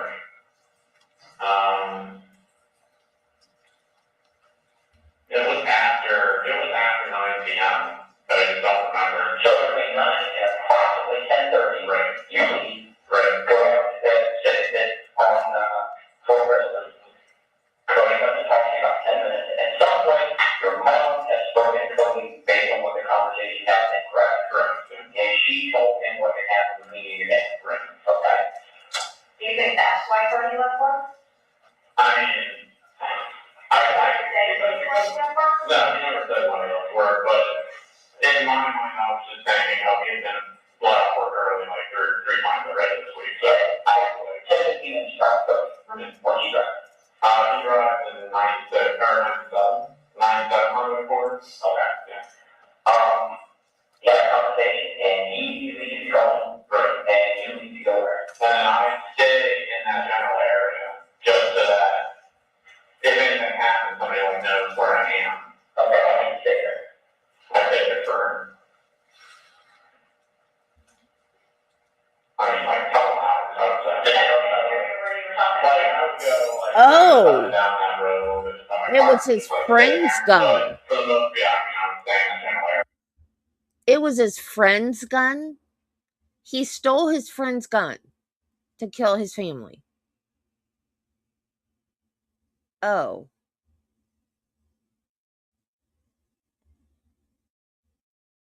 Well, that's not nice. And then I decided to go to Harvest, which is about what time? Like, between like midnight and 1, I think. Yeah. And you go to Harvest midnight 1 and I'll stay there until I stay there until like 7. I think it's hard. Well, it's better than good. Yeah, I mean, that's not too bad. Yeah. It's like on the side of it where like there's the back and the public for like all the shipments and stuff, and then you go around that corner and then there's that line. On the front side, from track across the way. So there's a parking area on that side. Yeah. Everybody ready to live that in that area. There's a side parking. Right. If you come on board, you make a left, you go to $5. The ice cream place is on the front. Right. But you're on the side of the building. Right. You ain't got either you or come by or you get ready to work there. Yeah. I saw a little truck coming in the morning. Yeah. And 7 o'clock-ish. Between 7 and 7:30, I leave. Ain't nowhere. And then I just drive over to where my interview. And so I'm just understanding where was that at? I'll leave it. I'll leave it. So how did you get there? I just drove it. Which way? What would you use? Colonial, the 408, and then I got off on Goldenrod, the Goldenrod exit, and then I took Goldenrod all the way down to leave at road. Okay, right. Right. Go back towards 436. Yeah. Okay. You have E-Pass. I do. You. Okay. So your E-Pass would probably hit you at the Dean Road, maybe? Yeah. And I don't think there's a toll, if I'm not mistaken, at Goldenrod, is there? No. Yeah. So you want to go on side service roads all the way down to the exit. And what state are coming in? I'm sorry. That was in Korea. Korea? Yeah. How do you make it spell? ACCREDA. Or Korea. But if you type in that in like script, it'll give you like the other name that the company has, and then they're all just like offering Sigma, so they're all called Sigma now. Scripts like, yeah, like a doctor scripts. SCRIPTS. Express scripts. That's the actual thing your name of the infusion group, but they kept your name of Frida or Frida. Express scripts. That's shitty. That's something. Right, 6272, we did the roll out. Yeah, 62, yeah, I remember being 62.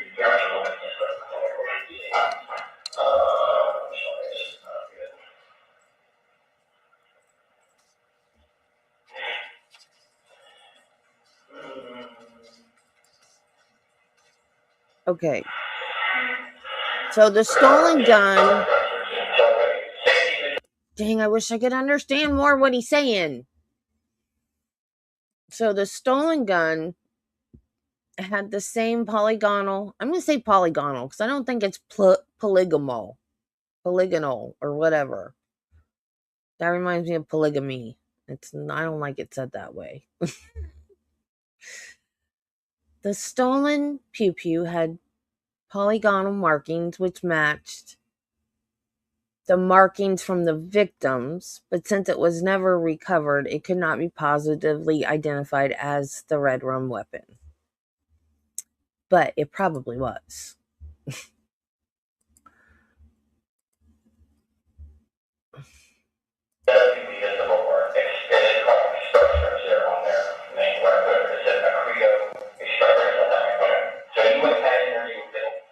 I interviewed 2 managers, Erica and Harry. Tino? Alright. Erica is, I think, like, maybe something like that. She's got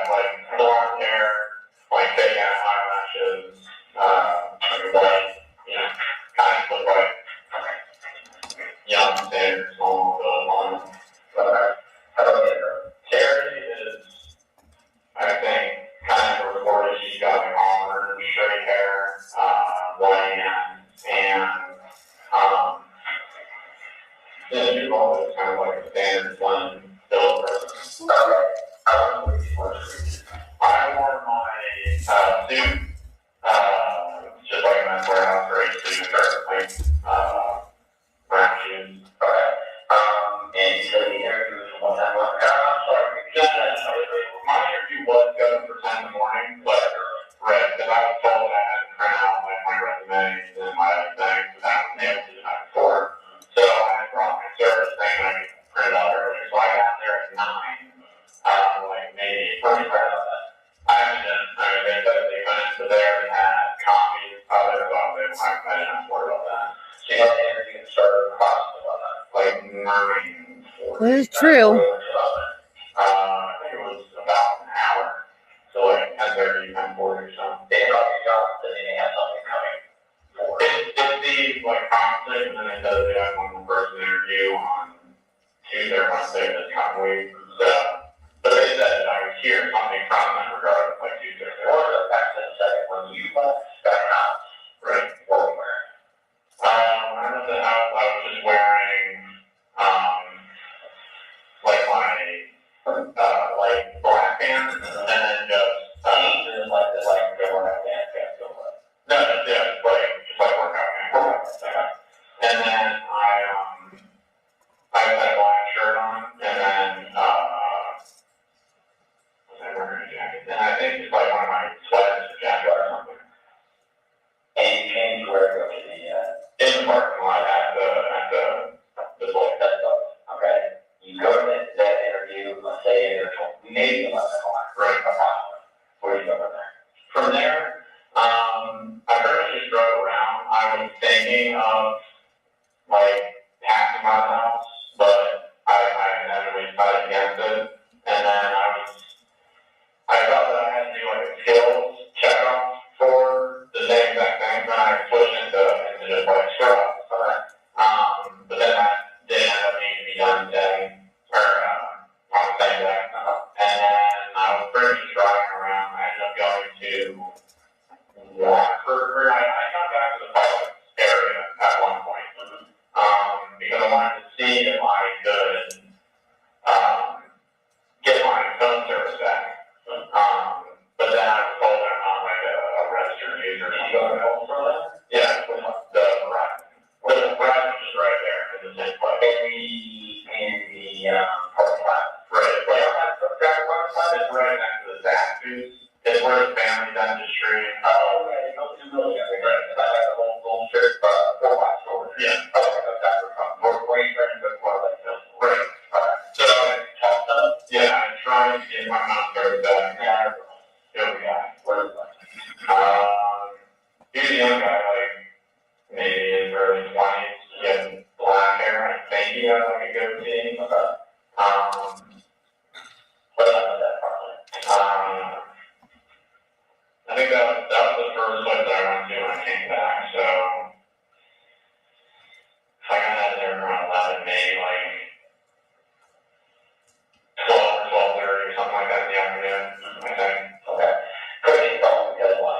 Because I was told that I wasn't a registered user, because it was on my dad's picture back then.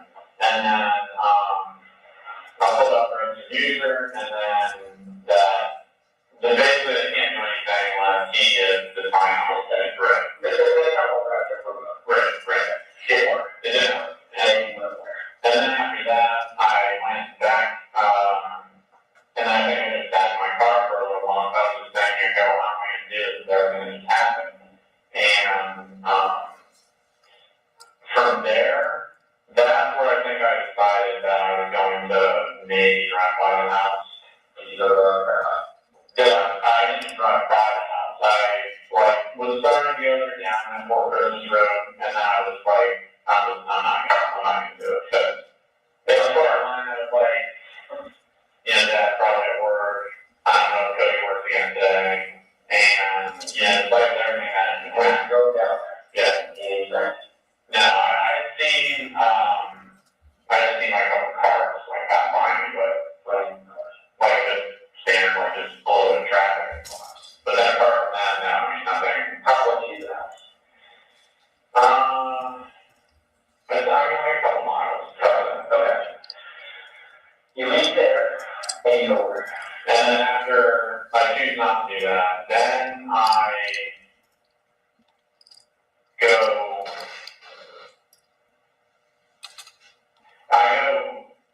back towards the Goldenrod Express area to check out what I had to do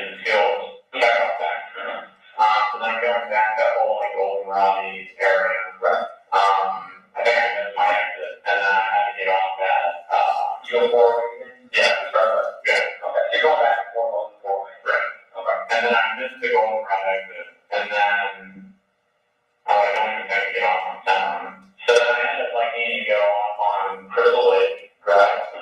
And then I connect up with 50 and then go all the way back to the gold run road. But then I stop off and I see if there's like any email update or anything like that. And then yeah. And then there was nothing. So then I was like, oh crap, it's not like today. But you got the paper and you got the money. Right. In your account. Right. Okay, so you got the bank? Right. You still have the account? Yes. Okay, got it. Okay. Do you use it? I had used Cody's card to pay for one of my bills that I was in. It was just one of those from that site. It was just like a bill that had back. What was that there? $599.99. Okay. What you know you're doing? Yeah. He said, okay, do that. He said he used it to like survive until things get figured out. Because he knows that I only have, a few $100 in my hand. Well, you told you about that money, so you Right. can use his card and pay off what needed to be paid off? Yeah, but he does use it for like necessity. He gave it to you? Yeah. He gave it to your date. Yeah. For that phone, right? He just did it on your bill, right? So then after the real estate, I didn't have to do any bill check off. Then after that, I go. Then after that, that's where I go to Waterford. And then at Waterford, I go from there because I think I'm gonna get something to eat. This was like right before I went to the hotel, so it was like 1:30, 2 o'clock in the afternoon, maybe. And then there, I think about getting something to eat, but then I don't really want to use like the other cards to pay for something, and I know that I only have a little bit, but I have to like sleep somewhere. Again, I'm trying to use like my money for that type of stuff. So I'm only there for like Hey, Carla. something like that, and then I end up leaving from there, and that's where I go to the Doubletree, and then that's where I checked in, and then out that Doubletree. I only came out of the Doubletree to Okay, now he's talking about like the route he took. Is he talking about after the murders, before the murders? Did anybody catch that? Because I don't know. He's talking about using his brother's credit card that his brother gave him, supposedly, because he knew he only had a few $100s. But I don't know where this falls in the timeline. I get like a water bottle out of my car and get like, probably had to get my razor out just in case I needed to shave or something like that. In your room, what's in your room back at the Doubletree? It's my leather, like a shoulder bag, and then it has my other small leather shoulder bag, I guess you can call it, like really like a satchel. Okay, what's in the bag? In the satchel, it's just got some batteries and protein bars, just some like ration type food, and then in my big carry, it's got just like some clothes, standard clothes. It has my like all the electronic chargers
just going through all of our night, but like, I'm just gonna get my bottle of water. And, Now he's telling him what he ate. What the fudge is happening? Yeah, but it was just, they were always like doing it too. Yeah. Here, we got a better map, just so, and I can't do that, but. Line. No, okay. We park up there, it's pretty, it's up there's your house. Here's the guy that says the light there, and you went down Fort Christmas going to Orange County. Right. And I would suspect this is about somewhere around a mile, give or take, from your dome. Remember Cross Street or anything that was there? I don't know if it's on here. Yeah. It would be a road that's like coming in this direction, where side road or like somebody's private road. No, like side road. It's like a road that inevitably collects back up with for this team. And it's like, I think where you're saying that road, it should come back to I think it's been a split, or it's split off and go back here one. Oh, it was before that. Yeah, before that split, where they have, then before that, where there's another road that's intersecting that has like a metal guardrail, like a long metal guardrail. It's just like a little, I don't know, I can't really describe it. Like it should be a road that's coming in from this direction. I don't know, unless it's like one of these that's just like right off the map or something like that. But here is, this is back up, I'm not mistaken, it goes back up to where. Okay, Pacific Road goes all the way from Personal. You come down across this 419, the road 419, goes back to some developments, some new developments, winds its way around, and kind of looks like that. But that's all right. Before that road comes in, it's a good road. The stop sign aspects, you'll probably get right around there before you get back into the middle of the middle proper. Put that in it, right around there. Close, there's a church right there, the outside, it's Orlando, they've got the property there. No, all I have to remember is just, it's right here, it's right here, and that's how I see it. Is where we live at. It's right, I mean, right there. Yeah, it's all right there. So that other road comes down, you say where the lights are down that way, and the only real road that comes down and goes back to the east. Yeah. So it's probably that. I don't know. But it's like a east side road, it's like a little driveway. And then it lines the road. Yeah, it's like that. So how are you going? 420? 420. So there. And then, when you left, Cody, what did he say he was gonna do? Kevin said that he will take care of it. Take care of what? Just the situation I was at, man. But whatever needs an update was from my mom. Did he tell you what he was updating? He told me the reason why I didn't take it out. But he really didn't give me that much dialogue about that situation. He was missed a little bit because he just got off work and I had to go deal with this. And then after that, I mean, it was just he gave me the debit card to say, he used this in case of emergency. And then I mean that was pretty much it because I don't know if he already said that he was on his way home or there were expectations for a time for him for making it home. Well, what was your demand? What did Cody see that? Were you scared? Yeah. So I was scared because, like I said, the first time that I've been out of the house. You were scared of what? Being on your own, or did your father say or do anything to scare you? He had threatened me that if I stepped foot back on his property, not the house, if I stepped foot back on his property, he would cut me. And He said those specific words. Yeah. Did you tell that to Cody? That your father told you that? No, I didn't. So you're afraid of it? Okay. Yeah. You are actually afraid he's going to get you. Yeah. Also because, in the past, 2 weeks before I got kicked out, my dad was going through like a lot of episodes where he was losing temper a lot, yelling a lot, especially when anybody were at the house. And my mom, so was he being violent to your mom? Yeah, I think physically or just emotionally. Both. He had bruised her left arm by grabbing it.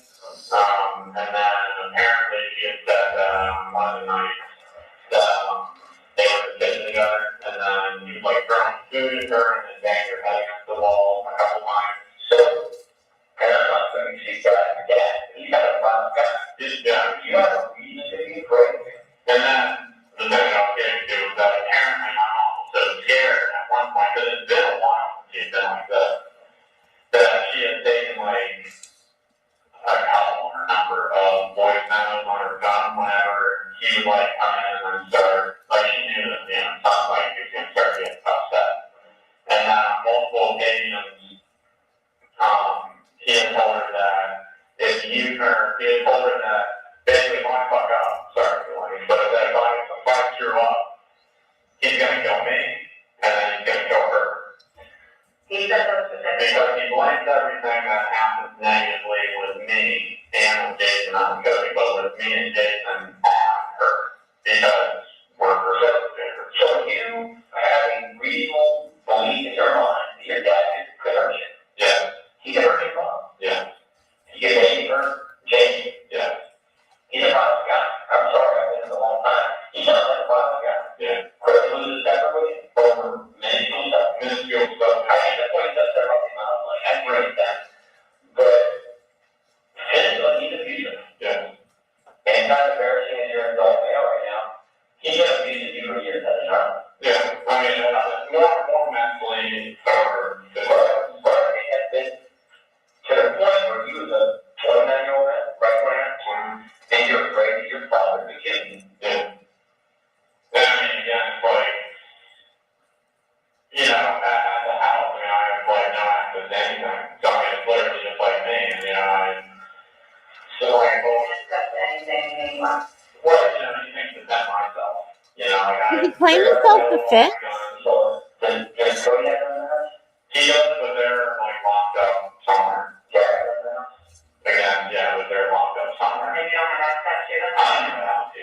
I don't know how to. I don't have any keys to the doors inside the house. All I have was my car key. That's all it is. And that night when you argued with your father and you said he grabbed your shirt, pulled you off the couch, did he do anything else to you physically? No. No, he didn't like pursue me anymore. He was just. Did you tell Cody that he acted that way towards you? No, I Cody had no idea that there was a heated physical, just the argument that you needed to get out because you were talking to his girl. Right.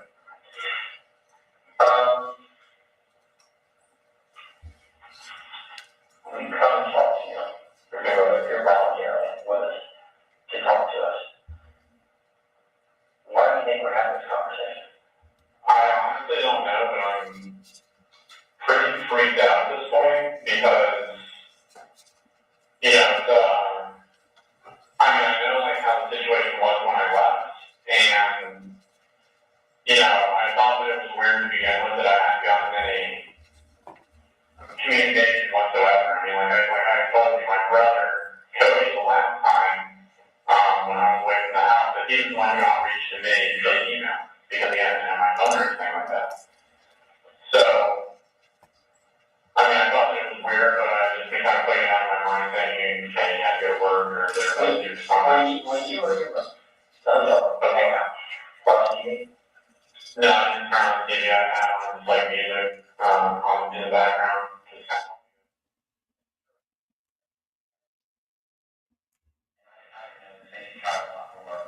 They can tell because the TV, every channel we've been on, when the TV is turned off, then it has a problem.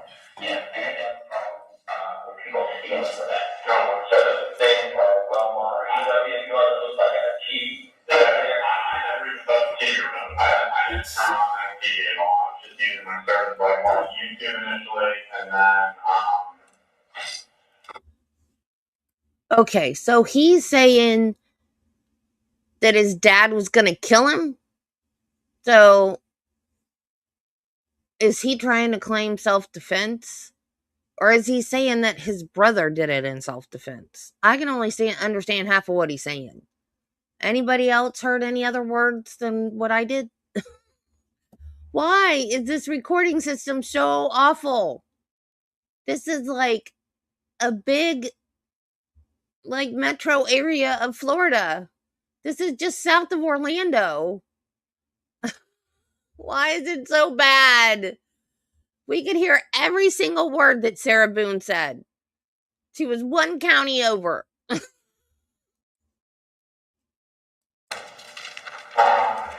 I usually use this reference to the setting. Right, so the history of where you went on it. Right, yeah, okay. As a child, we're told the truth always is the best thing to do, correct? Correct, you agree with me? Yeah. And accidents happen, things in the heat of the moment, things happen that we wish hadn't happened, but we may, I think of myself as my kid would make me so angry and I'll snap at him and then walk away and say, wow, I'm showing up, that's not very adult of me to stand on a child or something. Yes, they're wrong, but I should be the adult and not stand at them. Right. Tell me what you think, because I can tell that I've done this for a long, long time, and I read people the way they act, the way they talk to me, and the way they answer questions. There's something you want to tell us. I can see it in your eyes, I can see your body language, and just your way you act. Now's the time. Now's the time for something you want to get off your chest and give us an explanation of what's bothering you. Now is the exact time to do it. And I'm giving you that opportunity. Right now, tell something you want to get off your chest. It's there. In your face, it's in your eyes. Yeah, let's hope. You've been there since we talked. You have to do something that's not. You know how to know you found out. All right, members of the jury, just briefly, I just want to instruct you that you're about to hear from the recorded interview that contains opinions and statements of Investigator Anderson and Maltari to Grant Amato. These opinions and statements are only pertinent to explain the reactions and responses they elicit. You are not to consider these opinions and statements by the police officers as true, but only to establish the context of Grant Amato's reactions and responses. Now you may proceed. Something really wrong with this guy. Not that, I spent a bunch of money I should have on this girl.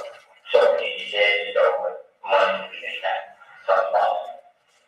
I'm just worried about what is all transpiring from that. I think at this point right now, the opposite Grant. No, you didn't. Your eyes is the view of your soul, and it's in your eyes. And it sounds stupid, and people don't believe it.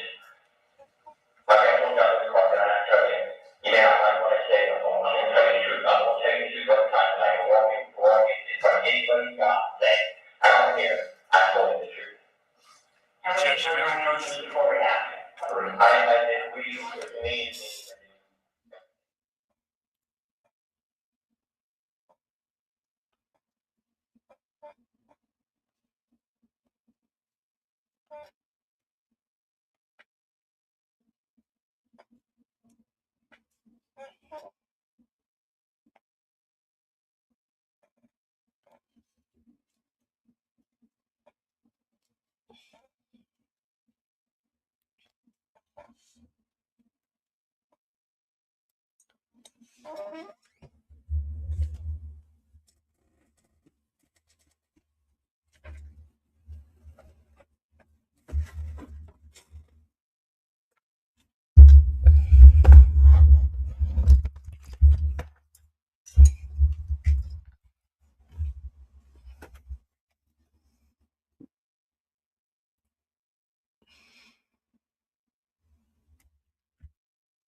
Members of the jury, the last comment regarding the by Investigator Anderson raising his hand, swearing to God as far as to tell the truth and will always tell the truth, you're to disregard that as any type of bolstering of his credibility or circumstance. Again, anything that's said is simply for the reactions of the defendant, but that is not any way to assume that there's more credibility to Investigator Anderson.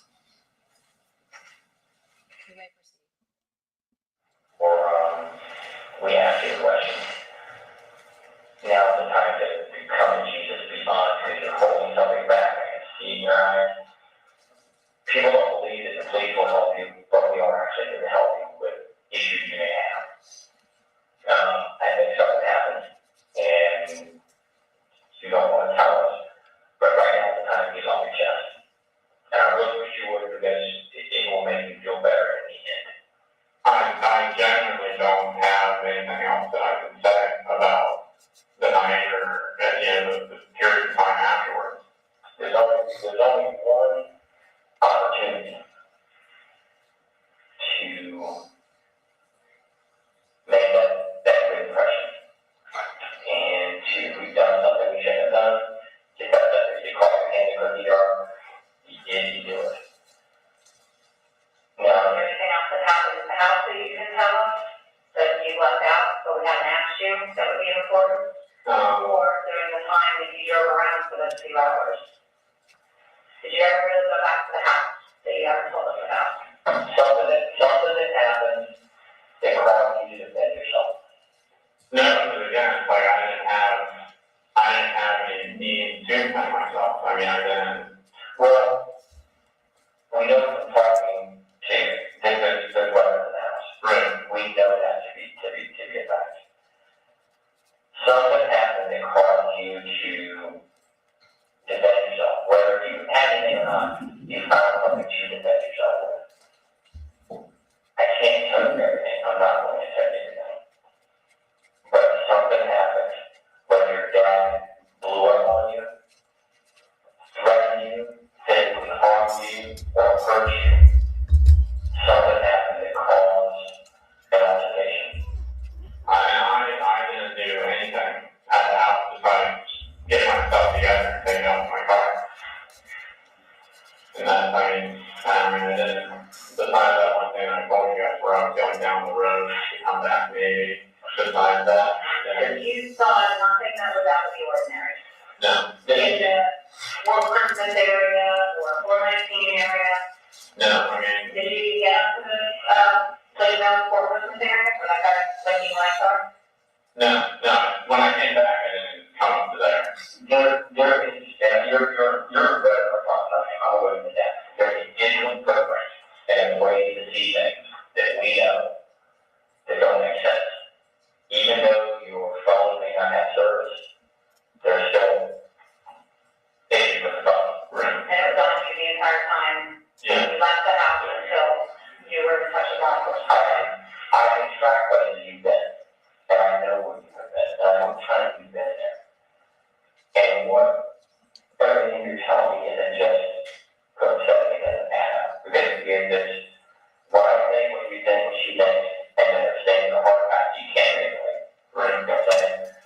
I think something happened in the house based on what I know right now. And you're afraid to say it, you're afraid to because I say that I was a victim, I was hurt, I had something that didn't happen then, I don't want you to tell me it's something maybe embarrassing or not good, but I know a lot more than I can let on right now.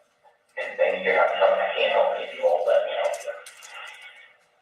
So what's worse than this indeed? What have we missed here? When I come back that other time, I crossed in front of the new fence, the red blinking light one. I remember that. I can't remember. No, sorry, when you said you were going to come back. Right, yeah, okay. But after you did your answer. Correct, okay.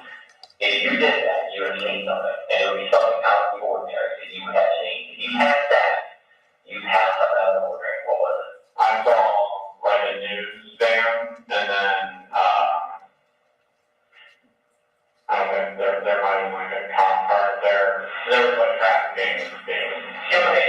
Human nature. What to my own neighborhood, that I've lived in a couple places in Central Florida, in the 23 years I've been here. I see something major going on, I get on my phone, or I get on my computer, I wonder what's happening in my neighborhood, and look. And Are there attachments? there's a digital footprint of where I'm at. They tell me I looked at the events on the phone. There's all every year, you can't delete it. You can't.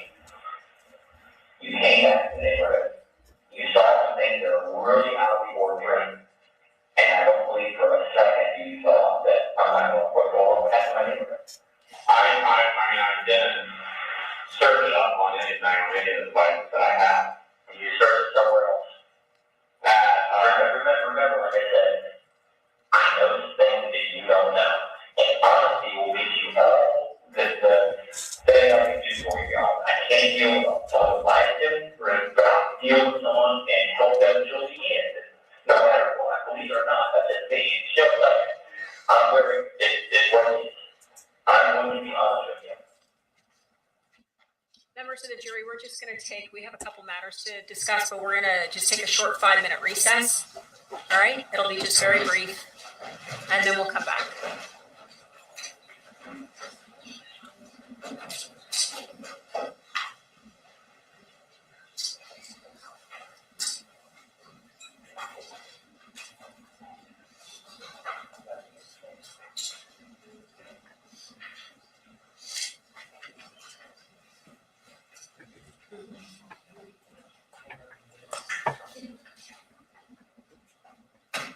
You may be seated.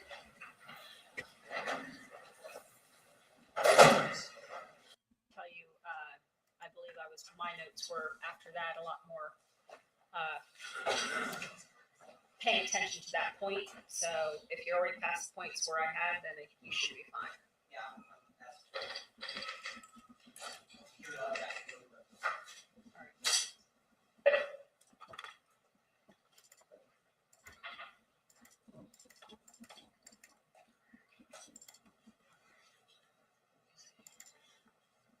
Believe it or not, that's just me. And she'll tell you, it's what it is. I'm going to be honest with you. I'm going to say if I can do something that can help you, I'm going to help you. But every one of us makes mistakes and do things we should have done in a heat of moment to protect ourselves or to protect somebody else. It happens.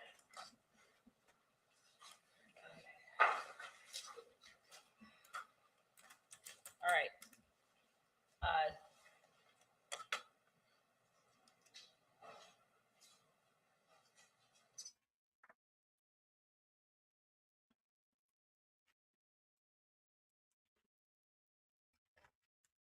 Ow.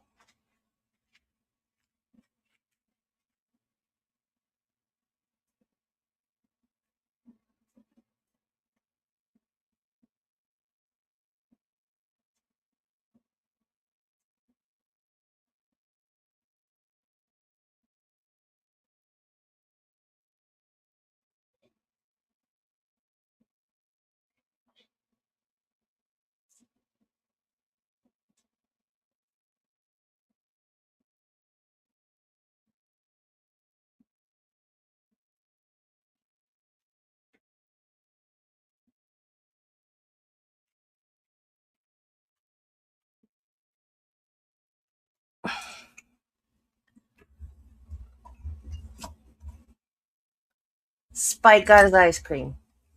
No thanks to y'all.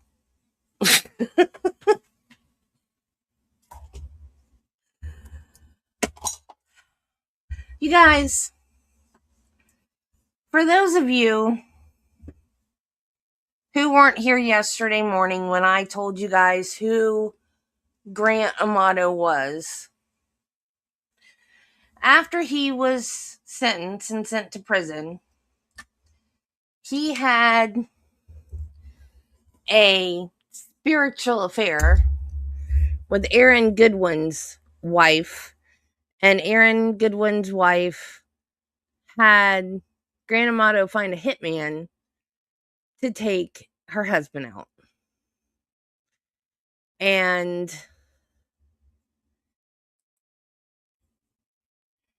And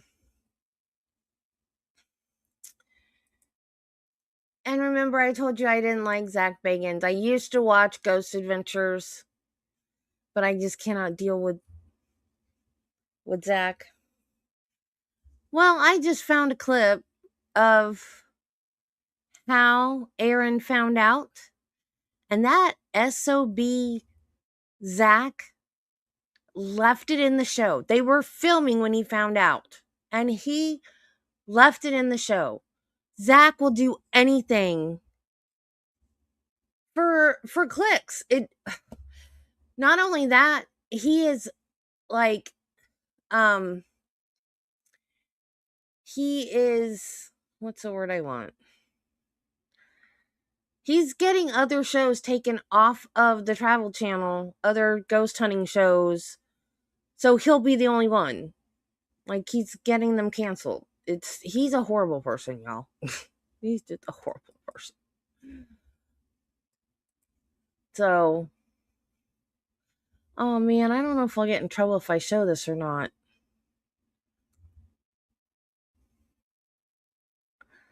Maybe if I just show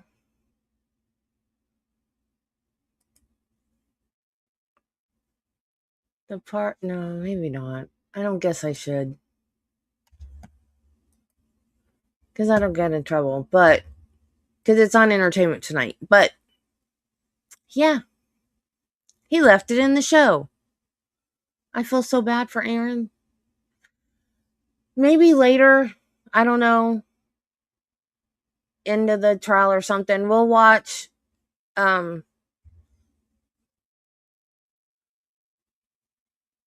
oh, yeah, I can do that.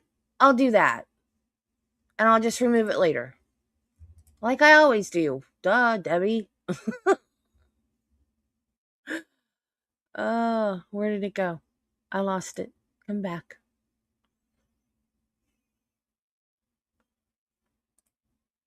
All right.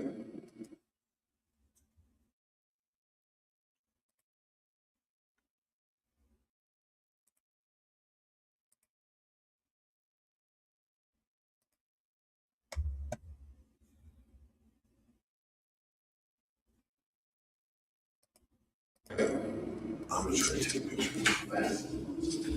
So what I'm doing right now, I'm laying UV lights, and then I take a long exposure Polaroid for like 30 seconds or to a minute, and just let it sit there with the lens open. Oh God, dude, I feel like something's happening. Suddenly, Aaron gets a notification on his phone, and we can sense something is wrong. Dude.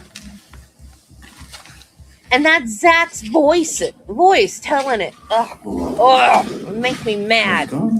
That should have been something private. You right? You okay? Well, the police are in my house. What?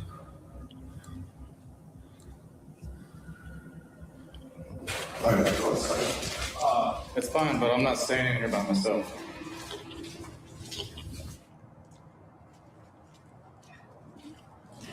I don't know what's going on. Aaron was getting a phone call or something. He said the police were at his house, and he said he had to go outside. At this point, we will not be showing any further footage, but it is at this moment that Aaron receives a call from the police that his wife has been arrested and charged with conspiracy to commit murder by hiring a hitman to have Aaron killed. Why does that need to be on the show?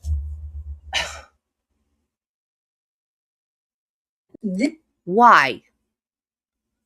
Jeez.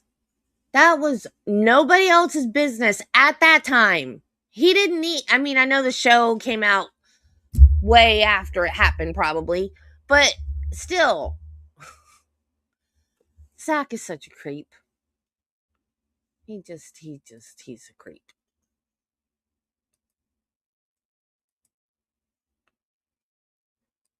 But yeah, after we're done with the trial, we can watch her allocution and because she pled guilty.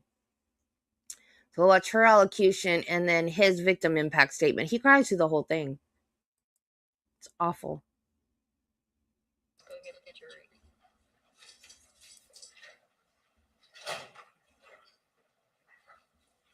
Oh.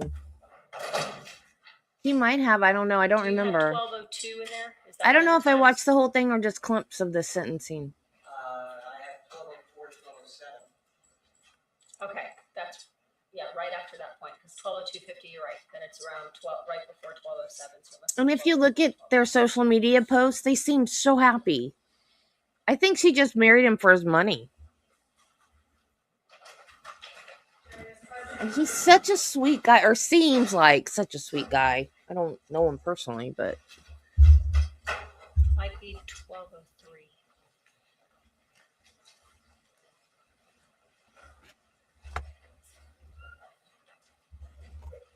Here's my hand. You may be seated.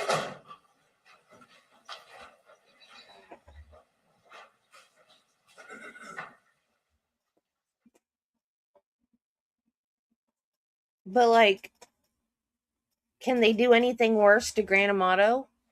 They could give him the All right, death members of the penalty. jury, we had some things to go over with in regards to the video, so The only thing at this worse. point, we're going to continue the video. You may proceed.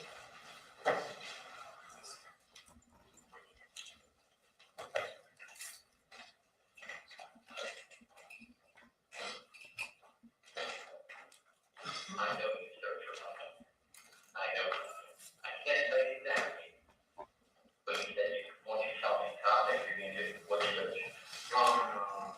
When I got to there, I searched for like top stories, Toledo or Julio or something like that. And then I saw that there was like just the initial, like it had like a video, but I didn't listen to the video, but it had the initial thing of that there was shooting in Dalton Circle, but it didn't say like the address or who was all of it, just like the what was that search? I honestly can't remember. I think it was one of the questions, but you saw the story, but we seen things. Same story. Because it's a thing will tell you how long of the time you spent where you saw that. Yeah, I was on there for like 20 seconds. Well, what was your thoughts when you reviewed that story? I was freaking out, and I was just like blank. I didn't know what to do. Now it's time. Now is the time. So what do you think happened? I think that there was something that obviously happened at the house. Tell me what happened. I don't know what happened. I know that. I know that. I can't help you, Grant. Honestly. I can't help you. Honestly. We think something else happened before you left home. That you're either afraid of or embarrassed to talk about. Finish your ice cream, baby. Like Danny said, we can place you there. Well, what's wrong? And so we need to know what happened before you left that house. Because you didn't leave with everything being okay. I honestly, I don't have anything else that I can really say. I mean, I don't know. Do you even know why law enforcement got involved? Like, what brought us to that point? No, you just said, you know something bad happened there. And you're really shocked by it. That's what we came to what happened there. Something bad happened. You're here with us for a couple hours. You looked at that time and seen something bad happen. Because the video is not of just a general area, it's a specific location, correct? Yeah, I saw like a driveway or something. Another driveway, like. I saw like there was like a gate, and then I saw like there was like two cars, but then I didn't see anything past that. Okay. Well, that driveway gate your home? I honestly did not fixate on it for like a long period of time. I saw like the one with an actual like gate. You've been here with us. You said something bad has happened at your house. And today, so long you haven't asked us about anybody.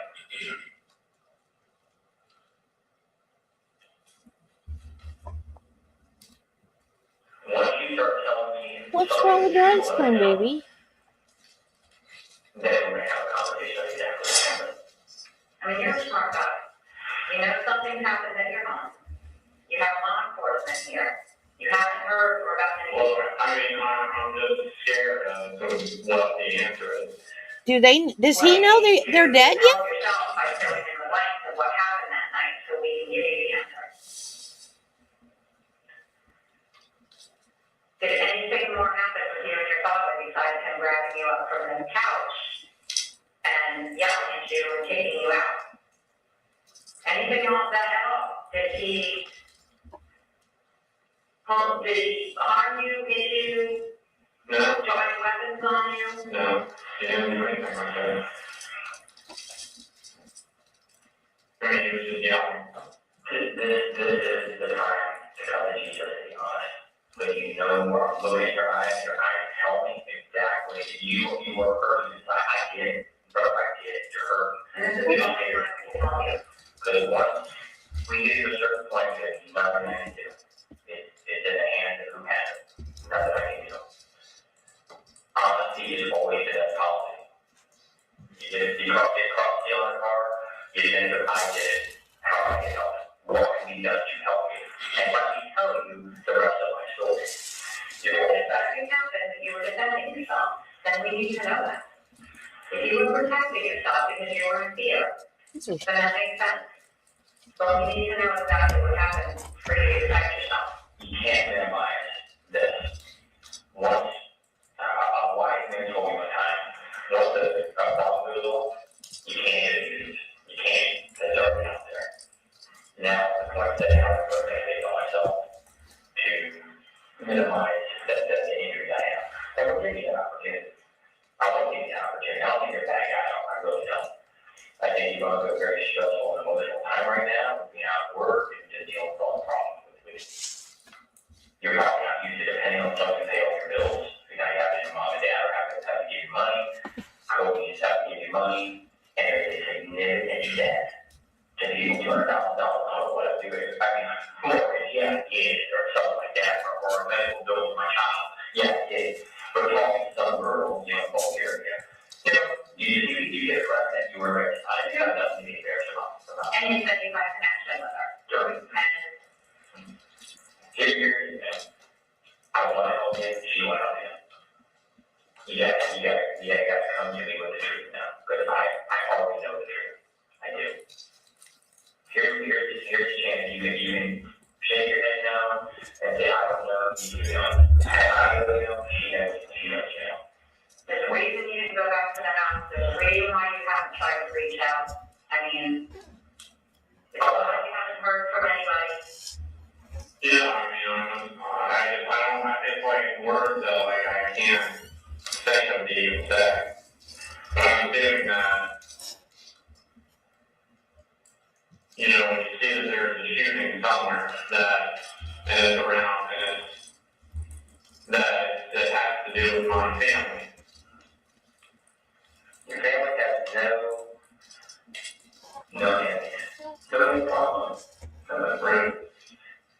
And you knew what you were saying. You said, but I mean, it's like, I don't.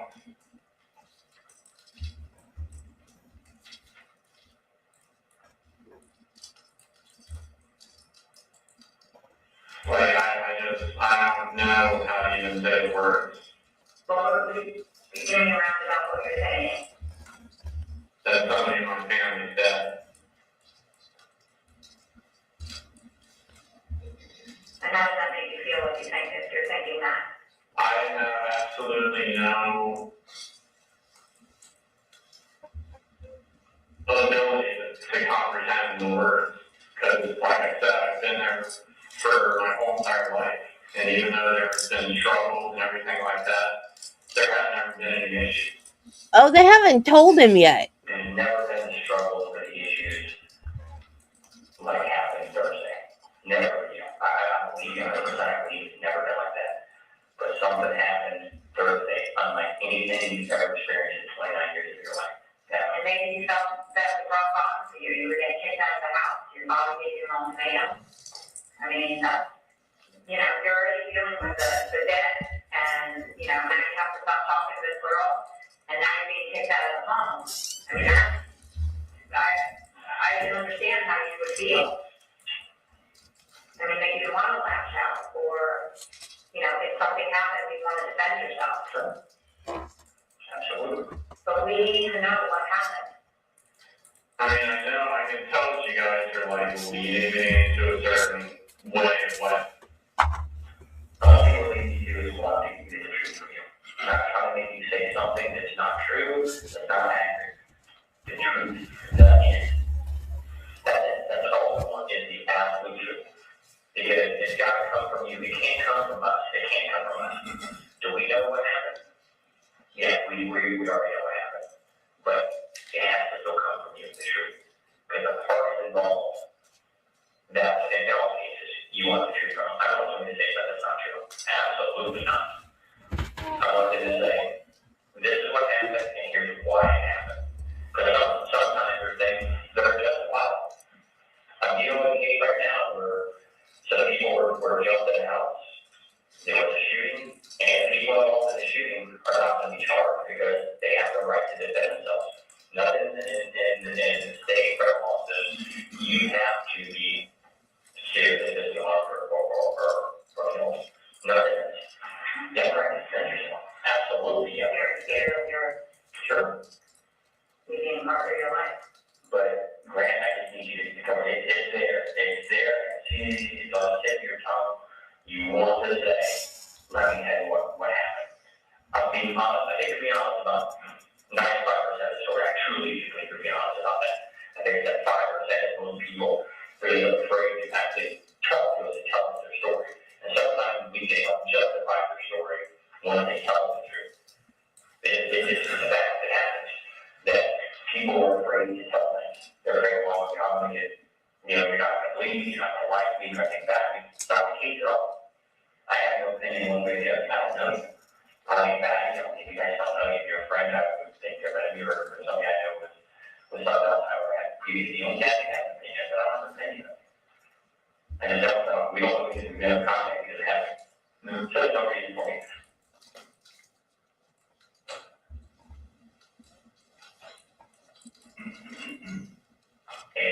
I'm going to take it to me. I like what I'm saying. That's me. Some people don't do that. Some people will.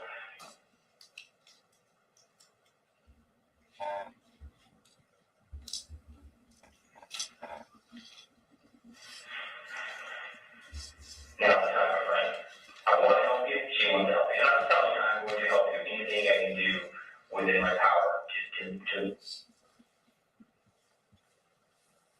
but I have truth from you. I can't get it from somebody else. I can't get it from her. I can't get it from over. From you. I already know. I'm telling you, I already know. I have a couple more years, I'll retire. I'm going to take my career and what? And I'm asking you to be honest with me. I mean, apart from time, being wrong, I definitely don't have anything else that I can say about what transpired during the nighttime. So you left your house. Everybody was fine. Yeah. And when you left Cody, Everything was fine. well, we got called to the house because Cody didn't show up to work. So law enforcement goes over there, and can you tell us what we found?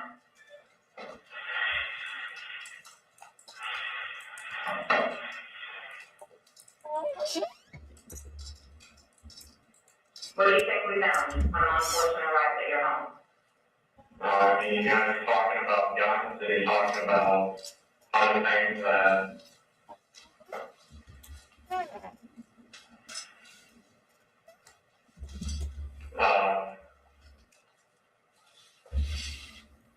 And then the website and everything that something happened to him.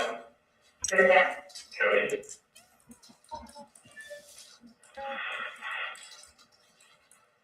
Did he do anything to Cody? No.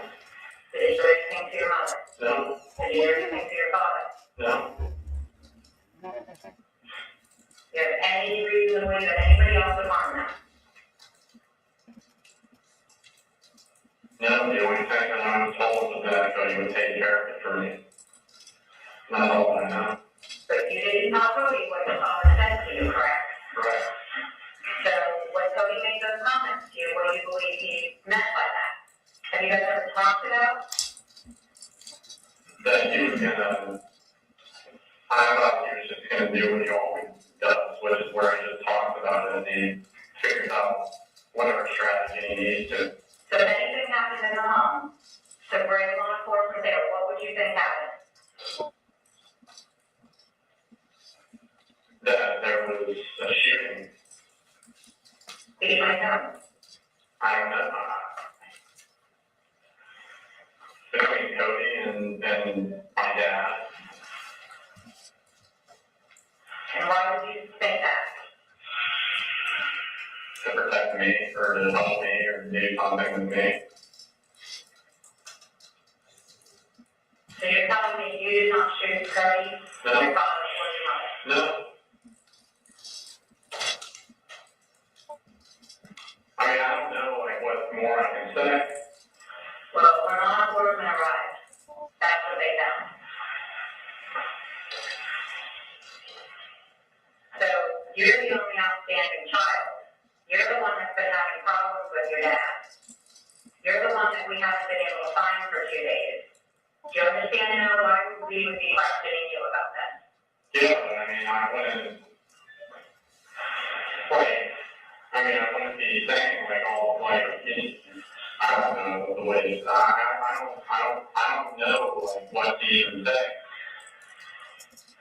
We're trying to see if there's anything else that you've left out during the night from when you first came home and confronted your father. Or if he confronted you until the time you left. That you not told us. There's nothing,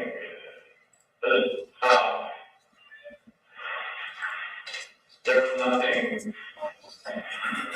to that level of conversation between him and I. So if anything happened in the home, you believe it would be Cody in that? Yeah. Because I don't have any access to anything. Well, I can tell you from what we were right now. You know what the news has said, correct? You know what the news has said. I only know that first story that I saw, and then believe. And what's the first story saying? That there was the shooting in the Salt Circle area, and the investigation is ongoing. Okay, and what did they say that the people, what did they all report the same thing? Everyone, the sheriff and all those problems, the sheriff is providing information to me. And it's all you know. What has happened in the home. All I saw was literally like the paragraph, and then the last sentence was there's an investigation ongoing. And you saw the investigator, you said you told that. They have their information. They have their information that they don't allow information to get. So it's possible by that time, after the news report back what happens. We know that Cody did shoot your dad. We know Cody did shoot your mom. We know Cody did shoot himself. You still have that stuff. That's because I don't know what the normal proceedings are. I Normal proceedings are pretty honest about what happened. And then he told you about the game, and he told us to go on, And we like to be here being honest. We feel that you are being something out about what happened in that home. And the evidence tells us what happened in the home. But you need to know the blanks. Here's my thing for us. Here it is. We're here to help you do this, and you're not going to like something here in just a minute. And I wasn't gonna hurt you, but Spike! you gotta take that step and cross over and say, okay, I have to tell you. You probably better tell us what happened before you open that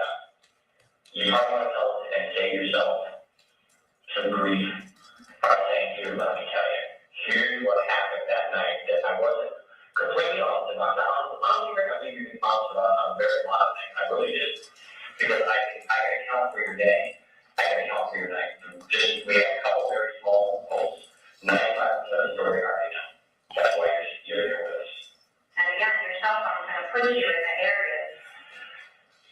You know, we're gonna check exactly where you were throughout the entire time you started this conversation. No, So if you went back to the house and did something, or how long you were there, we're gonna know. no, I mean, I never did anything like that. Just take that little digital footprint. Yeah. You have to tell me where you went. We have a thing called the legislators. And it's a place to level over everywhere. And every time you're walking past any car, I look at, I have somebody go right into the road, put it in, or I put it in, hey, just happened about it, and then it's just like, yep, it tells me exactly where you went. Man, it's intelligent. I know it's hard to trust the police. I know people don't want to trust the police. You gotta give me a chance to trust me. Yeah. I already know. I know what happened. I know. 95% of the story, I know what happened. And it's so easy. It's in your face, it's in your emotions, it's in your body language. That something severely, for the men I mentioned, that was severely bothering you. And you knew I was there. And then you knew I was there. You knew I was going to take some point during the course of the day. Well, you already know. You check on. I know you check on. There's a way to tell. I said, there's the best thing about the internet and electronics. They tell a story. And you know how many times they looked at it? What they looked at, how long it's been there. Share and tell me every website I've ever been on the site. Everyone. And how long was there for. Every meme I made up for the lesson of me, the body of the joke, they did it. I'm here to help you. I'm here to help you get through all this.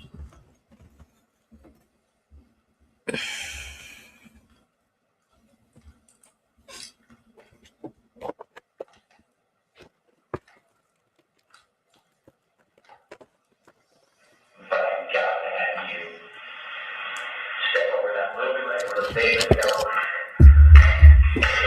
You're so close to one step over that line. You come home to the backside of that table over here. That's right here. That you want to do it for this year. I get that one, man. I get you scared. But something happened there that kicked us all out. Like anything that ever happened in your life to get you where we're at. Everything is telling you exactly what happened. Here's your brother, the guy who's always looked out for you, correct? Paid the trip to China or Japan or paying bills. Your dad and your brother paid $200,000 of this video chat, whatever, with the virtual network people to grow up area. That's pissed. Not that it cost. I'm sure I'd be upset too, $200,000. They can court you that for $200,000. Or pay off college debt, whatever. So go over there and got paid to college debt. Now, I'm sure your brother's dad is happy to say $100,000 paid off that program. But there's a lot of pressure on us. I get it. I need you to step over there. You're right there at the end, ready to go. We're ready to take the information from you and move forward. We're there. I just need you to take that last step over there and let me tell you what else. Let me tell you what actually happened there. Is there? When you're talking about the phone, because I know that everybody comes to the Wi-Fi and all that. So you said your dad talked about a few days ago, you had no phone number, like nobody called to pick up the phone and call someone, correct? So when you communicate on Twitter, like you said, either on your cell phone or your surface, you would have to be connected to Wi-Fi, is that correct? When you were in your home, were you connected to Wi-Fi?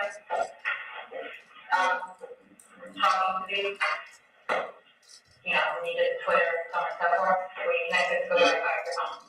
Yeah. Wait. No, I wasn't. I was on the LTE. I was just on the cell service. And you can still talk to the Twitter thing on cell service on LTE and then, okay. And then when you are at the public, Right. you're on what? On Wi-Fi. Public Wi-Fi? Okay, and then you said the next time the Panera Yeah. was on the Wi-Fi?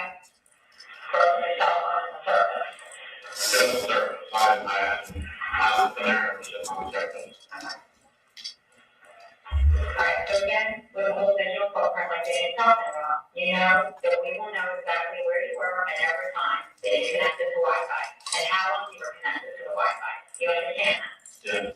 All right. So when you got away from the public, when you got away from Panera, we will know all of that. And every hotspot you hit along the way, you're going to take the second that connection, even the furries that, and I'm going to move that area up and so that when I do that, I know it's not where your hotspot is, along the way. So I'm saying, I mean, boom, boom, boom, boom, boom. Well, man, I really do. So you gotta take that whole stuff and trust that we are going to do everything that we can do. We're doing, but I need to step over. Yeah. Because what happens if you don't, you know, it's going to be fun that we just can't do anything to do what we can. I talk to people, I talk to guys who are responsible for a lot of that stuff in South America. And we get them to record them on and find initiative, some more really things. And South America. Yeah, because you trust us. Because you trust us. And you realize, you know, if they have a simple thing, you know, police, you know, they just like you, whatever. I just want truth. I want truth to be told, no matter which way it is. And you will get so much better. We're talking about your family here. So you know the same thing that we're missing. You're going to feel a lot better by telling us the truth. Guaranteed. It's hard to take that leap of faith. It is. I know out there, I'm there, but it's there too. Yeah, you know, the parents who work with exposed to it's going to be okay. But, the first time I say that, you gotta take that, you gotta take that as a thing that I can only do so much with, You know what? It's not telling us. What happened at that home that you know?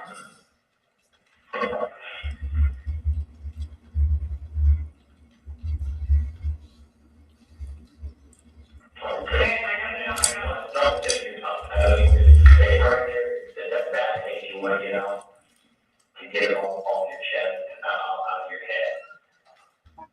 But you gotta do what I can't make you say it. I need you to say it so that we can move forward with the truth.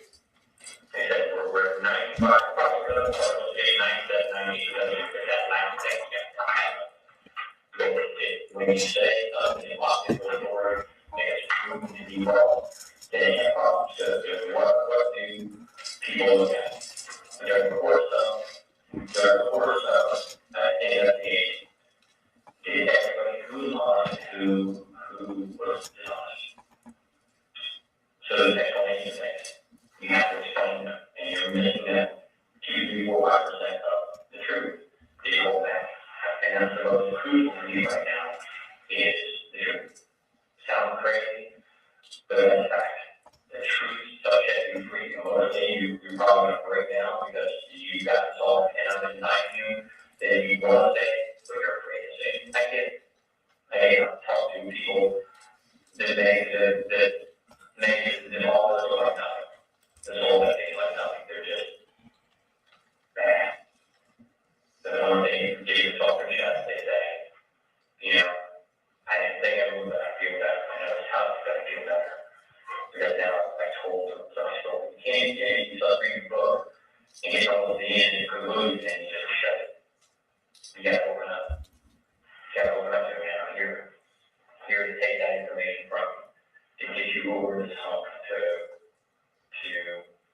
little peace in your mind. You'll never have peace without saying either. Right? Exactly what happened. And all right, I'll be honest with you. This is my first rodeo. She's been on weed, what, 22, 50 years? Over 50 years. Over 50 years. I've seen What do you need to tell us that we're missing? I mean, the only thing that I know is just that, I left the house later than what I said. Did you leave the house? Was you in the code looking like that? Or did you leave the house with your father looking like that? Or your mother? Is that how you left your family? No. nobody else wanted in that house. Who has a family like this? If you were the one that's been depressed, you were the one that owes money, you were the one that got into a confrontation with your father, who did this to your family?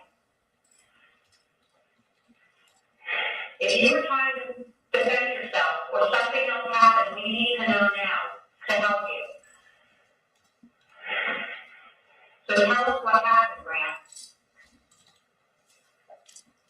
We're here to listen to you. We need the truth. We're here to make this right.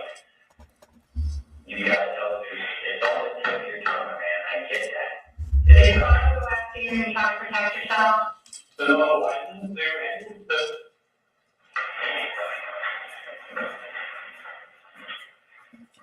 He's a better actor than Amber Heard. He can cry on cue. That is going to make this all comfortable. I'd rather it come from you than have to do it that way.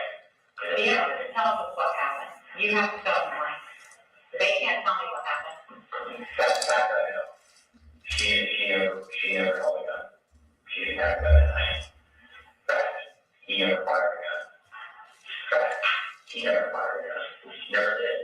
This is the person right here, Mom, who always stuck up for you. Something happened so bad, they called her death, your dad's death, and Cody. And I'll say this about how it happened. 1, 2, 3. Based on evidence. Based on evidence. I know he did not shoot your mom. I know he didn't shoot your dad. I know he didn't shoot himself. And I know from the surveillance camera in the neighborhood, nobody else came to that house. I know I can count for everybody that went to that house. Tell us what happened. I know it. So okay. I know. Video surveillance tells me everything that happened that night. I'm telling you. People that you'd be surprised when your neighborhood has data. And I know that there's only 4 people in this house during this time. 1, 2, 3, 4. Tell me. You gotta tell me, man. You got to tell me. Get over that food. The video, you're sitting there saying no, and video shows something else. Guess what? Big problem. Because it will wind up later on that you can't get anything else from anybody. A lot of this where people make decisions on this honesty, with somebody honest. Of course, some of it's honest at some point. We get that. We understand that. But at some point, when you have that conscious time that now I need to really, I gotta tell you what happened. This is it. The video tells me everything I need to know about this from anybody. And you're the only one else to tell. I know it's hard to look at you, I know it's tough, man. I do. It's a tough thing to say, but we know what caused things in your house that night to become so bad that what this. He's fine. We know that. We did. Coach is probably where else. He's the one that did. He walked in the house and was shot the minute he walked in the house. From the minute he walked in. We see your trajectory, we find the projectile, we got everything on that. He shot over here and it's brought over here. See it? Found the bolts in the house. Mom said her thing was going on his line, doing her thing, and she shot. You got that over television. Hello? I did. That is supposed to be there. Most people I know. Aren't your cases with projectiles? They make it right. So you need to tell us what left.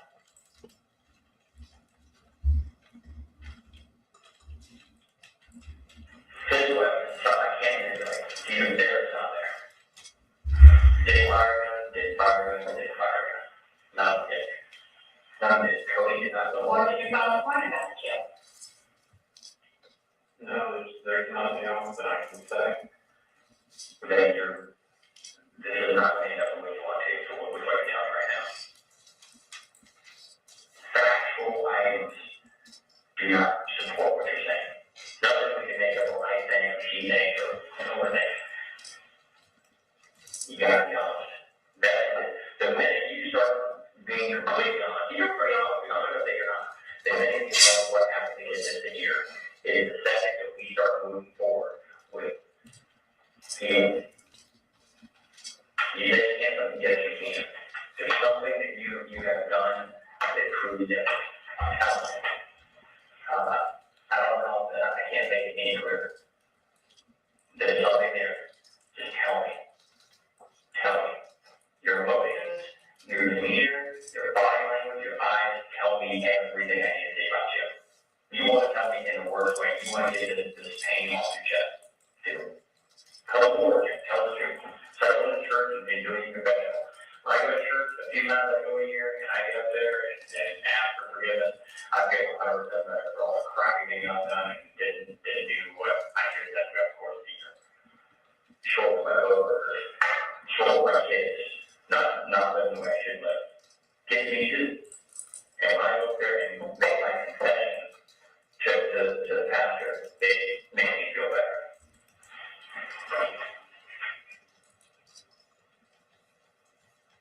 There's nothing else that I can say. There's nothing else that happened in that home while you were there that would lead up to that.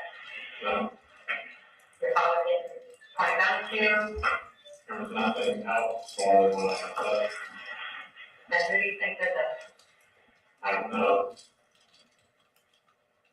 I don't have the answer.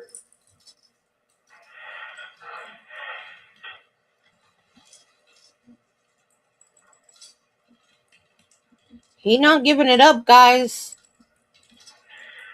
Give you a few minutes to think about this. And think about life and where you live. From you to take where I go. Yeah.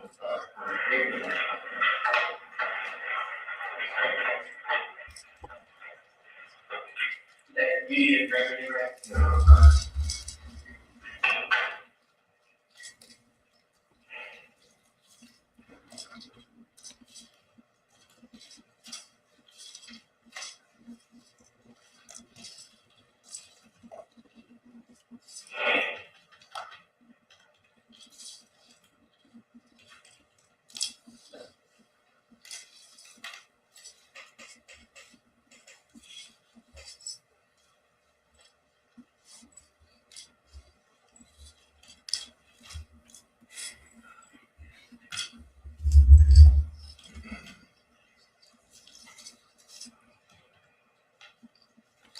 I don't think I've ever heard a judge give an instruction like that before.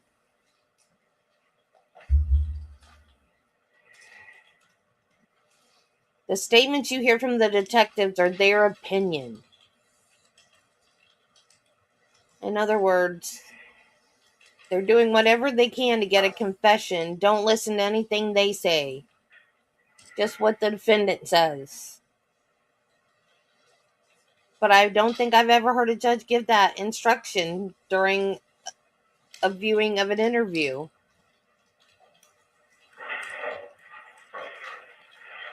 It makes sense, though.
Weird.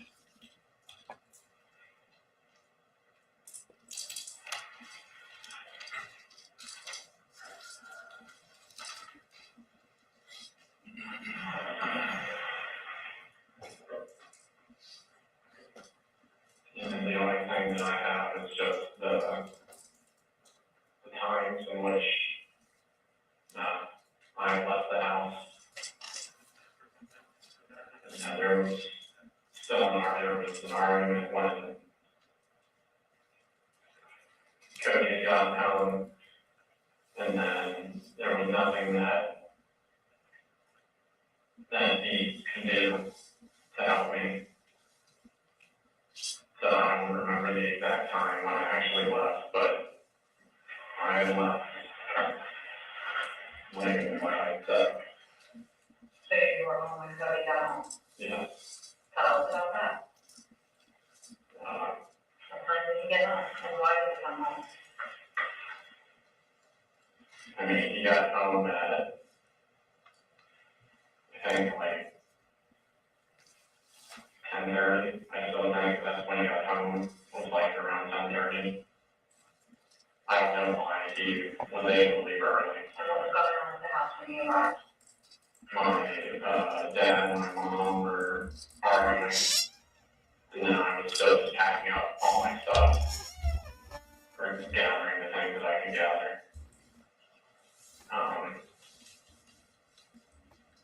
And then when Cody got home, he started to transgress with my dad, and I was still kind of just staying out of it, and doing my own thing.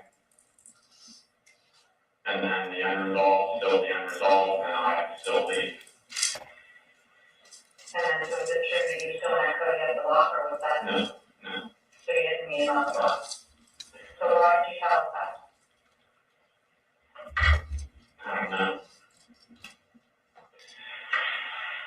Alright, so then now let's start from the time you and your father started having the argument, about 6:30, you said, he got home? Yeah. Tell us exactly what happened from that time on. Even what was said. I mean, it was just so yelling. I mean, it was everything that he had been telling me for the past months and months and months about just how I had ruined his retirement, how I had pushed it back, and now, he'd never be able to do things that he wanted to do. Because I thought it was a lot more expensive.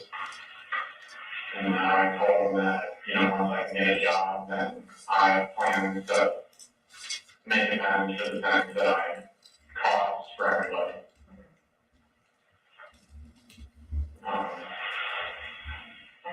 He's young. Yeah. Are you yelling back at him? No, I never yelled at my dad. And are you sitting on the couch downstairs like you said? I was in the living room. And at what point does he put his hands on you? Just it's like maybe 5 minutes into the conversation.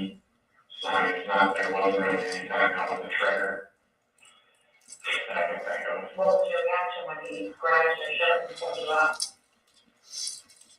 I mean, I've always been passive, so I didn't fight back or anything like that. I just tried to get my grounding, and then we were just standing and, just get things on. And then after that, I started the whole process of gathering everything. Where's your mom at this point? She's still in her office. Did she let me know? She didn't got enough to say that, he some sort of diffuse thing that she always used to make. And then my dad yelled at her to stay out of this. And then she just went back into there. Okay, and then what? What happened next?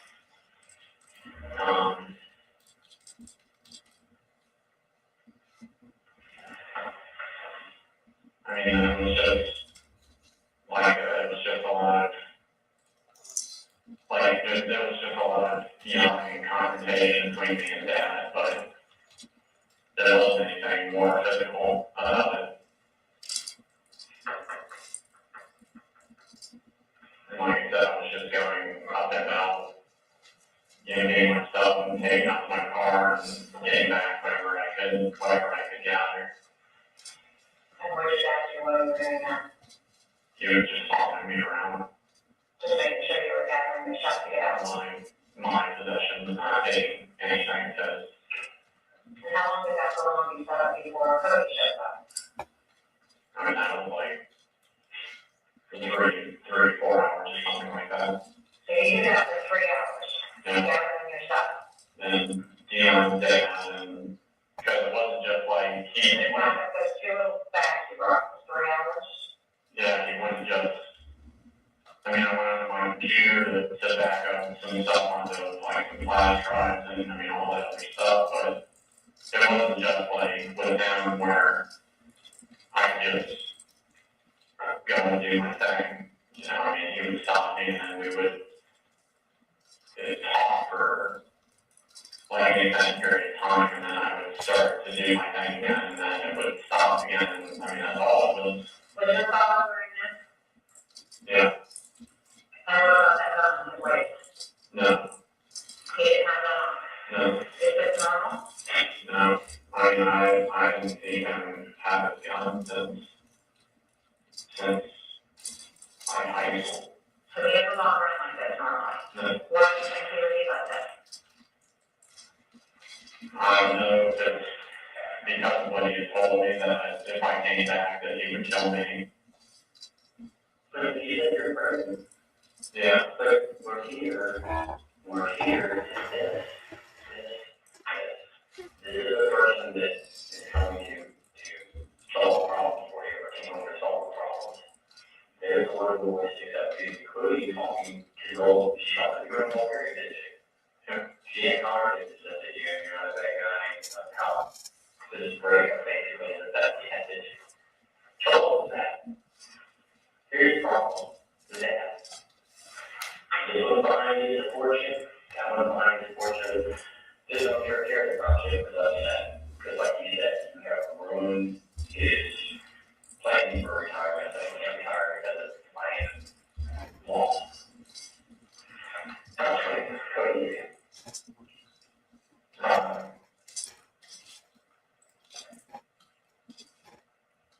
$60. Yeah. Can't be much. Here's that. All cash. Like 30,000. So we're $200,000. And the vast majority of his money went to some girl on the internet. So they're upset. I did that. But we know he ain't fire gun. We know she ain't fire gun. We know he ain't fire gun. He shot and said he walked in the house. So how did he come in the house? Like 10:30. And where did he enter? Through the garage. Where did he park the car? Under the awning there. Outside, not in the garage? Right. So you see him walk in? Or hear him come in? No. So you're upstairs maybe, or where are you when you come home? When he came home, I was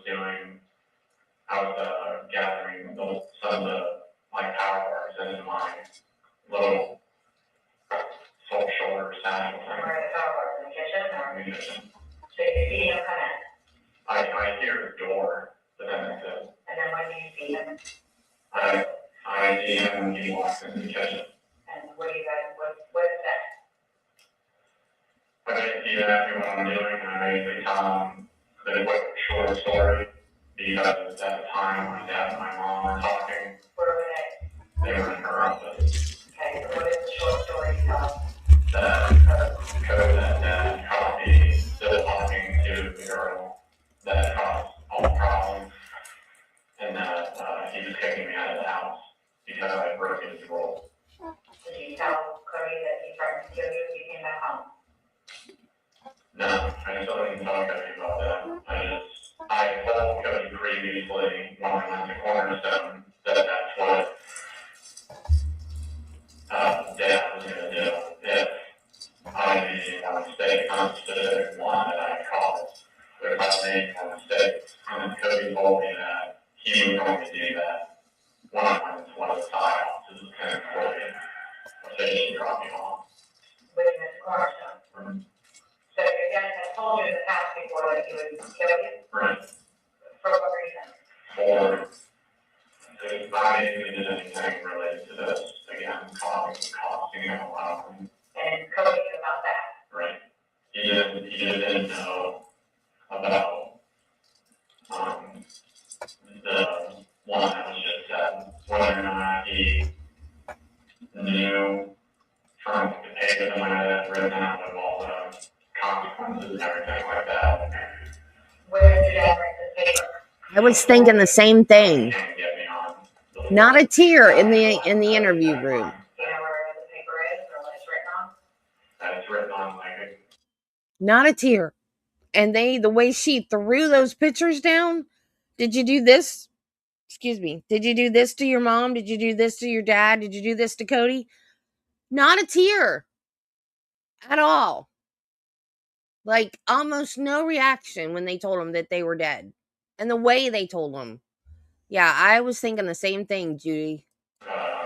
green, like a greenish yellow common rule, just piece of paper and pen.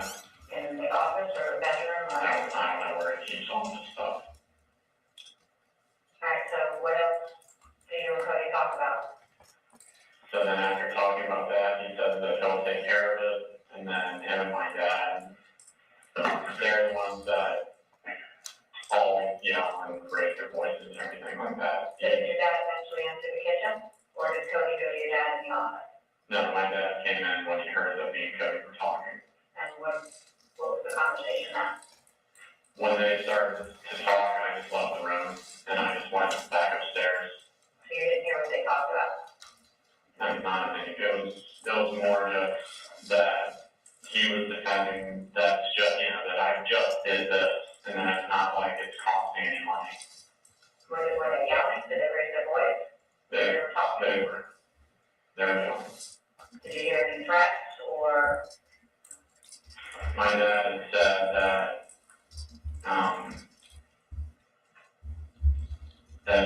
that everybody had agreed that if I had done this, that I would have to go. That there wasn't any more wiggle room or second chances or anything like that. And then, he came around to the base of the staircase and then he told me that I need to go. Your father did? Yeah. And then I told him that I was trying to pick up the last few things I needed to do. There was like a bag of a trash bag, like my clothes, that I still not unpacked when I got back from Cornerstone. That I just, had to gather and put in my car and all that, just bring stuff. And I don't know what time I actually left, but I think it was closer to like midnight or something. And when you left, where was your mother? When I left, my mom was still in her office. And where was your dad? Dad and Cody were just yelling inside the kitchen. Or not really yelling anymore, but they were.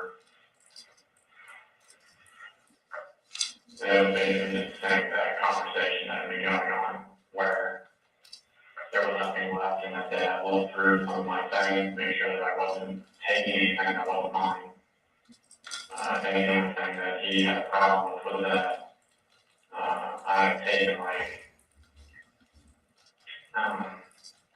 some of my paperwork bills from the Chapman Law Group, but then the final one came forth that they would need those, but then I still just ended up keeping it because I figured nothing else was going to be covered for me or anything.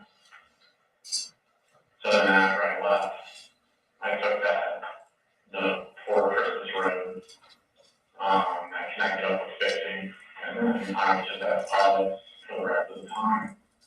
So the same public we talked about earlier on 419? from about midnight till 7 a.m., like you said, you were about. And then everything else was true as far as the job interview and stuff, so. All the rest of the times were accurate, and when I looked at the site, I did not, I only saw small blur. So when did you learn that your family was dead? I didn't worry until last night when I was in the hotel, but I knew when you guys told me. I knew when you guys told me. You already knew that. But I guarantee you. At any point, did you go, you need to reach out to Cody and see if he was okay, or? I just didn't want to call him anywhere. I just didn't want to know. I won't be used for another subject on that I told him that I didn't even think him to use them.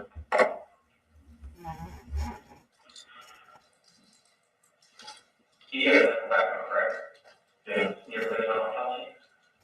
No. An autopsy tells us a lot of things. Call death. A lot of times, probably from the other wrestler. She didn't fire him. He didn't fire him. He didn't fire him. So they didn't get into a shoot amongst themselves inside the house. And it will tell us a lot of things. Dad was over here when he got shot. We were looking at the cabin anymore.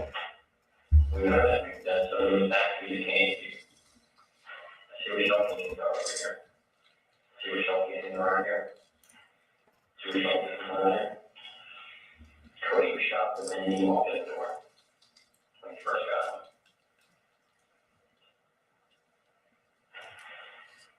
Bullet went through him. From his head to the back of his head. Hit the door frame and tapped him in the wall. He never fired. He never fired. She never fired.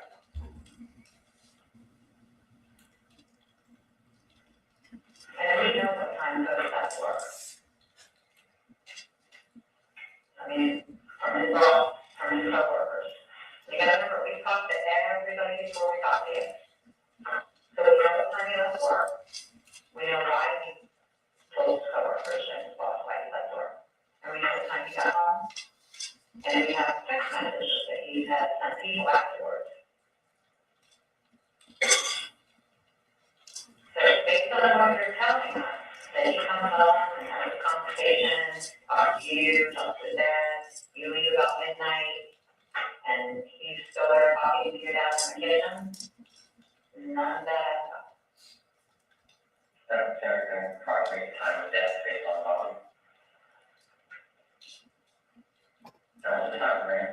That was the time, right? So I believe this and that happened while you were still present in the house. And for whatever reason, you don't want to tell us. We understand your father was abusive, and we understand he was the asshole. And if he threatened you, then he was gonna kill you when you came back. Probably in fear, were you not? So did your wife come home to try and defend you, and then this gunfight happened? And you got so scared that you left? I left when I said that I left. Because around midnight time. Again, we know that from the never all times. Said a couple of times, he never fired us. He never fired us. She never fired us. So he didn't fire us. But we have. I mean, the in-house guns that are on scene and the cartridge casing. And reasonably, if your fingerprints or your DNA will be on any of those weapons or the cartridge cases that are on scene. I know that me and Cody and, when we used each other's guns before in the past, when we go to the range, but He had no access to these funds now. Yeah, like a hell of a long time ago. So the government's still on the scene, developing your father's waste van. Is your DNA fingerprints gonna be on it?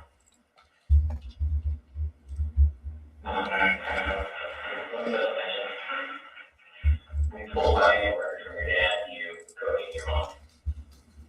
Remember that payment you made? When you paid on that Jody had? Well, guess what? Got paid right about the same time. $30,000 debt was the open. Hang on. Within a degree, we're not together. Those agree together. Records show what happened. What happened? $33,000 on a new gas at USA credit card. Yeah, $33,000 was paid. Pay off that credit card. I told them for us to go to get you to come around because it does not make any logistical sense from what you tell us. Because if these guys shooting, we would know. We would know the shots up. We know that. So why not? You got so bad in our game, like never before in your life. You never been before in your life or your family. He says his future, his retirement, his plans are being upset by you because financial cost. All of that is a horrible, bad incident that on any other day would happen. But you really don't know. That's the issue. What happened that night? You're coming around, and I really appreciate it, Grant. I appreciate it. Now you're starting to help more than you. Everyone minimizes when they're in a stressful situation. They do. My offers are going to try to minimize the fact that they know what am I going to do? How am I explain to them what happened? Legitimately. Not that I'm going to be a liar, but let me explain to you how legitimately something happened. Where I didn't take that on my car. I did it. Okay, well, how am I going to explain this? And it really told us a lie. This whole Max thing is bullshit. So when people start telling little bit, they told me, just tell the truth. I already know the truth. I know the truth. You can't convince somebody something they already know to back it up. Or I think you try to make nice, I know it's new. I know it's damn, right? We go through. Tell them what really happened in a very short time to get to where we're right here. Tell them 100 times. Let them fire them. No. They are all dead shot residue. There's no other anybody can. So you're right. You know, shut them. Tell them, look at it. You walk in the door, shut them, and you walk in the door. Because right down here is an active here today. Right there, you open the door, walk in, and get shot. They have one spot right there. Dad came home, probably nothing right around here. Arguing what's going on, but it wasn't an argument. Dad, he shot me, he shot me right here. It looks like you got holes or crawl over here. Over here. I wonder what DNA is going to be at right there. Well, they're going to look at it. They want to know all everything. Your DNA will be found the same? No. You sure? You think you know the question I'm asking already? I know, but my DNA would shouldn't be on shit. Okay. Explain. I need you to tell me. But when you want to take the shot. He shot is right there, just up there, is what it is. We have an investigator at the autopsy right now, and the doctor saying, here's what happened, here's where he shot. Cody shot right below the eye, cut out the back of his neck, and he's a hole. Yeah, shot twice. And the doctor, they say you could have calls from year to year because of danger. clothing, your clothing, for DNA, gunpowder, blood powder, all that. Entire car, all stuff within the room. All your electronic footprint, we're gonna look at. We will look at it, we will see it. Maybe it's all what you do, you just say what happened. Then up the front and say, here, boom, but that may change the direction of the case that you're in. Or what if somebody says, here's what happened here. This move up, he has threatened me, he upset me, I've ruined, his financial assets and his plans for retirement. They try to get involved, and want to protect Cody, they essentially Cody to close. I don't have the answer for anything else. There's a lot of wrong that I'm done for good. I'm done, I'm done. There won't be any my colleagues, so that's what happened, that's over. When you're here, if you already said, that's a lot of money. And I will sit here all day, all night, if you want to talk about that. But I can't go to the meeting, I'm not doing nothing true, and you're not being truthful. You're not telling the truth, you lie, and we forgive you over that. We forgive you for you can't lie about this, Grant, you can't. It is too important for your family of what has happened. There's not somebody out running around, the hills. There's not. There's nobody out there some video. There's not. You want to show the remorse that you did for someone who's involved in family members? I am neither. Here's the time, man. I don't tell the truth. Because when I walk out, there is no nothing. And it's not the worst here when we prove it. By DNA, the gunpowder, blood powder, fingerprints. Now is the time for you to be honest with us and exactly what happened in that house before you left. We're here for weeks now, guys. We're going to do the case. I'm going to disprove the fact that nobody else came in the house. We're going to go back. But at some point, we will go to the case to conclude that nobody else came in. I don't have anything else that I can say.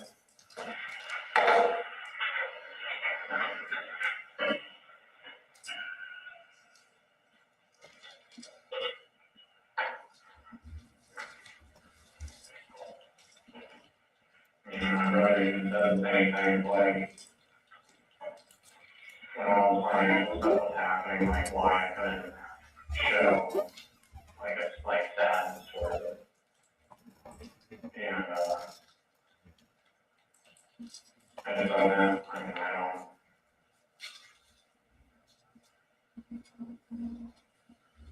I just don't know what to say. Do you not feel bad for doing this to your family?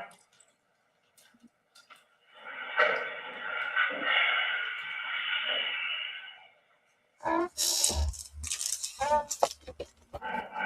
don't know. You don't know what, you don't know if you feel bad for doing this to your family?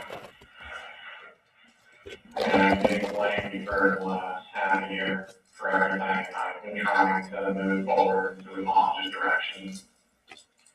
And then every day I'm reminded of all the trouble that I caused. And then I keep being told the same thing over and over again, but there's nothing that I can do to change it. Do you regret doing this to each one of your family members? I didn't do that to each one.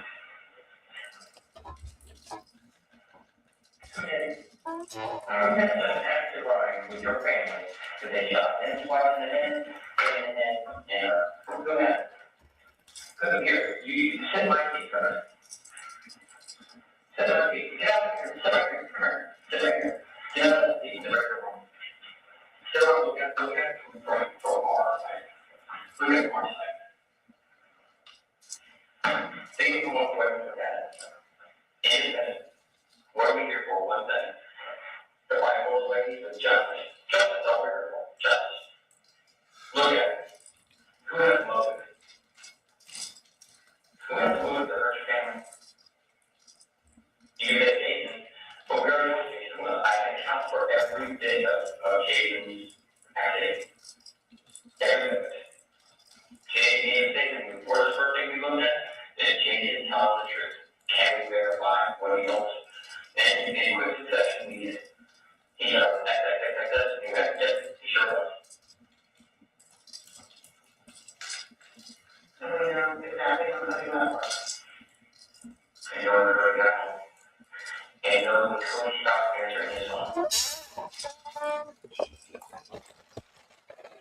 know when bills were paid. They know when vehicles left. They know when the phones tagged contact. No,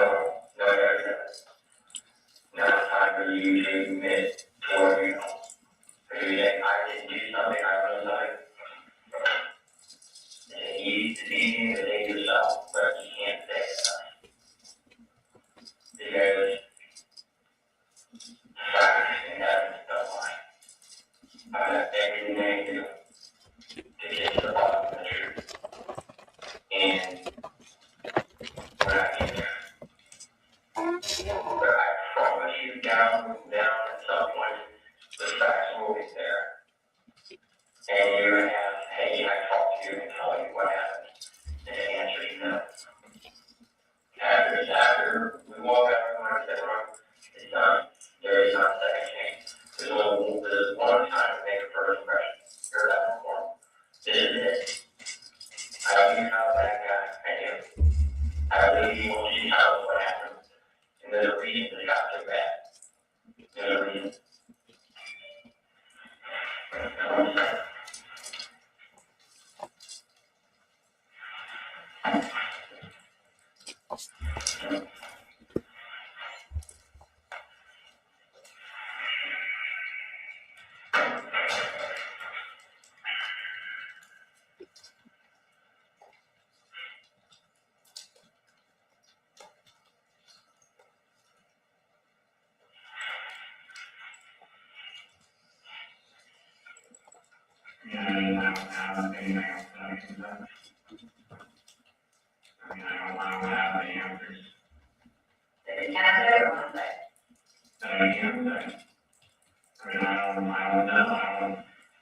I don't know from sitting over here what it looks like.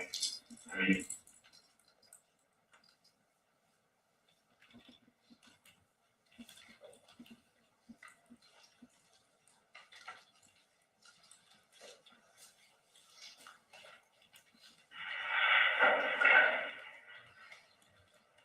I don't know what else I can say.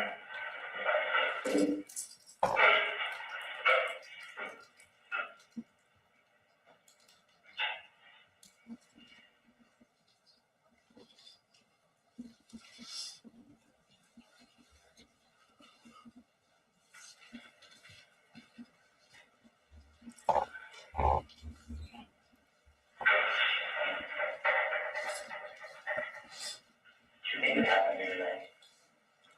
Two things. You're a guy swimming out in the middle of the ocean, and we're gonna give you one or two things based on you.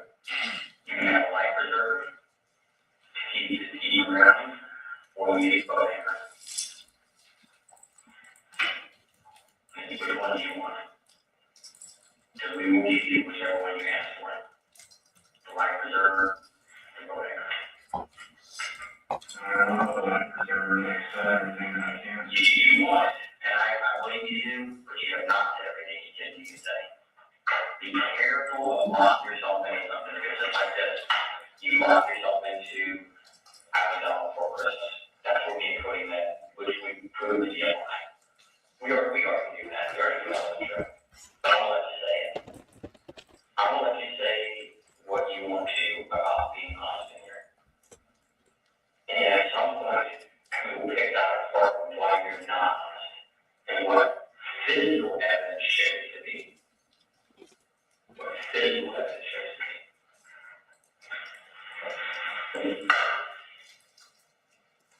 Sworn honest, this is the time right now to be honest. You either say what you're saying what you want to say to me right now. Just like you want me to leave you down 4 minutes down the road with Cody. That you want to. That's what you want me to believe. And the reason you will be accepting to me. Because it doesn't matter where you have an intense conversation. If you lie about something small or lie about something big. You need to accept it. Or something that doesn't matter if you guys down the road or not. There's no reason for lying about where you guys at. This is it. Your one chance in the rest of your life to be honest right here. Yeah, I told you what I can tell you. You told me what you want me to know. Just like you told me what you wanted me to know about that. And you even know what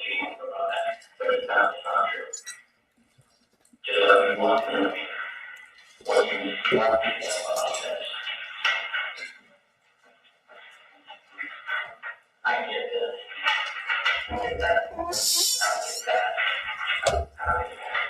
I'll get it. You know?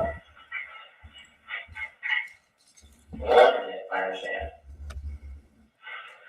She didn't bully you. She didn't belittle you. She didn't run you around. I get it. But here's the box.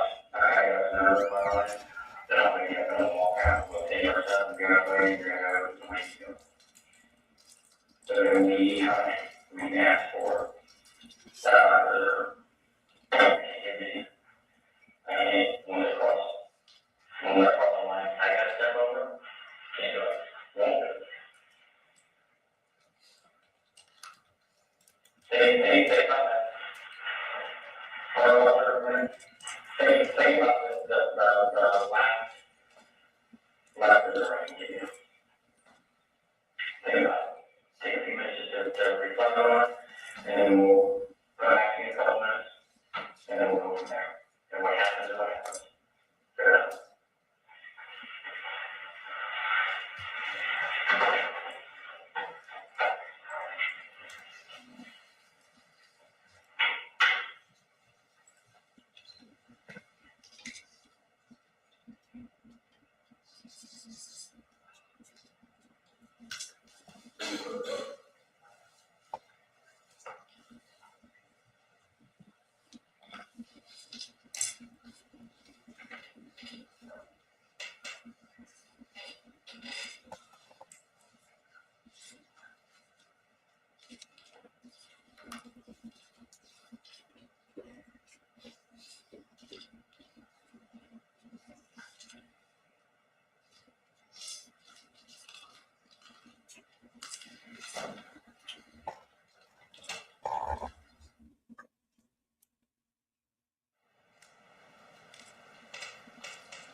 I don't know. I was wondering about that too.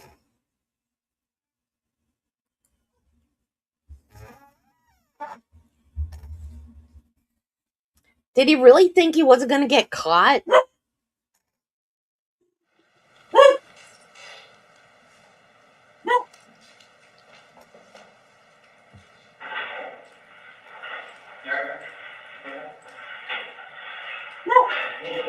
Some more. You gonna take one more? Okay. I mean, I just don't have anything more than you can say. I'm not keeping you want to stay, I'll talk to you till whatever, till you're happy with everything and you're okay. You're not detained, you're not being kept here. You're here willingly. Remember we talked about that? You're still here voluntarily. I'm not detaining you, I'm not keeping you here. Except you're gonna walk out, take a break, catch your breath, get up and eat. If you want to eat, we'll been here for a while. You got any more happy some food, whatever you want, we'll sometime you go get it, or whatever you want. And it's totally up to you of your voluntarily here. They're letting him leave? I would stay here and talk to you until you get it on your chest as long as you want to. But you're here on your own accord. We can talk about that again. Remember, you're here and you want to hear. You want to just talk about your head, no problem coming. You're here. So you don't want to hear, you don't have to hear. I don't want to hear. Give me a minute, please.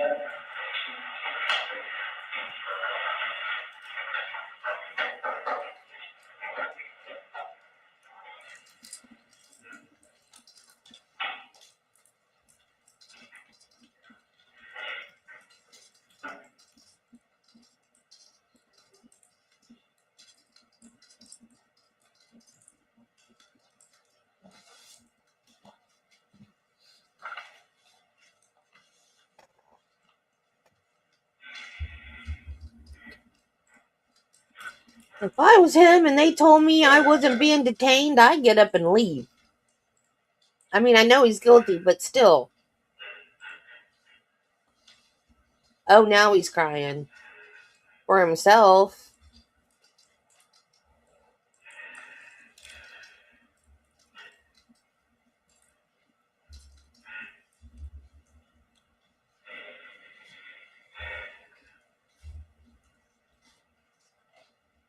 Why didn't he ask for a lawyer?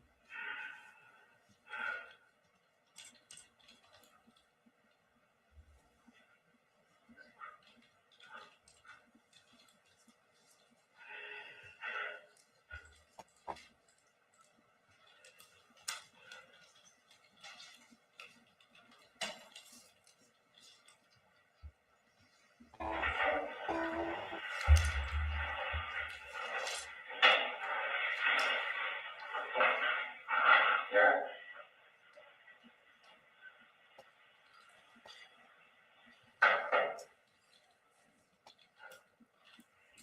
That's where you want to go? Let's see if we can put you up in a room tonight. I don't think they're tough for you.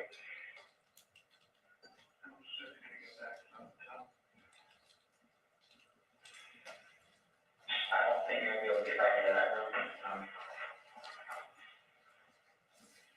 But you won't be able to get somewhere tonight.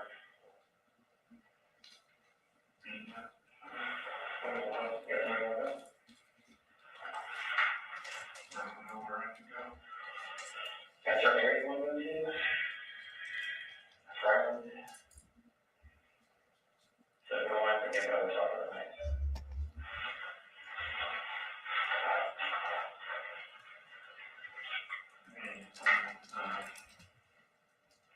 We have a hotel right in Sanford, is that right? Virginia, what we'll do is, we'll get you up somewhere and keep that car. My phone number, my phone, me and we'll on the phone. And, we'll move forward from there. Okay? Any questions of me before we go out? I'll be happy to answer any questions you may have. Like, what am I, like, allowed to do? Whether you are. What am I mean, stuff like I have my, like my wallet and all that stuff is stacked up, so it's all written in cell phone and all that stuff. What? Yeah, probably rename this.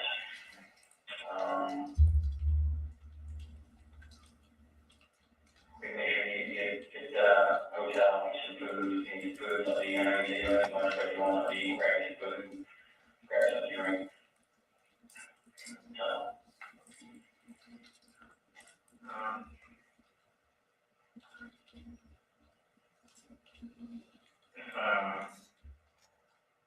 Like, I don't even know my brother's phone number off the top of my head. We got his phone. Yeah, his phone. Okay. Okay, that's all right, that's, we need to do it, yeah. Yeah, you can do that, like, where I'm staying or whatever, if you, I just, I don't know. Yeah, I understand.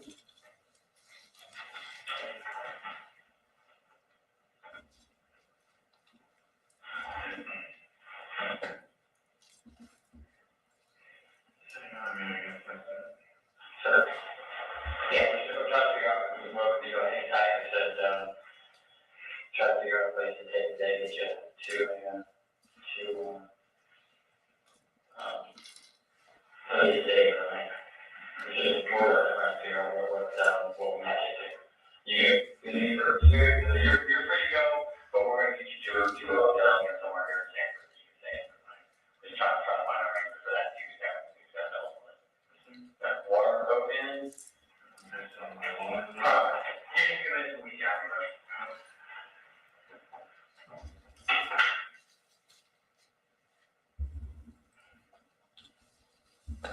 He's free to go, but he won't. What?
Maybe.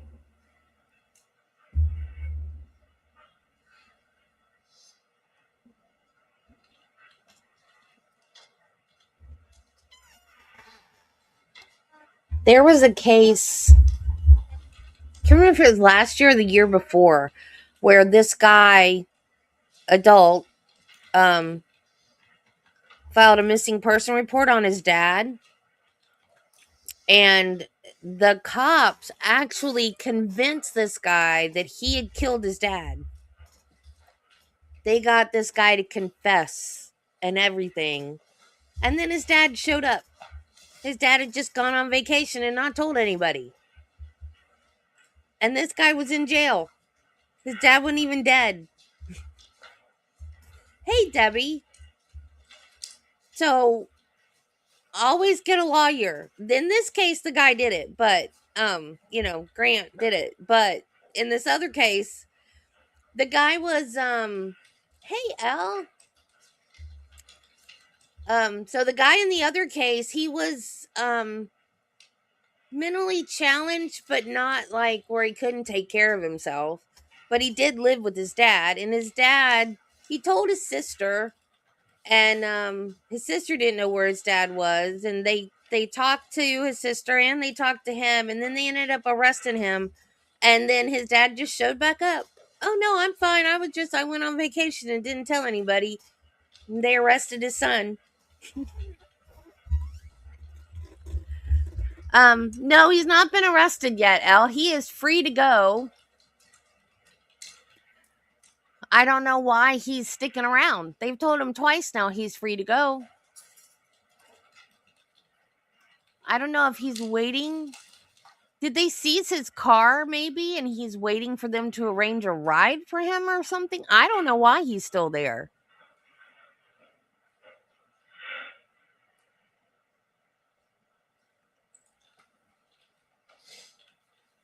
Hey, Debbie. It's good to see you.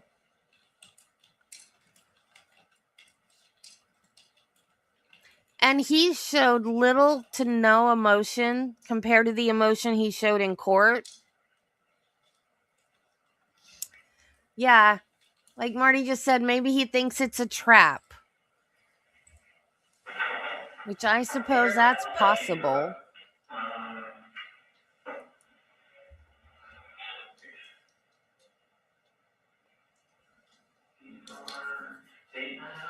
What is he doing?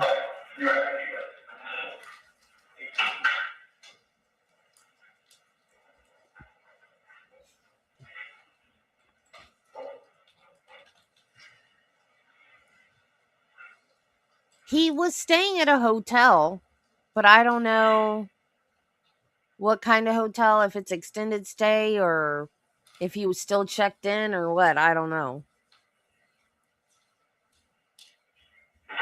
That's where they found him.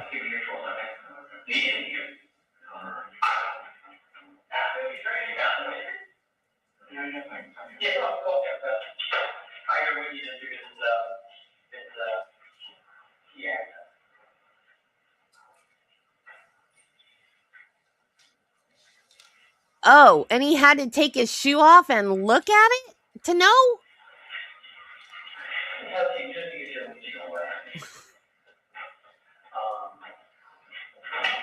I mean, it looks like he has dance goes on, which are European shoes, but even then, like, I know, because if you get Birkenstocks or dance goes or some of the better shoes for your feet for medical, they're European. But I know I wear a 44 in a European shoe. I know what size I wear. I don't have to look at them. And I haven't worn any since 2010, and I still remember what size I wear. Why do you have to take it off and look? Maybe that's why he failed out of nurse anesthetist school. He has a bad memory.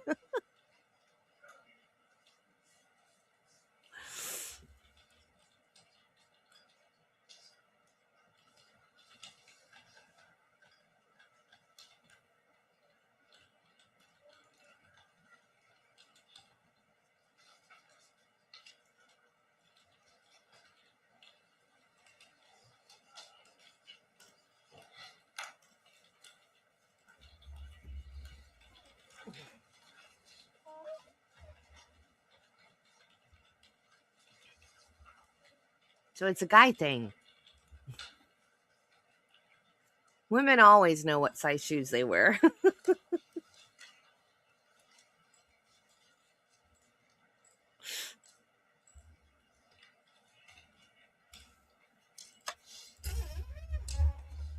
We're just gonna sit here and watch him with his head between his knees. They said they cut irrelevant parts out, but they didn't.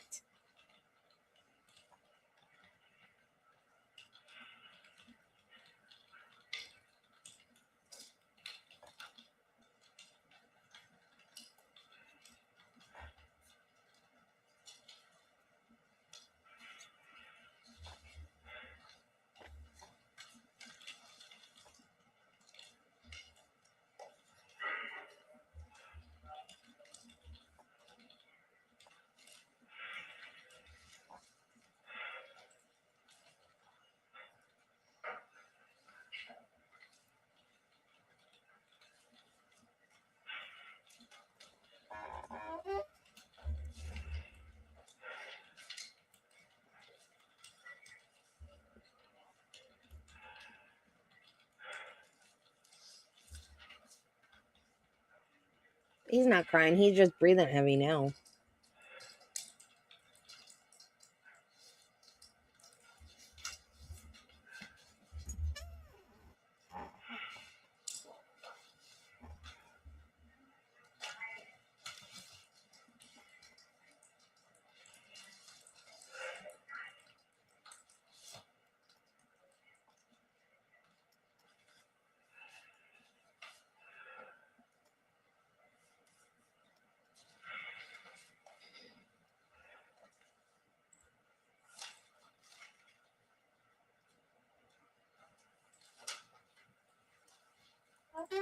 No, he got his nursing degree. He was a nurse, but he went to nurse I have trouble with this word. Anesthetist school and didn't finish. So he is a nurse. You have to go to a special school to be a nurse anesthetist. And that's what he didn't finish. I was thinking he did, but no, his brother did. His brother was a nurse anesthetist. He worked in the ICU. When I found out how much money they made, I wanted to do that. But when I found out that the malpractice insurance was high, I decided not to. And not because of the cost of the malpractice insurance, but if the insurance is high, it's because things could go very wrong. And I don't want to be responsible in a position where things could go really wrong. Same with labor and delivery. That's another area that has a high malpractice insurance.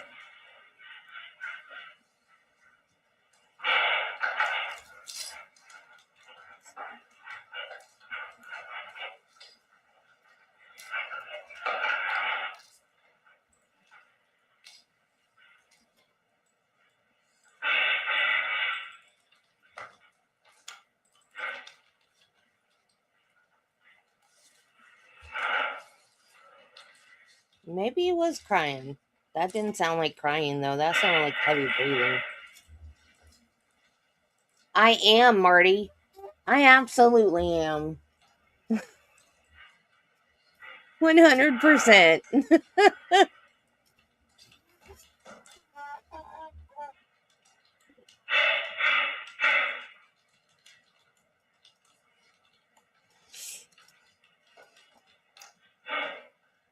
If it'll go wrong, it'll happen with me. So I didn't want to take the chance.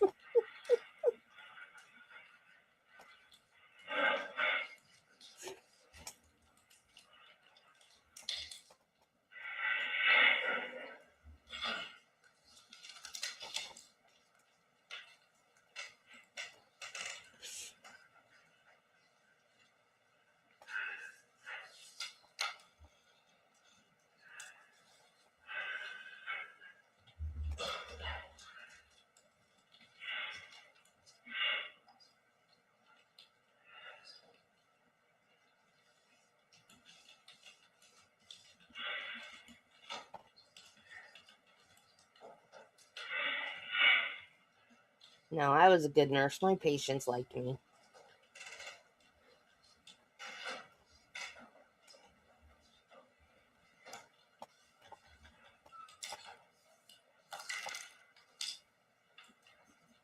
As long as my patients liked me, that's all that mattered.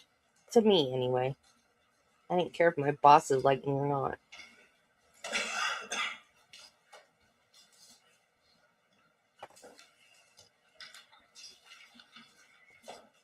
Hi, Wiggles.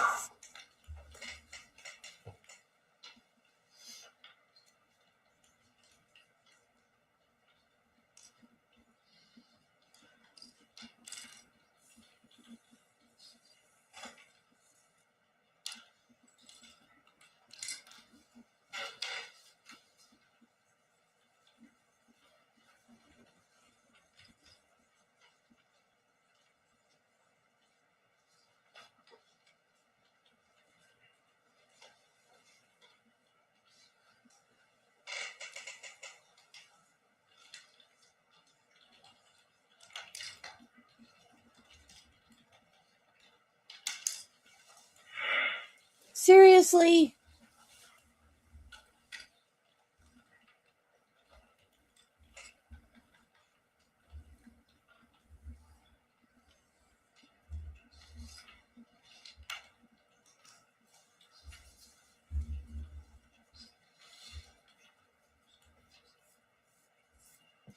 Yeah.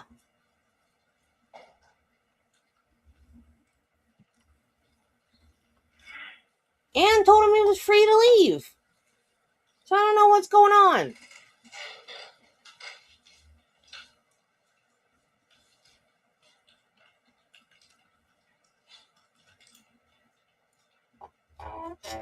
This is the most ridiculous thing I've ever seen. Why are we watching him just sitting in a room?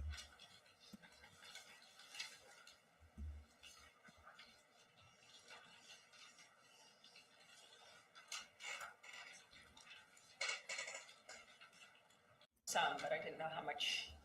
There's 24 minutes left. There's about 3 more minutes. Yes. Skip over? Yeah, okay. A few more minutes of him just sitting there?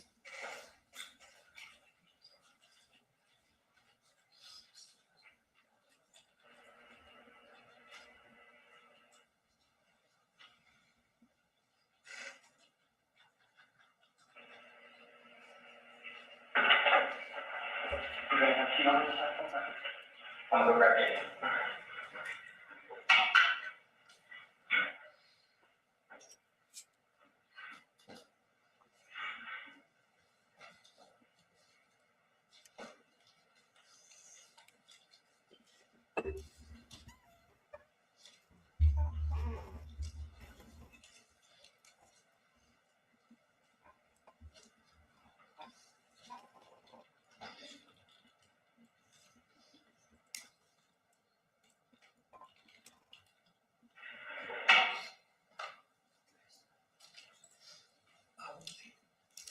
Investigator Anderson, let me ask you a couple of questions before we continue with this.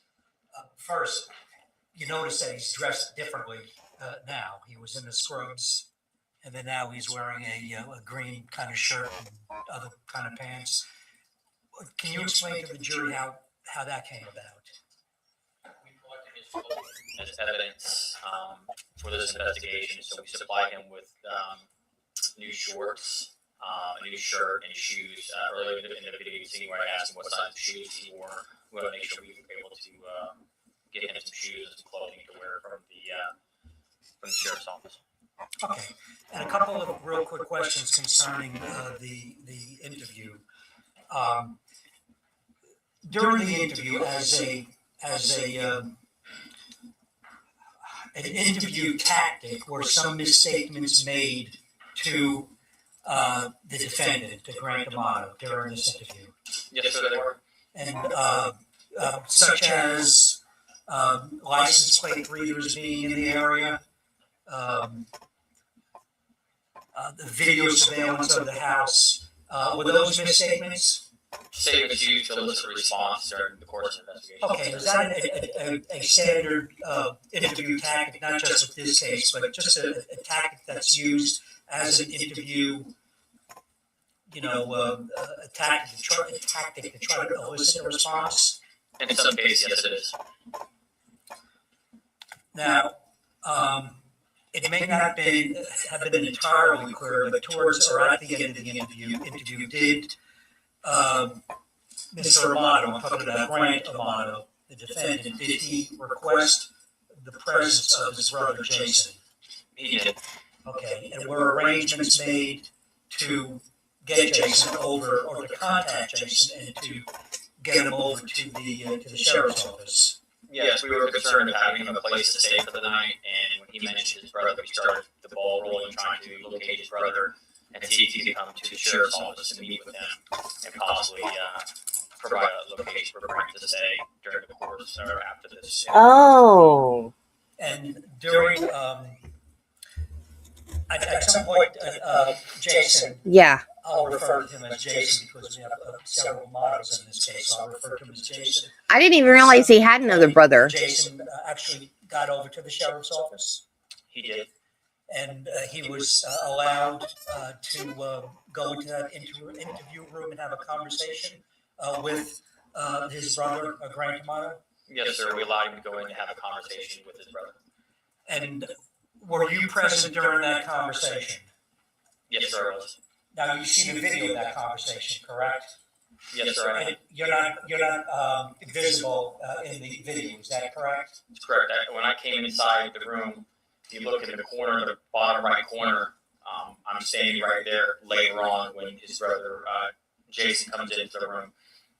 And you were present during the entire conversation between Jason and Grant Amato? Yes, sir, I was. And this flash drive that we've been watching for the past number of hours, does this video contain also the conversation between Jason and his brother? It does. Okay. I have no further questions now. I just like to keep on playing the video. Are you going to have more questions after it's done? A few questions afterwards, yes, Sharon. All right. Then we are going to take a brief recess at this time, and I would suggest you make that phone call.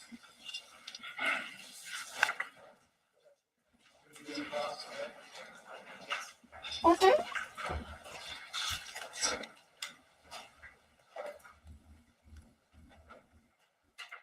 Oh. Okay, so he's the oldest then. Yeah. Grant and Cody are twins. You may be seated.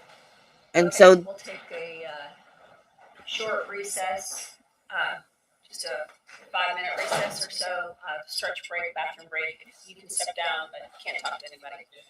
All right, and then we'll go from there. And so Jason was the mom's, I guess, from a previous relationship that Chad adopted.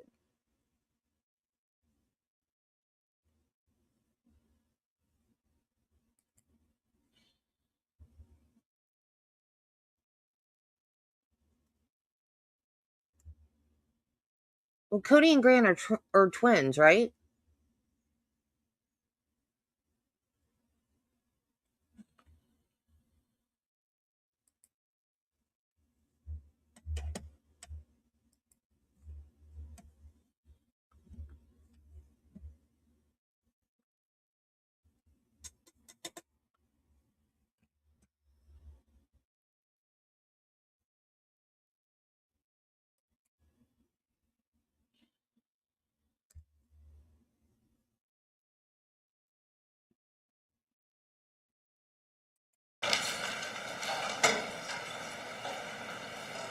Oh, really? I thought they were twins.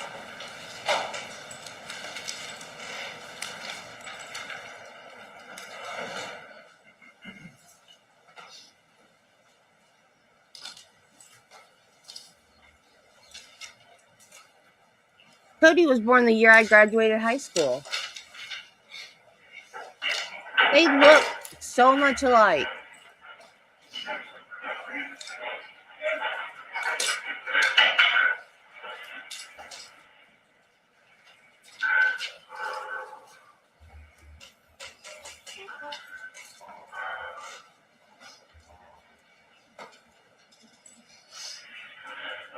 So, I think you know what happened. Yeah.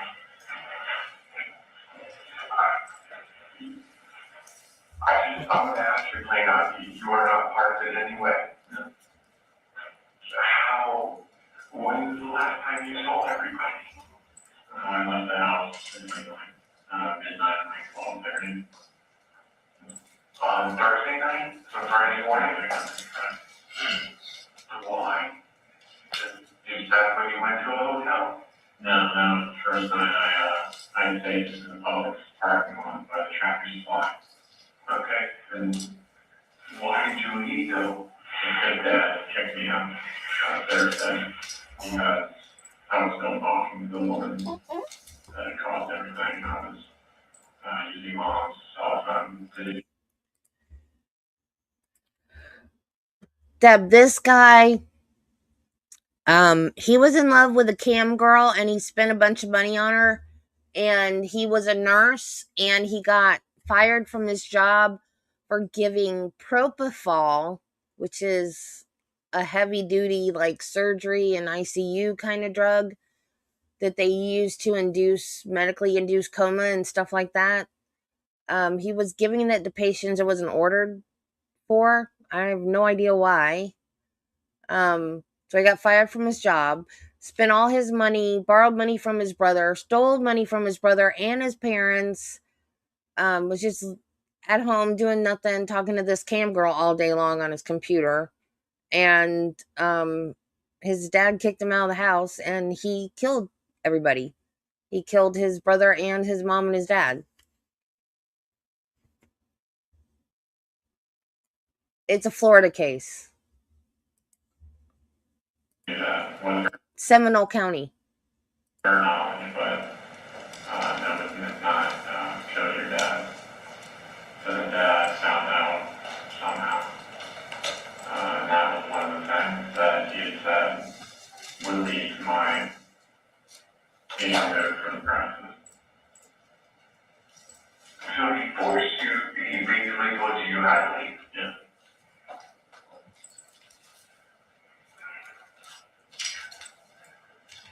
Okay. So who could have done this? So you didn't have any problems or troubles with this woman or the online video? I think there's no like loan shark out looking for you or like don't see how things are adding up. Oh, dang.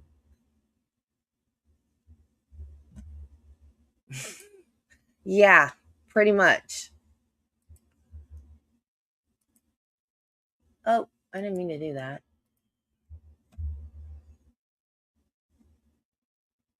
Why isn't it? There it is. See? Look at them. Can you guys see that? Did it work? Oh, there it is. They look identical. I couldn't tell them apart if I had to.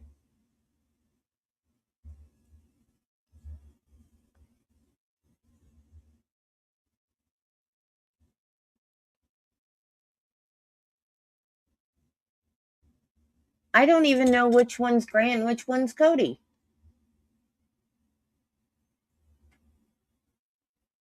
No idea.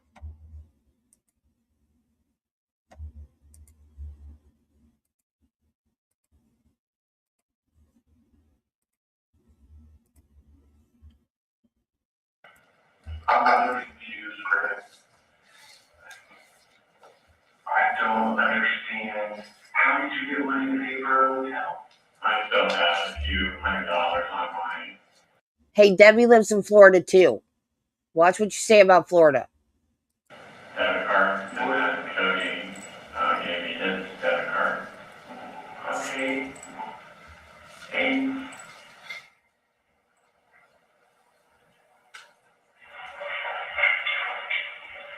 I don't know. I want money to be, but you're the last person that I could put in that house. And I know what happened over the last 6 months. I can understand the troubles that you've gone through. It's hard for me to think that you would break this point. But I don't, who else can I blame? How are we gonna find out who did it? I don't have the answers. So what are your intentions? You understand what we have to do now? If you're not the person that did it, we have months of stuff that we have to take care of from our months. You know how much stuff is in that house? We have to go through it all. I have to call people in California to let them know that Grant Amato is not alive anymore.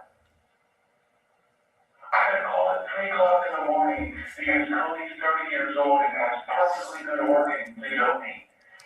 And I can't call that shot. He's not an organ donor. I had to say no. So there's someone out there that could use his organs, but we were prepared for this.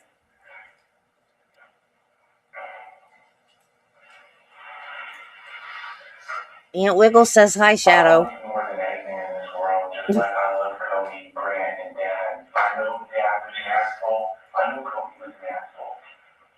They were a family.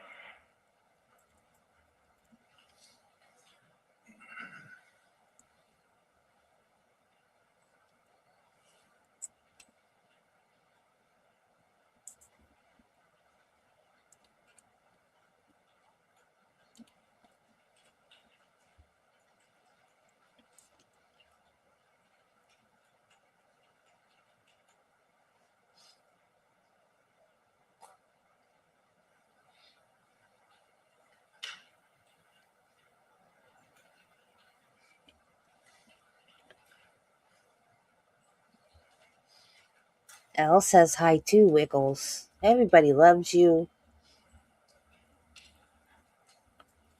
And then you do things like turn off Mommy's sound.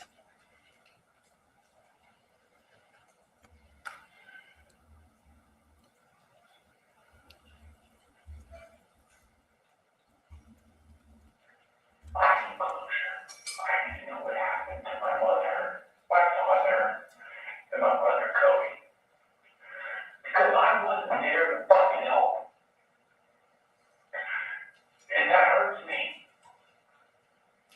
That hurts me a lot, man. I may not be able to stop you.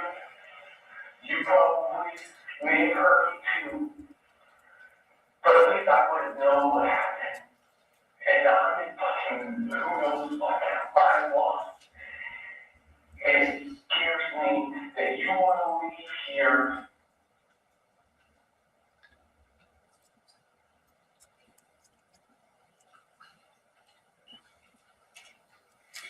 What happened on the job interview last Friday? It all sounded good. Sounded like everything was moving forward. Not supposed to hear something on Tuesday or Thursday for this coming week. And Mama D said hi too, Shadow. just on Friday. Look at all the friends. Last Friday, so it's been a little over a week. Yeah, she was.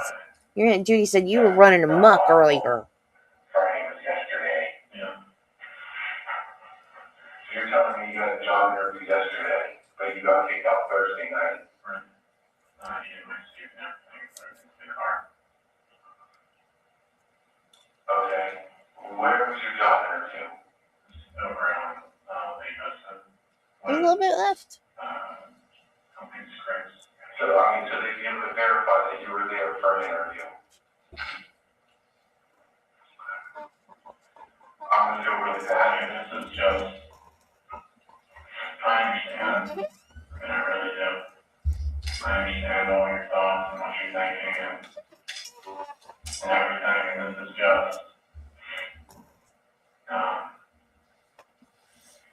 I know what I did to everybody over the months. Okay, I know you did, and I know that you know the hell of dealing with it every single day when you're trying to move forward. Yeah, and all that stuff. Yeah, and I understand it was probably harder for you because you lived in a house. I got the option of getting out, which gave me the ability to not to deal with it on a daily basis. I understand the mental struggles you went through with Kobe and Dad's relationship, you and Dad's relationship, everybody's relationship in the family. You know how smart everybody is in the family when it comes to medical information. And that's what scares me even more about you. If you didn't do it, then you have to know that someone else did it.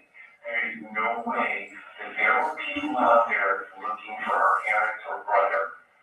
They have to have been looking for you. There's no way that mom, dad, or Cody owed anybody money, had anybody looking for them because of something that they did. No, I don't think that it's some money shark or monger or something like that. Right, because nothing was stolen from the house. Right. So like people that are looking to compensate for financial obligations would have taken TVs, computer, jewelry, monetary things. Right. So what I've been by that is not the situation. So I believe that the people who were murdered for the reason that they were in the way of getting something else. I don't understand why. I don't understand why it happened. I was taking my steps forward despite everything that I was supposed to do. That I was supposed to be doing. That plus I was still communicating with the woman, but forward to love table that takes you out. Talking to your car, basically my possessions, my cell phone, my iPad, my surface, some clothes, weapons. I have weapons. So there's no weapons in the hotel that you were at last night, no weapons in the car, no weapons buried on the property. I sold all my weapons when I was trying to make money. I remember mom telling me that. What about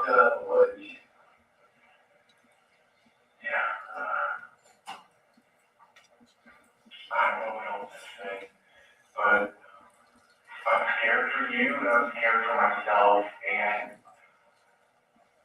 I don't feel comfortable with you being around me alone. I'm sorry. Oh. I can take you physically, but if you have a knife or know where a gun is,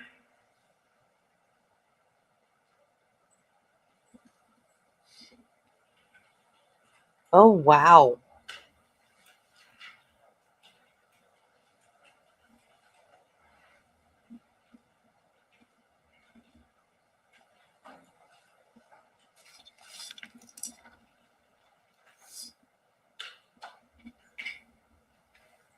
That's bad.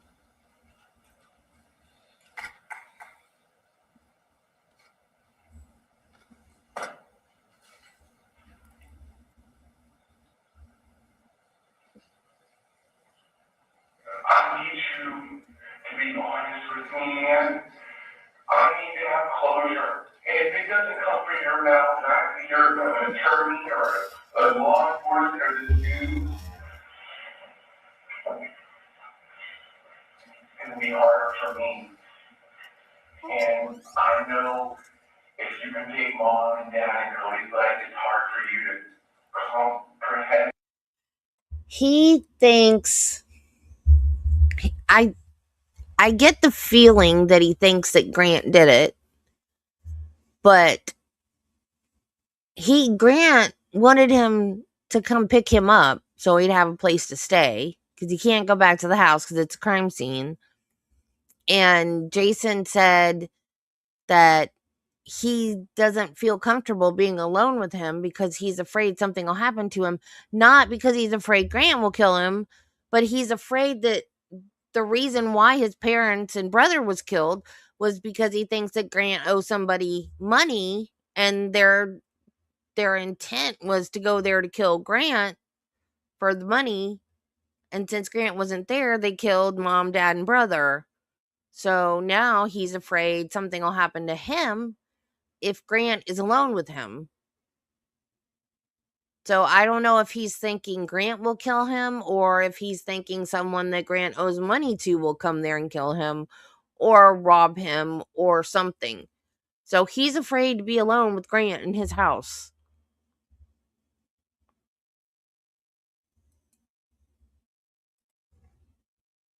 And that my emotions are gonna be that, but it's unbelievably scary, man.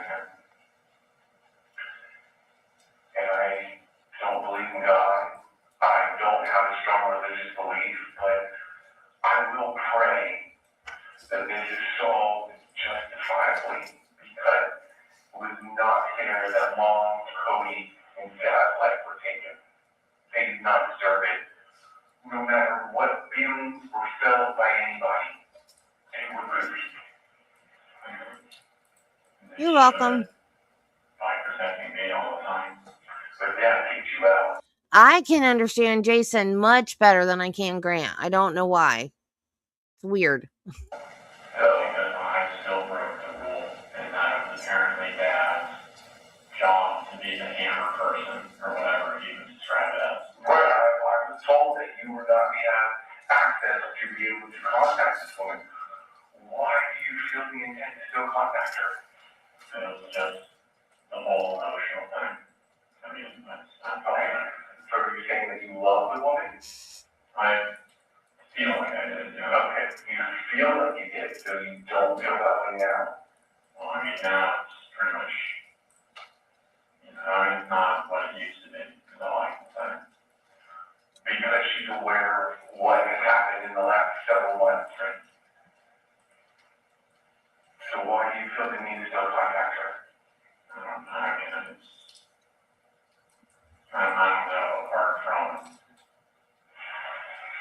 just like that feeling when you care for somebody who's been with them for however many months. No, I know that feeling, so I was just, I knew that for closure, some degree, yeah, I knew that I could never do any of my stuff anymore. Okay, so I guess that was like, it hurt, right? Yeah. Yeah, because you can't carry that persona that you carried before. But the crazy part is, you're still the same person. You are still grandma that I grew up with for 17 years. That I played with, that we hid shit from Dad so that we didn't get in trouble. Who could have those grenades bombs? I'm getting lost. I don't feel like we're getting anywhere, and I'm gonna be honest, I don't feel comfortable with you staying with me. I mean, is it a week or days or 12 hours and coming home to discuss a thing? I'd like to change of heart, but I have no other options right now what's going on, especially if you're confirming that there's nobody looking for you. And you're saying that you ran away or stayed in a hotel because you were forced to or you were told you couldn't stay there? He thinks somebody's looking for Grant.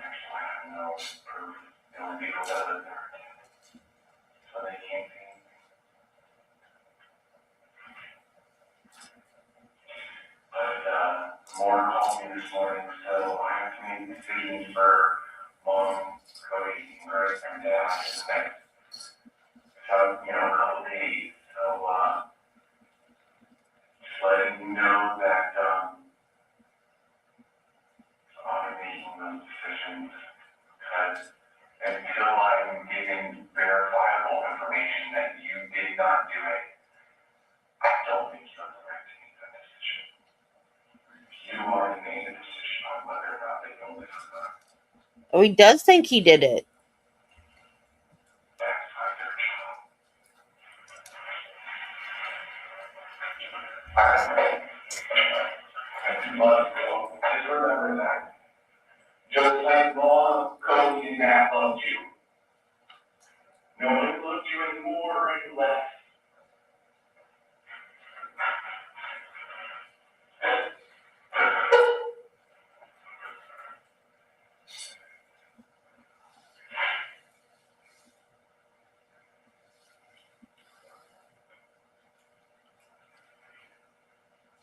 I'll pray for you, brother. I can't pray for mom, dad, and Cody anymore. Didn't he just say he didn't believe in God? Then who's he praying to?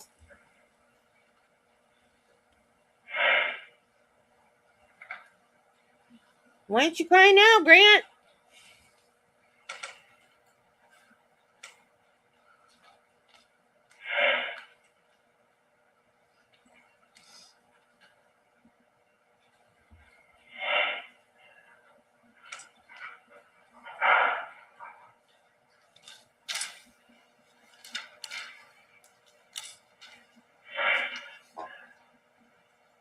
At that moment, he might as well have just said, I did it. Arrest me.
If anything else you need to talk about before we let you go?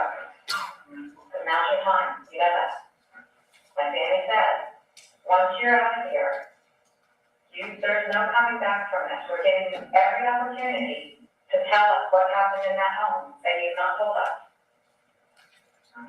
So you're aware that when you leave here, you're not gonna have any chance to redeem yourself and tell us the truth after the fact. And you're okay with that. You can live with yourself knowing that you're not gonna tell us the truth.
Investigator Anderson, up until the point where it became very obvious why you and Investigator Monteri were talking to the defendant, up until that point, did he ever ask you or Investigator Monteri why you were talking with him, why you wanted to talk with him, or how his family was? He never asked any of those questions. Now, where did, do you know where the defendant stayed that night? He stayed at a hotel in Lake Mary that I had paid for with the sheriff's office credit card. And that was going to be my next question. So the sheriff's office put him up that night at a hotel? Yes. Okay. And can you explain why did the sheriff's office put him up? We were still concerned about his involvement in the crime. We wanted to be able to know where he was at, not have him just loose and have to be someone we had to find at a later time. We continue working on the case, and in such cases like these, there's really no stopping. It continues to be investigated around the clock. Should we come up with new information or things are made available to us that would change where we're at, we wanted to know exactly where he was at, and also not giving him or anyone else the ability to tamper with this investigation. Okay. Let me change subjects really quick and then I will sit down. I'm showing Mr. Dowdy 14L for identification. May I approach the witness? Let me show you what's marked as 14L for identification. You can look at it. Tell me if you recognize it. I do. And tell the jury what is 14L for identification. This is a map of eastern Seminole and Orange County at the county line, basically from Lake Mills down to the Waterford Lakes area of Orange and Seminole counties. And you're familiar with that area? I am. Okay, I offer this in evidence as a state's exhibit. Any objection? All right, then what's been pre-marked for ID as state's exhibit 14L will be moved into evidence at this time as state's exhibit, is it 178, 77? 177. May I put it on the order? You may. Is there a laser pointer there? Yes, sir. We have one. Thank you. There's also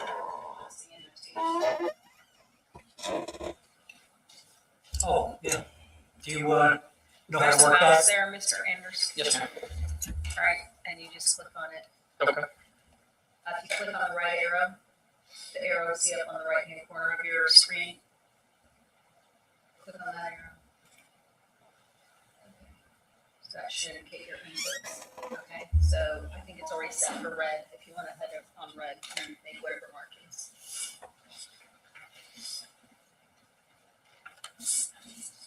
All right, you may proceed. You got it? Yes.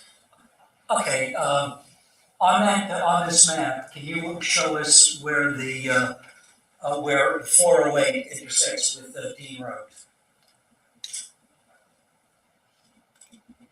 Approximately right there. And there's a toll plaza at that or near that intersection? Yes, sir. Just I believe it's just to the east, if I'm not mistaken, on 408. And can you also show us on this map where 2112 Sultan Circle is? Approximately. Okay. And one last question.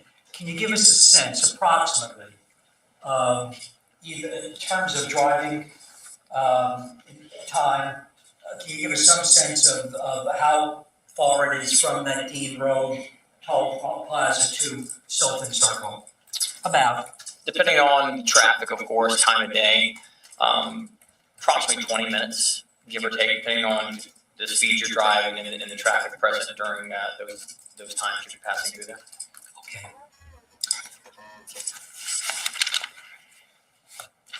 I think that's it. Have one moment, please, Your Honor. Yeah.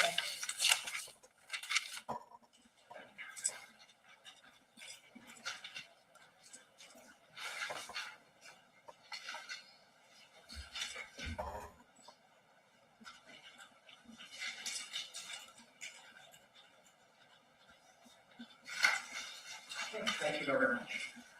And members of the jury, we're going to have the defendants cross this evening and go a little bit later tonight. Is everyone all right with that? All right, everyone's shaking their head yes? Okay. That way we can complete this witness. All right. Then Mr. Dowdy, cross-examination. Good evening, investigator. You've been with the Seminole County Sheriff's Office since 1997, about 22 years? Give or take, yes, sir. And you've been in major crimes for 4.5 years? Approximately, yes, sir. You've probably continued education classes or investigated today's techniques, things of that nature? Yes, There's a vast array of different types of investigative techniques, correct? there are. Good cop, bad cop, tell them false information to try to get a confession, things like that, correct? There are different things you can do to elicit information from somebody to see their reactions. Yes, sir. You even offer them a Big Mac and a chocolate shake. Generally, we don't offer them food as an enticement. Usually that's to feed them if they're hungry due to the time some of these investigations go, for me anyway. Sure. And you used those techniques in this case, correct? Some of them, yes, sir, we have. Okay. Now, when we saw the interview that was conducted at the Seminole County Sheriff's Office, that was not the first time you had contact with Grant Amato, was it? No, sir, it was not. It was at the original hotel that he had talked to you about, and that's where he wasn't arrested, but he was asked if he would come down to the sheriff's office to talk with you, correct? I'm sorry, I didn't hear the beginning of your question. When you first came into contact with him, he was exiting his hotel room. He was somewhat detained at that time, and you or someone asked him if he would come down to the sheriff's office and talk with you. That's correct, yes, sir. Okay. And at that time also, he did ask what this was about. No one answered him, correct? To me, I don't recall him asking me what this was about. Could he have earlier before I made contact with him? Yes, sir. Yes, that's not quite to me. possible. Yes, sir, it's possible. Because there were quite a few officers at that hotel, correct? There were, yes, sir. Now, the interview started about 9:25 in the morning, correct? Approximately, yes, sir. Okay. And you didn't read him his rights or anything like that because he wasn't under arrest, was he? That's correct. Okay. So he's just a cooperating individual, and you're going to ask him some questions. Yes, sir. Okay. Now you come in at around 9:36, and you thank him, and you start to try to gain his trust, try to establish a relationship. Build a rapport, yes, sir. Okay. You talk to him about his job, his education, things like that. We did. And that strategy lasted probably for about an hour, didn't it? Approximately, yes, sir. You talked to him about how much he made in years, high school girlfriend, and things like that. Try to get a background on who he is, yes, sir. And he had told you he had lost his job and money was kind of an issue for him, correct? He did. And he had about $100,000 in student debt. That's what he gave his student debt as, yes, sir. And we got to the point where you started mentioning the $200,000 that he went through. He spent on an internet girl. That's what he mentioned. That was the amount he placed it as, yes, sir. Okay, you didn't initiate that amount? I don't think we had that amount of what it was at that point. You didn't have that information yet? I don't think at that point we did, no, sir. Now, the day earlier, this is actually on a Saturday. You went to the house at the first time on Thursday, correct? Thursday morning? No, sir, we went on Friday when the... I'm sorry. Excuse me, Friday. Yes, sir, the 25th. Friday. Okay. Yes, sir. So, and then when you first made contact with Mr. Amato, that was the next day on Saturday. The 26th, yes, sir. And he admits that he's computer savvy. He talks about the video games, things of that nature. He did. He also told you that he was somewhat of a gun enthusiast. He did. Talked about clay shooting with his brother, things like that. He did. And the whole point of this is, for this hour, is just trying to establish a relationship so this gentleman will put somewhat of a trust in you, correct? To build a rapport, yes, sir. And that's what you want, right? You want this man to trust you to see if you can get that confession. At that point, I want him to tell me the truth of his knowledge of what had happened. At that point, I couldn't say that he was the person that committed these crimes. So we're looking for a truthful testimony from whomever. Yes, sir. And right now, he's a person of interest. He's not arrested. He's not in custody. Correct. He can walk out of there anytime he wanted to. Absolutely. And he confirmed, you asked him about the guns and if he owned any guns, and he confirmed, or he told you that he sold his guns at Florida Gun Exchange? That's what he told us, yes, sir. And through your investigation, you confirmed that he was telling you the truth, right? That he sold guns at the Florida Gun Exchange, yes, sir. Okay. Did he tell you that the reason he sold those Before every answer. Driving me crazy. guns was because he was in need of money? I believe that was the reason he gave, is try to make some money for himself. Yes, sir. Okay. And also during that first hour, he told you that his brother helped him because his brother made pretty good money. I don't know if it was in that first hour, but he did during the course of that Okay, then his interview. brother He helped did him say, yes, sir. Put the bills. Yes, sir. He also told you during that first hour his dad was charging him $600 a month rent. I don't know if he said really explicitly said his father, but they paid his parents $600 a month. Each of them, both he and Cody, was $600 a month to stay there. And he also told you about the family dynamics when they were growing up and how his dad was kind of stern and things like that, correct? He did. Okay. He talked about how close him and Cody were, how they became really, really tight. He did. Okay. A little bit, he was still loved his brother Jason, but he was a little bit older and he had moved out at an early age, correct? You remember that? Yeah, the point that Jason no longer lived there. Yes, sir. Okay. In fact, let me ask you this. Did you, during your investigation, you went and looked at their cars, right? I looked at some of the cars, yes, sir. Okay. Didn't they have like similar license plates, Cody and Grant? They One was did. zero, I just don't. one was light, and there was some. Yeah, I don't recall the exact what Cody's was, but yes, I remember that. It's kind of unusual. I mean, that's pretty tough. Yes, sir. Yeah. So at this time, he had been employed about 6 months, and his dad was getting pretty upset with him. According to him, yes. According to him. And you don't know whether or not he's telling the truth or not, right? For that, no, sir, I don't.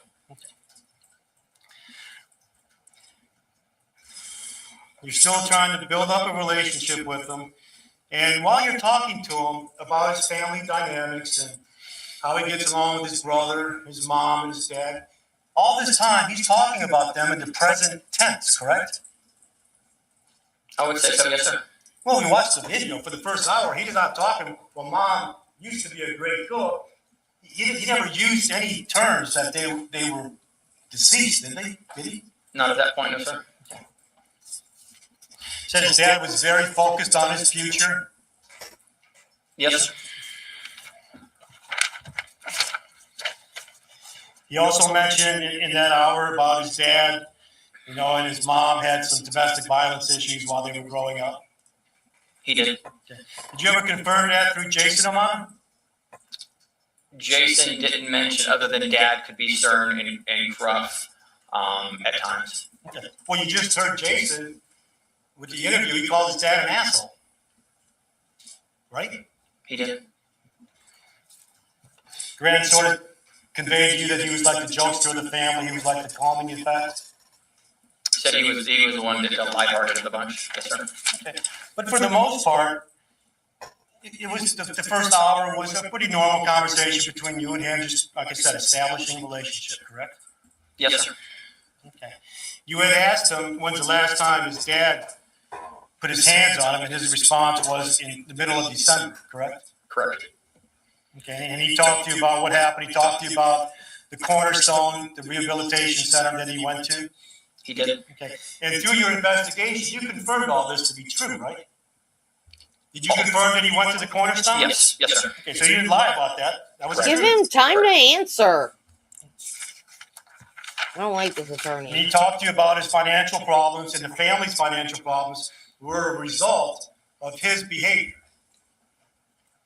Yes, sir. And he readily admitted that he took responsibility, that the mess that he created was his fault, correct? He did. He didn't try to lie about it, did he? About the money? That it was his fault, that his family had this great no, loss? not. Again, that was the truth, right? To the best of our knowledge, yes, sir.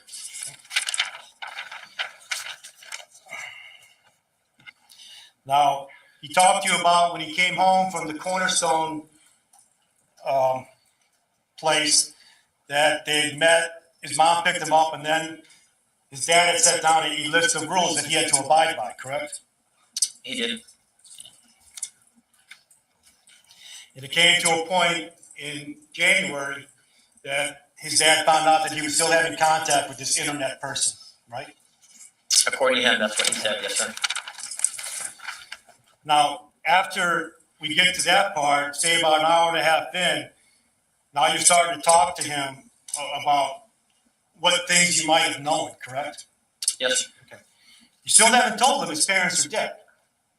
Not at that point, no, sir. No, he told you the first lie that he told you two lies. One lie was that he met Cody outside of the neighborhood. Is that correct? That's one of them, yes, sir. And the second lie that he told you was the time that he left the house. At first he said 9:30. That's one of them, yes, sir.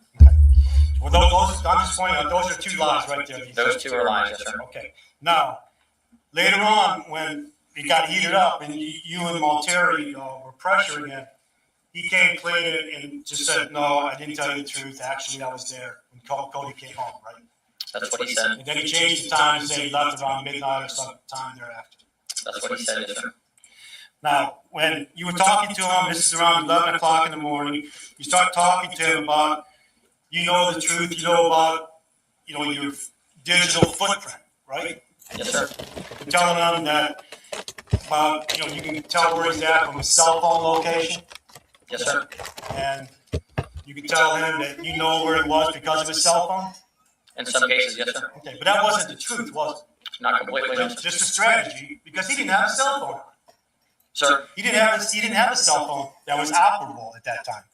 He didn't have one that was operable for telephone calls and mobile data as a normal phone. He would have to go through a Wi-Fi connection to connect to it. There's other ways he could use it, but not the traditional your cell phone that you use normally. Okay, but you told him that you did have knowledge about where his location was pursuant to his cell phone.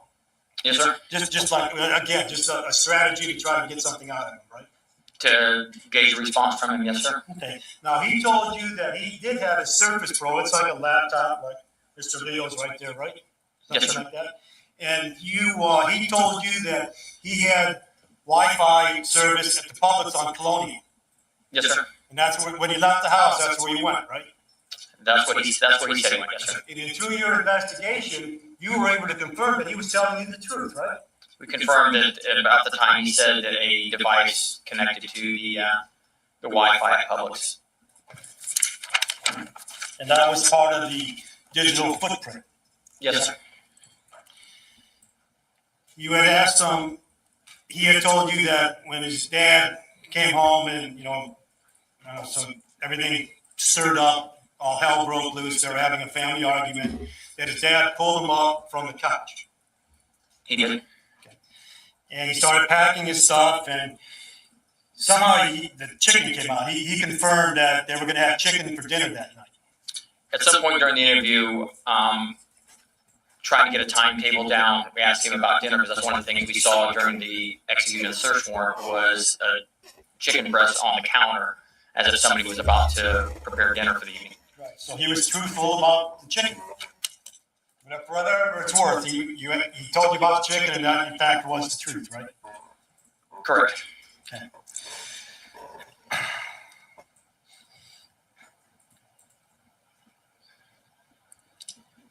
You at one point after you talked about the chicken, you leave the room, and you're observing him at that point, right? Not completely, no, sir. You don't have cameras in there? Obviously, you have cameras in there. We do, but if you're saying, was I observing, not the whole time, no. Somebody was. Was Malteri observing him? If she was in the room when I left, she would have, and also there's also a room where video monitors and audio is that you can listen In to. fact, when this interview first started, he was left alone in the room by himself. He was left alone in that room, correct? Yes, sir. And you guys are observing him, right? Somebody would be, yes, sir. Well, because you want to see maybe he might make a statement, might say something implicating. In your experience, some people walk around talking to themselves in that room, right?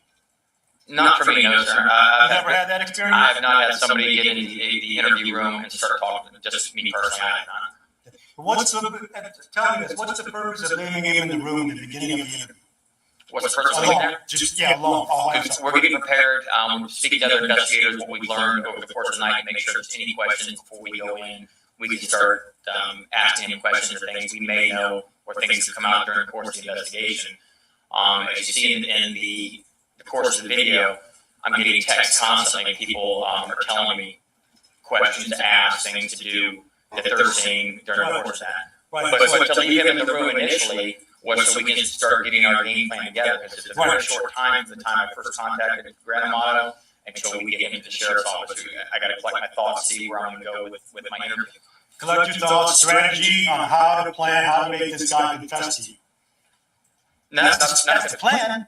Getting to confess to you? No, that's not the plan. No, Quit interrupting the plan is to him. get the truth out and see, is he the person that did this, or does he have some knowledge of it? At that point, while he was a significant person of interest, he was not the suspect at that time. At that time, we didn't have enough to say who was the person who committed these murders. We just didn't. So, as quickly as possible, I want to talk to people and determine whether they have some involvement or whether they have some information that could send me in another direction, so we're not wasting a lot of time. It's important in the course of a homicide to try to get the information as quickly as possible. And that's what the interview with Mr. Grant Amato was for, to see what his knowledge was of it. In fact, you talked to him about, this is around 11 o'clock, you talked to him about what he did on Friday morning. He told you about a job interview. He did. And he told you how he went to the toll roads and he went to the Express Script, I believe was the place. And through your investigation, you were able to confirm that he was telling you the truth, right? Yes, sir. He went to the toll roads like he told you. He went to that job interview. He did. Right? Did you talk to the person who interviewed him that morning? I did not know the investigator did. Did you gain personal knowledge that everything went normal? He appeared normal at the interview? Yes, sir. Okay. And nevertheless, though, everything he told you about that job interview was the truth. The best of our knowledge, yes, sir. Now, as I'm watching the video, when you're talking to him about the interview, you get your phone rings, just like you were saying earlier, you're getting updates, right, on what's going on, what information, more information you're gathering.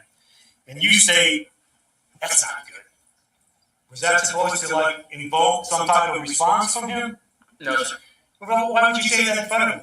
Without seeing the text, remember the text, I can't. No, it wasn't a text, the phone rang. The phone rang? Yes. I can't tell you, but it wasn't to get a response from him. It wasn't. So you pick up the phone and you say, that's not good. That's not to invoke something from him? No, sir.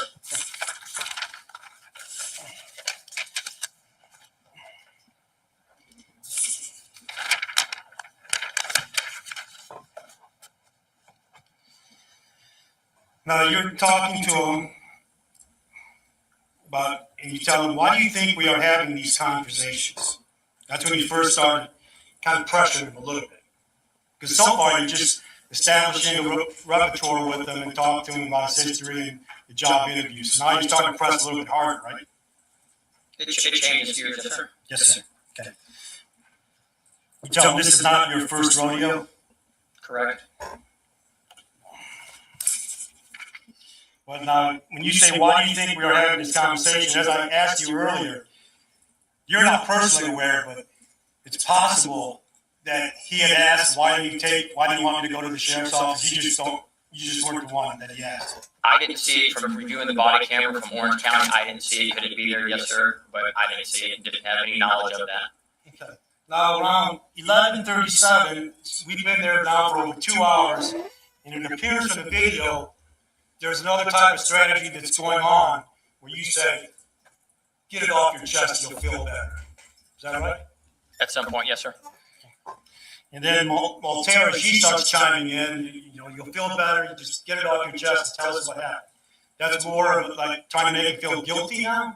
Not make him feel guilty, get whatever's off his chest. A lot of people in these circumstances actually do feel better once they've got something knotted up inside of them, they're able to get it out, they feel better for being able to release it and not have the stress of trying to hide whatever it is they're making. You're actually saying, I can see it in your eyes. Yes. What are you saying in his eyes? Guilt? Are you trying to imply that he's guilty? No, watching his eyes, he's looking all around.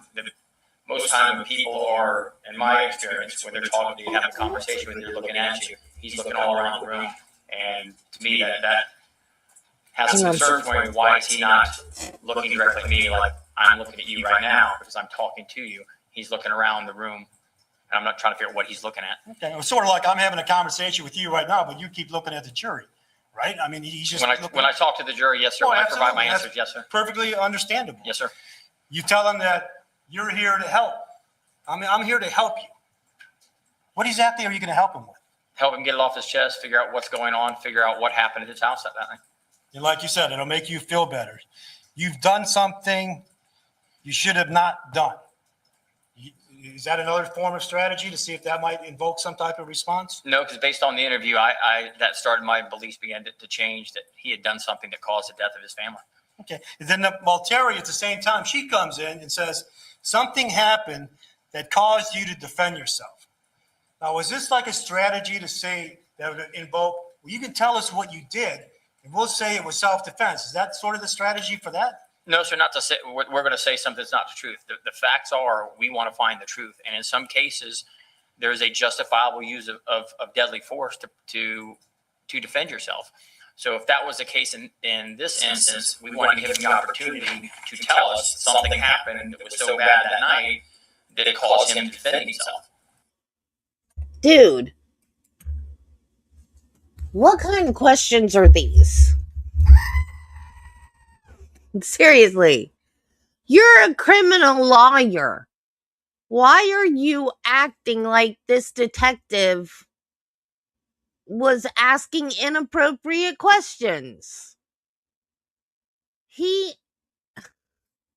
didn't even accuse him of doing it for like over an hour. They were just chit-chatting. And not only that, he paid for a hotel room for the guy to stay the night. He didn't even just like put him out on the street.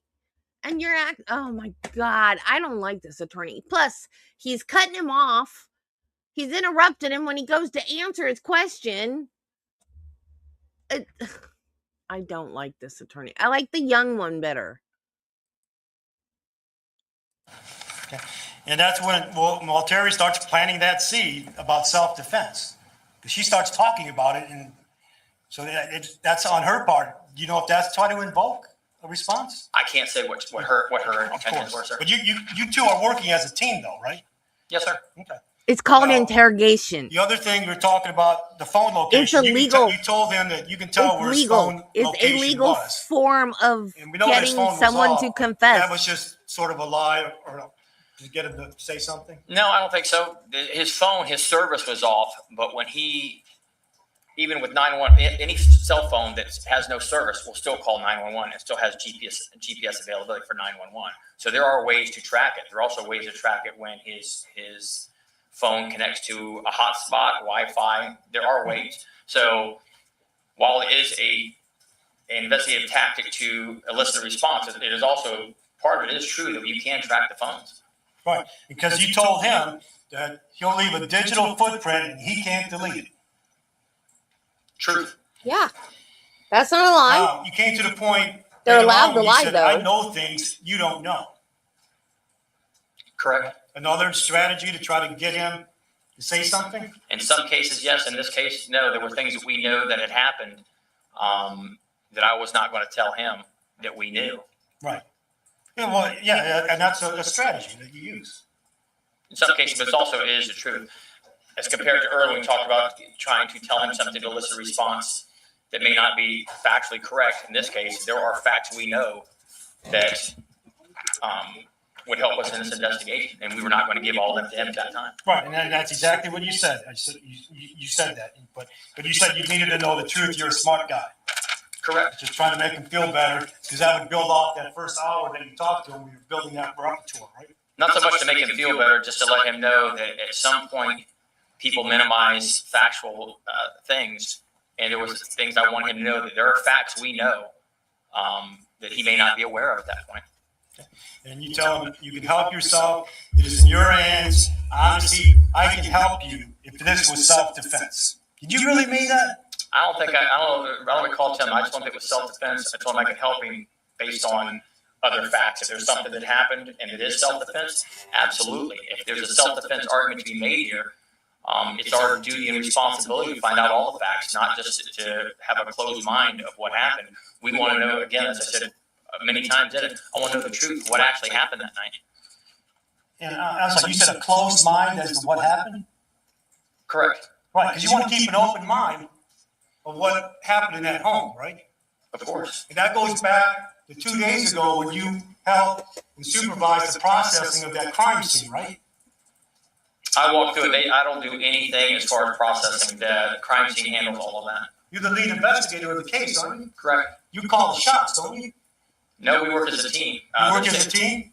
Absolutely. Okay, and you shouldn't have, when you go through a house like that, and you're the lead investigator, you don't want to have a closed mind, do you? You want to have open-minded to see anything and everything you could possibly find. Correct. And then you tell him you already know the truth. That's what you told him around 11:52. Yes, sir.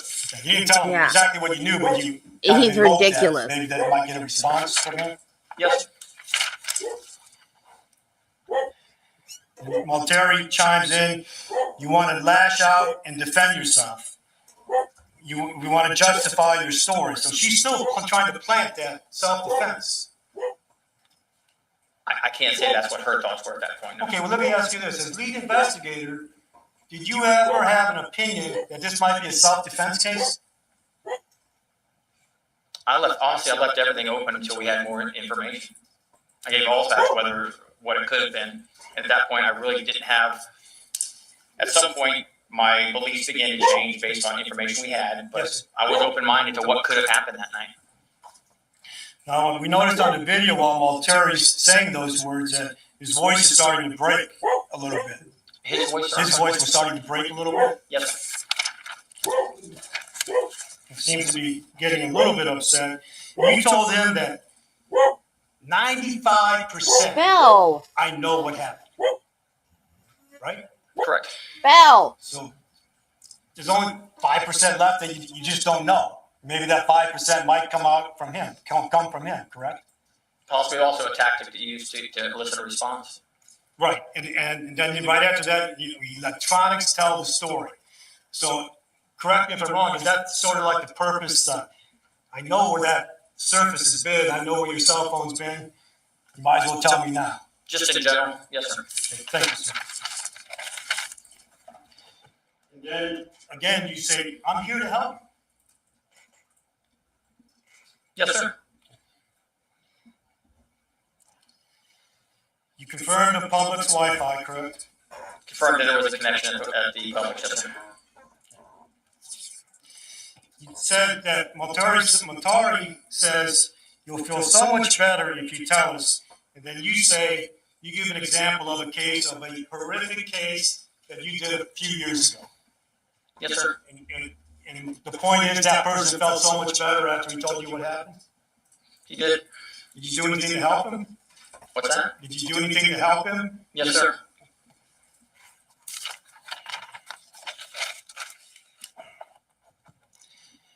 You also told him that if he's locked in a story that is false, that's going to be bad for him. Correct, it is. But the truth will set you free. Is that what you said? You as a person, yeah, said to make you feel better about yourself when you do finally tell the truth. Yes, sir. And you'll never have peace. Right? Yes, sir. Now, you also told him that there was surveillance that shows no one else came to that house. Yes, I told him that. And of course, we all know that's not true. Again, a tactic to elicit a response from him. You're right, and a tactic. And again, though, he denied it, right? He did. I mean, he didn't know you were not telling the truth. He did.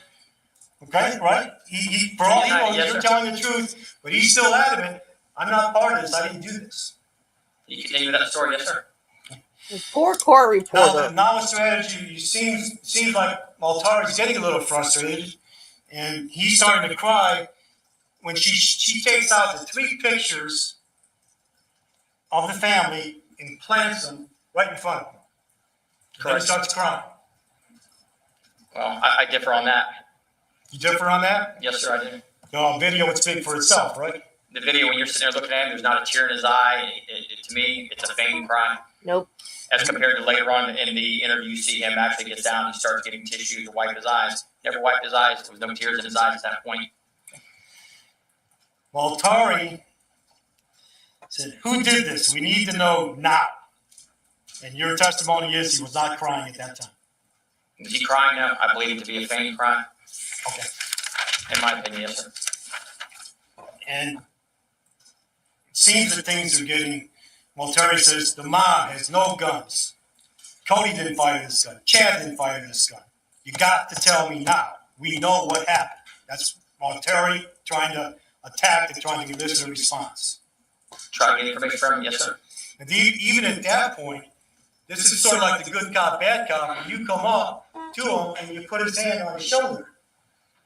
Yes, sir. And just give him a reassurance that everything's going to be all right. I'm here for you. I'm going to help you. That's how that's done. Not so much that. Keep him calm. Keep him calm? Yes, sir. That's how they do You that. have to be honest when you tell us and we can move forward. His response, there's nothing else I can say. Right? He's still denying. He's not denying. He said there's nothing else he can say, which to me is different than I did not do it. I don't have the answer who did this. That sound right? At some point, yes, sir. Now, eventually at 12:21, he's left alone in the room again. Right? Approximately, without looking at the video, yes, sir. Is it fair to say he was crying then? I don't know at the exact time. There is a point during the course of the interview where he actually, in my opinion, he is crying. He's getting tissues to wipe his eyes off from the tissue box that's on the interview table. I believe him to be crying. Without being directly from him, I would say that is a better depiction of someone crying than what I've seen earlier. Okay. And that's when he tells you that, I want to correct, he didn't say I want to correct my statement, he says, I was home when Cody came home. I didn't meet Cody out on Fort Christmas Road. He told you that, right? Yes. Okay. And he told you, I left the house around 12:30 or 12 or sometime thereafter.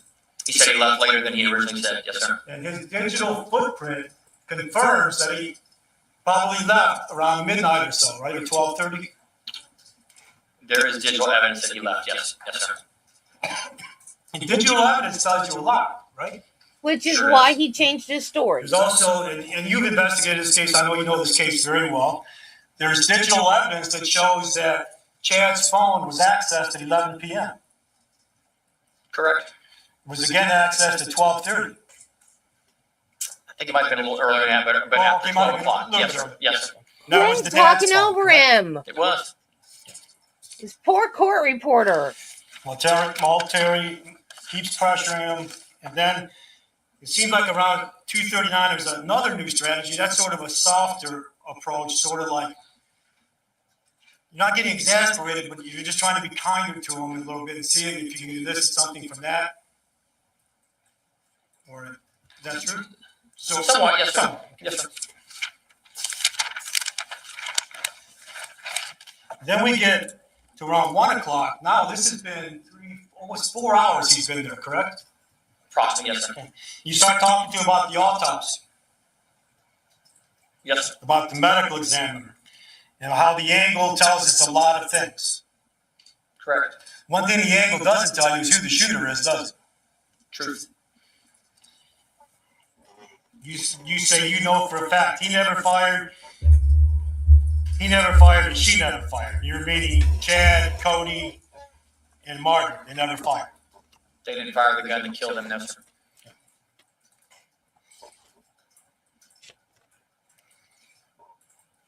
Then that's where you come in again about the self-defense and about and Waltari says, yeah, the abusive dad, the asshole dad, maybe this was self-defense. The medical office knows the times of the death. That's not true, is it? Not at that point, no, sir. We're going to find DNA and blood. That wasn't true either, right? His DNA and blood? At that point, I believe we would. The Waltari tries another tactic. Why would you kill your mom? Why mom? That was to invoke something also? I think everything is to get a response, and mainly to get a truthful response. Right, and as you say, little fibs add up. I know the truth. Tell me what happened. And then you say that there's no GSR on any of the deceased people, correct? That's correct. You know that to be true? At that point, no. Have you ever seen a report on that? I have not seen it. No. It would go to our crime scene. I Me have either. not I seen was it. just asking. Then, finally, when I walk out of here, I'm done. That's it. That's sort of like this is your last chance, right? Yes, sir. And then you even go on to say, well, you need to sit over here and see it from our side and make them change seats. I did. That's kind of a clever tactic, but it didn't work, did it? You didn't get your responses that you wanted? He continued to be untruthful with me, yes, sir. Oh, the detective made him change seats?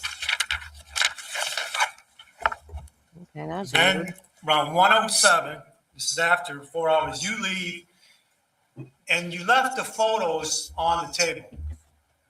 I assume that was on purpose? It was. Okay, so you must be observing him to see if that will elicit something? Somebody was, I was not. And at that point, he is crying, correct? I believe so, yes, sir.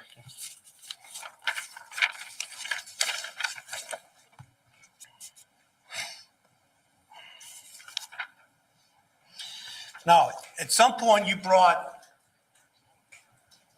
Jason into the picture, correct? Jason came to the sheriff's office at Grant Amato's request. Okay. Did you have a conversation with Jason before he went into that interview room? I did. Can you tell us what you talked about? I basically told him, do not put your hands on him. Do not become angry, because due to the fact you've got a family setting, didn't want Jason to try to harm his brother. Didn't give him any questions of anything I wanted him to ask. I told him, you're not acting as an agent of law enforcement. You're there is his brother. He wants to see you about coming to your home to stay. And you're observing that. You're observing him and Jason interact? Yes, sir.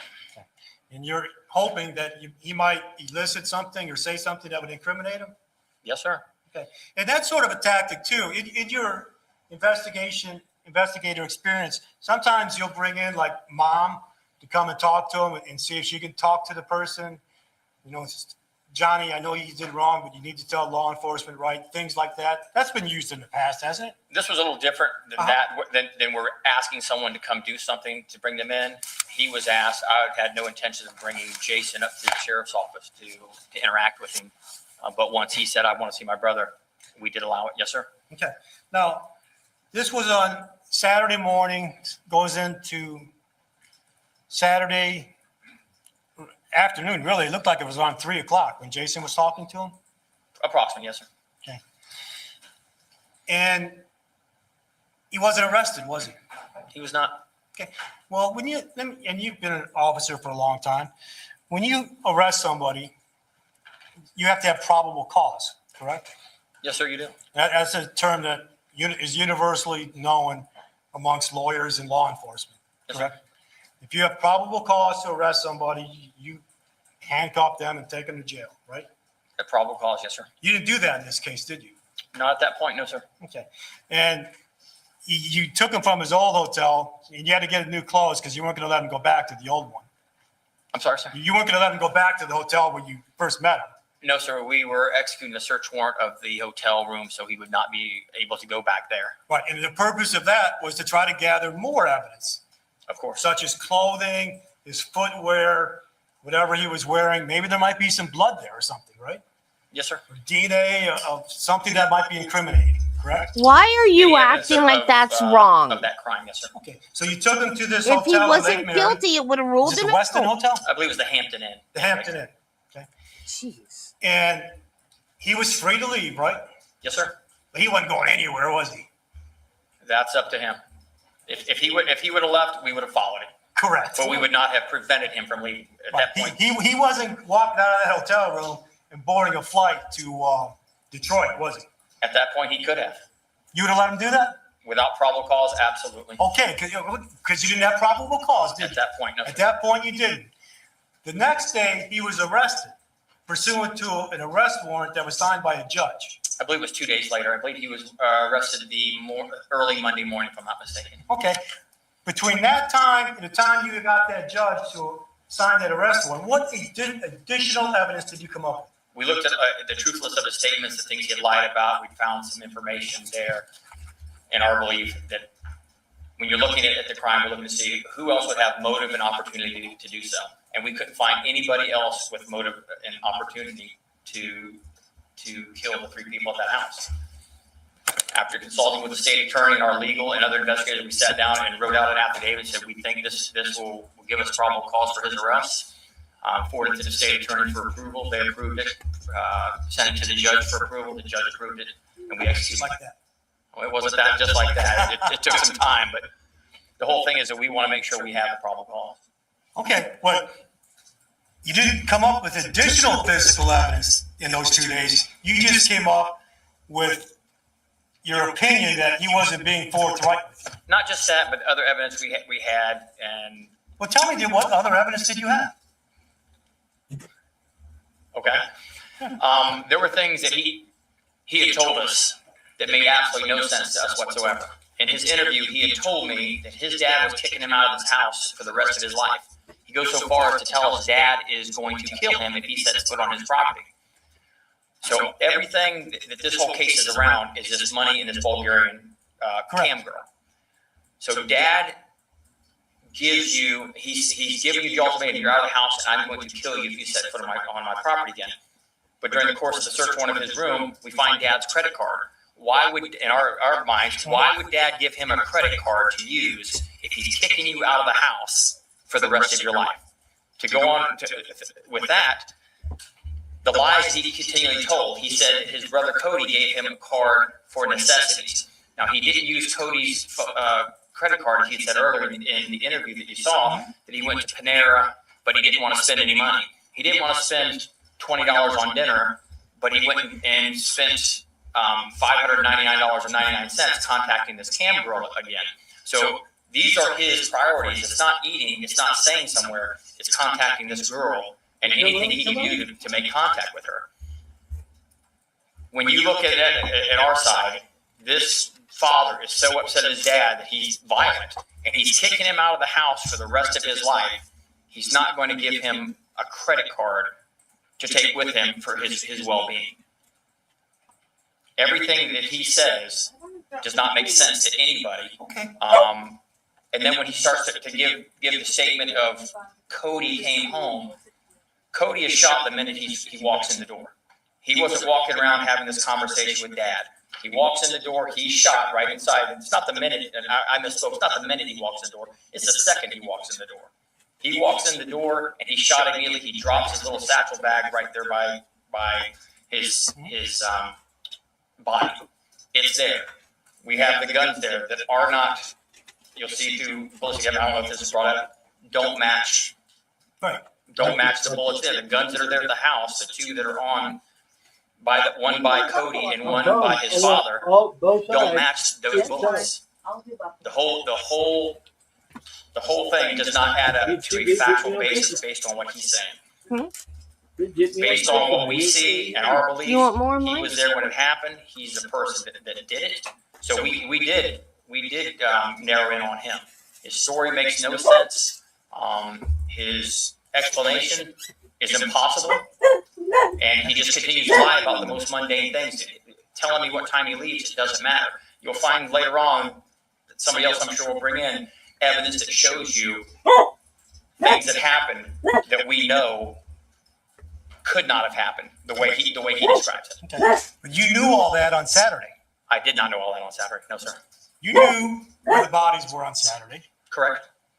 You knew, based on the conversations, that the family was helping them get the stuff back together. You knew that they sent him to Cornerstone. You spent $11,000 on that. I know they sent him to Cornerstone, and I know he didn't complete the program. Well, okay, you didn't complete the program, but they sent him there, right? They did what they could do to help him, yes, sir. Okay. You didn't have any additional physical evidence from Saturday to Sunday or Monday, whenever you got that arrest warrant. When we reviewed any additional, we just reviewed it a little tighter since now we are focusing in on somebody because there's no forced injury, there's no sign of a struggle, there's nothing missing that would indicate that someone has broken into that house to burglarize it, to rob it. There's nothing. Nothing points to anybody outside of those 4 people in that house, and 3 of them weren't the people that were involved in, other than they're the victim of the homicide. Right. There's And- one person and- left. And a lot of that is because that house was not properly processed by your crime scene team. I disagree. Okay, nothing further.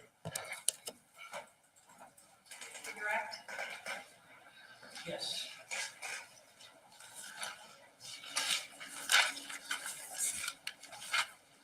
Just to quickly follow up on a couple of the last questions that were asked.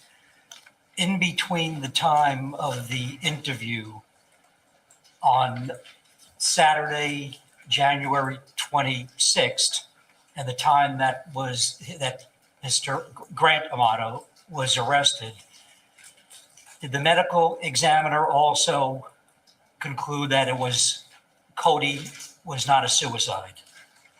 They did.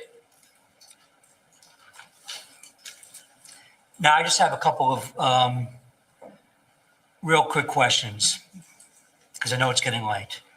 Mr. Dowdy asked you some questions about which you felt Grant Amato was telling the truth. And specifically about the defrosting chicken. Is there anything illegal about defrosting chicken? Illegal? Yeah. Not that I'm aware of. Is there anything illegal about going to Publix, even if it's 3 a.m, and getting on their Wi-Fi? There's not. Is there anything illegal with going through a toll on a toll road, as long as you pay for it? Correct. Is there anything illegal with going to a job interview? There's not. Is there anything illegal with killing your entire family? Absolutely, there is.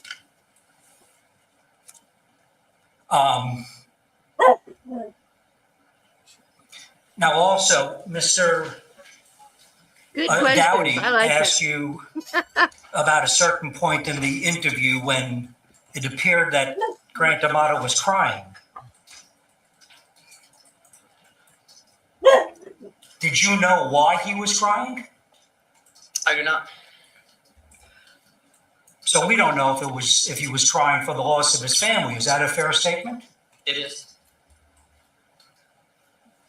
And one last question. It's obvious a critical part of this case is to determine how late Grant Amato was in that house. Is that a fair statement? Absolutely. He lied about that to you, didn't he? He did. I have nothing more to add. Members of the jury, do you have questions? All right, if you could write them down. Y'all can approach. Some of our jurors have questions of you. We have lots of questions for you. First, did you contact the towing company that is contracted to tow cars from the Publix Plaza? If yes, did they tow any cars from Publix on the morning of January 25th or see Grant's car? We did not. Did Grant say why he wasn't working? He did.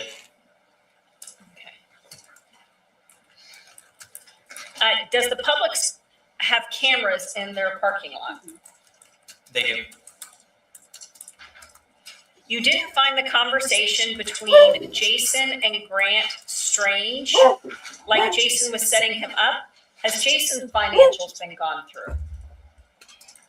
We've looked at everybody involved in this investigation. I didn't take it as Jason setting his brother up. We can account for Jason's time during the time of the deaths of these families. To go backwards and forward, we can account for his time.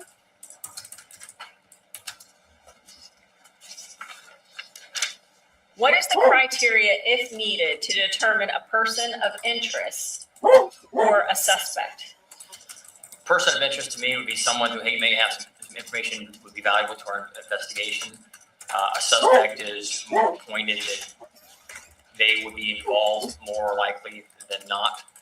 Someone who would have access to the house, as could be a person of interest for me in this neighborhood, maybe a neighbor that lives nearby delivery guy, somebody would come and clean a pool, as compared to someone who lives in the house. That would be more of a suspect as compared to a person of interest at some point. Everybody to me is a person of interest during a homicide, but later on we shrink that down to suspects and people more apt to be involved. Was Jason and Grant told prior to meeting each other that the house was not burglarized or that nothing was stolen? I don't believe either one were told that. What is the relevance of the conference call number given at the beginning of the witness's testimony? In a homicide, we look at everything, a lot more than most people think. We pull phone records from everybody's phone. We pull financials. We do a timeline that we try to follow so we can account for people's movements, their ability, again, their digital footprint.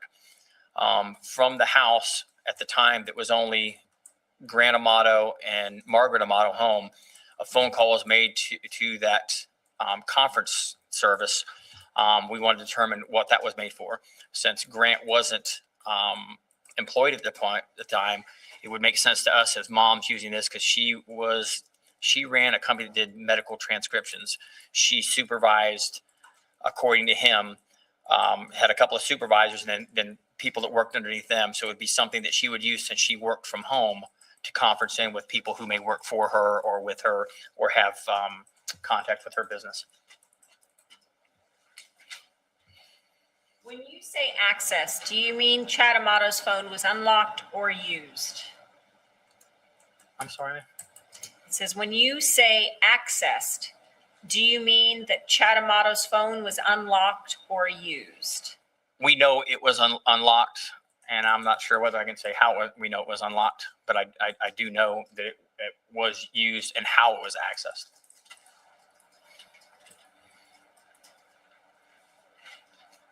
You stated during the video you or someone had spoken with Jason to check his whereabouts during the time it was believed the murders occurred, and he had verified an alibi. Was Jason questioned any time before his meeting with Grant in the interrogation room if he could suggest any possible motives or suspects? He was not interviewed in the interview room. He was interviewed in the field, which actually the vast majority of our interviews are in the field. In certain cases, where depending on the severity, we bring people up to the sheriff's office to interview them, but he was interviewed, I believe, at his house or his place of business on Friday, the day that this was reported. What was the $33,000 bill Grant paid with Chad's credit card? It was not a bill that he paid with that credit card. It was a bill that was paid off, we suspect, and later on we learned from, I believe it was USAA, that Chad actually had paid off a bill. His big thing is he was planning for his future, him and his wife's retirement at a home they owned in Tennessee, I believe it is, and he had just paid off a high interest, I believe another credit card or loan. Around 11:53 a.m., the female detective mentions that Grant has had a lot to deal with deaths and depression, quote unquote. Was she referring to the death of mom, dad, and brother? She had not shown or told Grant about the family yet. I don't think so, and since I didn't ask the question, I don't know what death she's referring to. Could she have been referring to that one? It's possible, but I don't know of anything else that she was referring to. When was Grant informed he was a suspect? When he was actually informed, at the point he was arrested on the morning of the 28th at the Hampton Inn. When we went. Was Jason informed that Grant was a suspect? I don't know. I didn't have that much interaction other than you. Basically on the video, you saw my interaction with Jason. I didn't have another detective was speaking to him. So I can't say at what point he was told. Now the judge interrupted him. Jeez, let this man talk, people. Likely, I would presume after the arrest of his brother Grant. When was the crime scene analyst team informed that Grant was a suspect?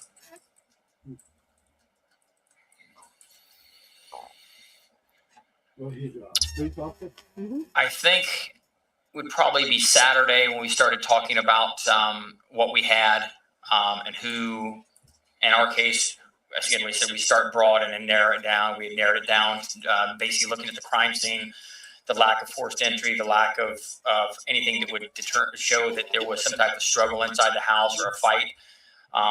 The fact that there were multitudes of valuables that were not taken, the lack of forced entry indicates to me there's someone that knows something about the house.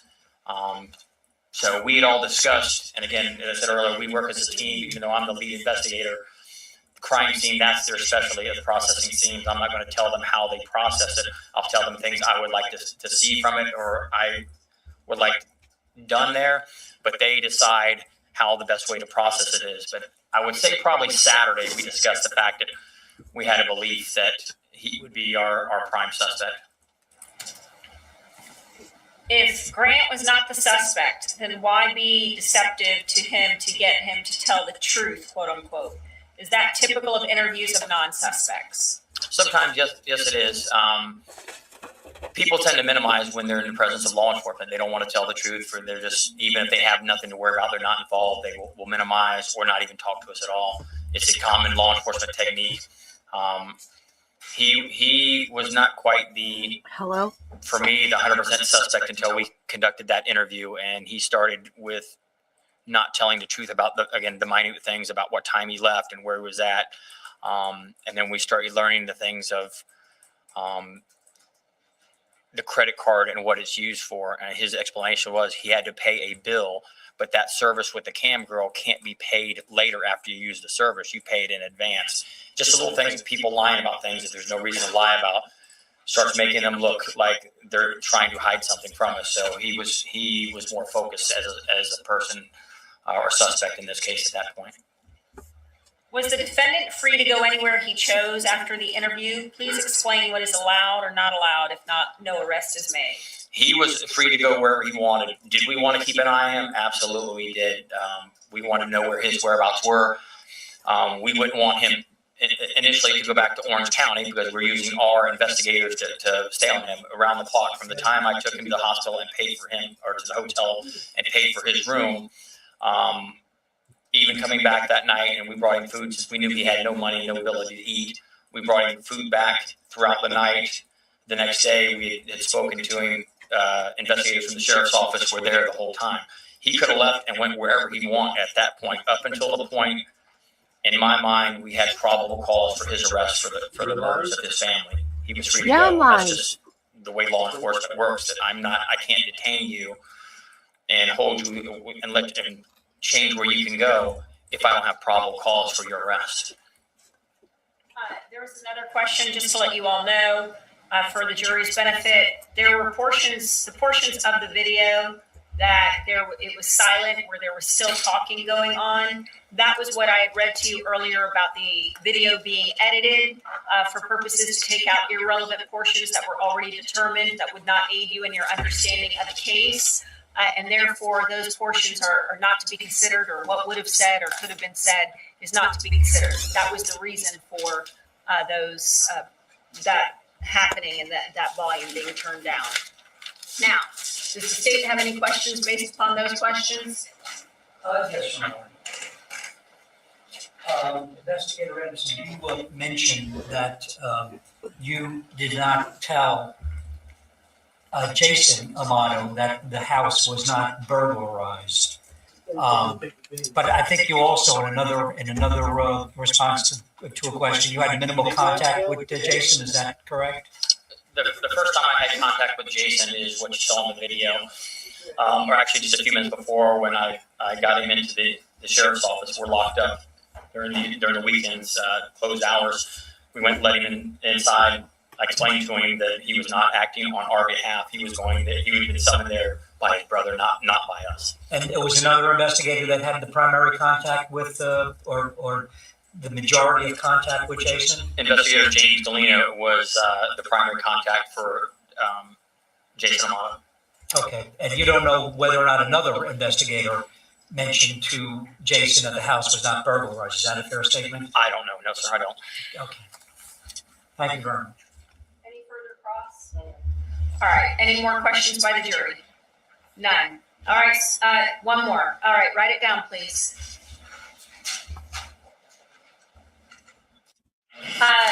Question is, why was person of interest Jason not brought in for a chat like Grant?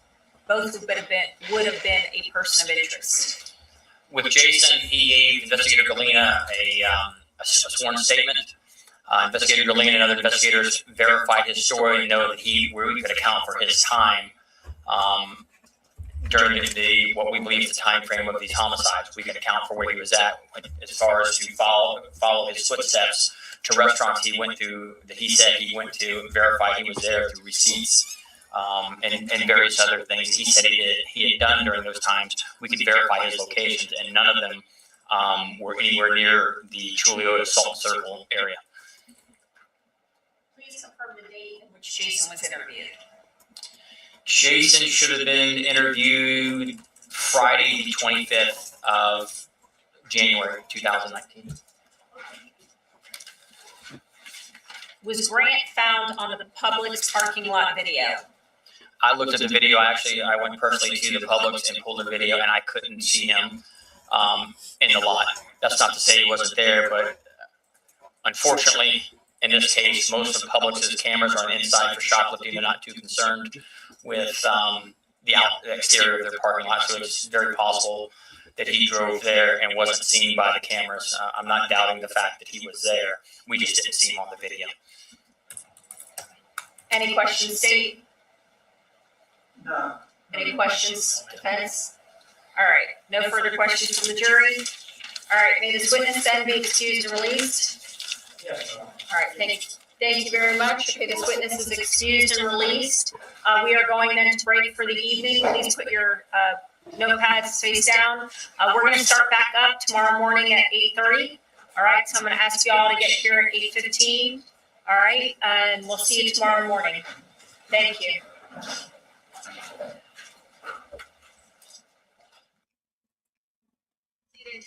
Okay, so we're going to start. Who's the witnesses tomorrow that we have?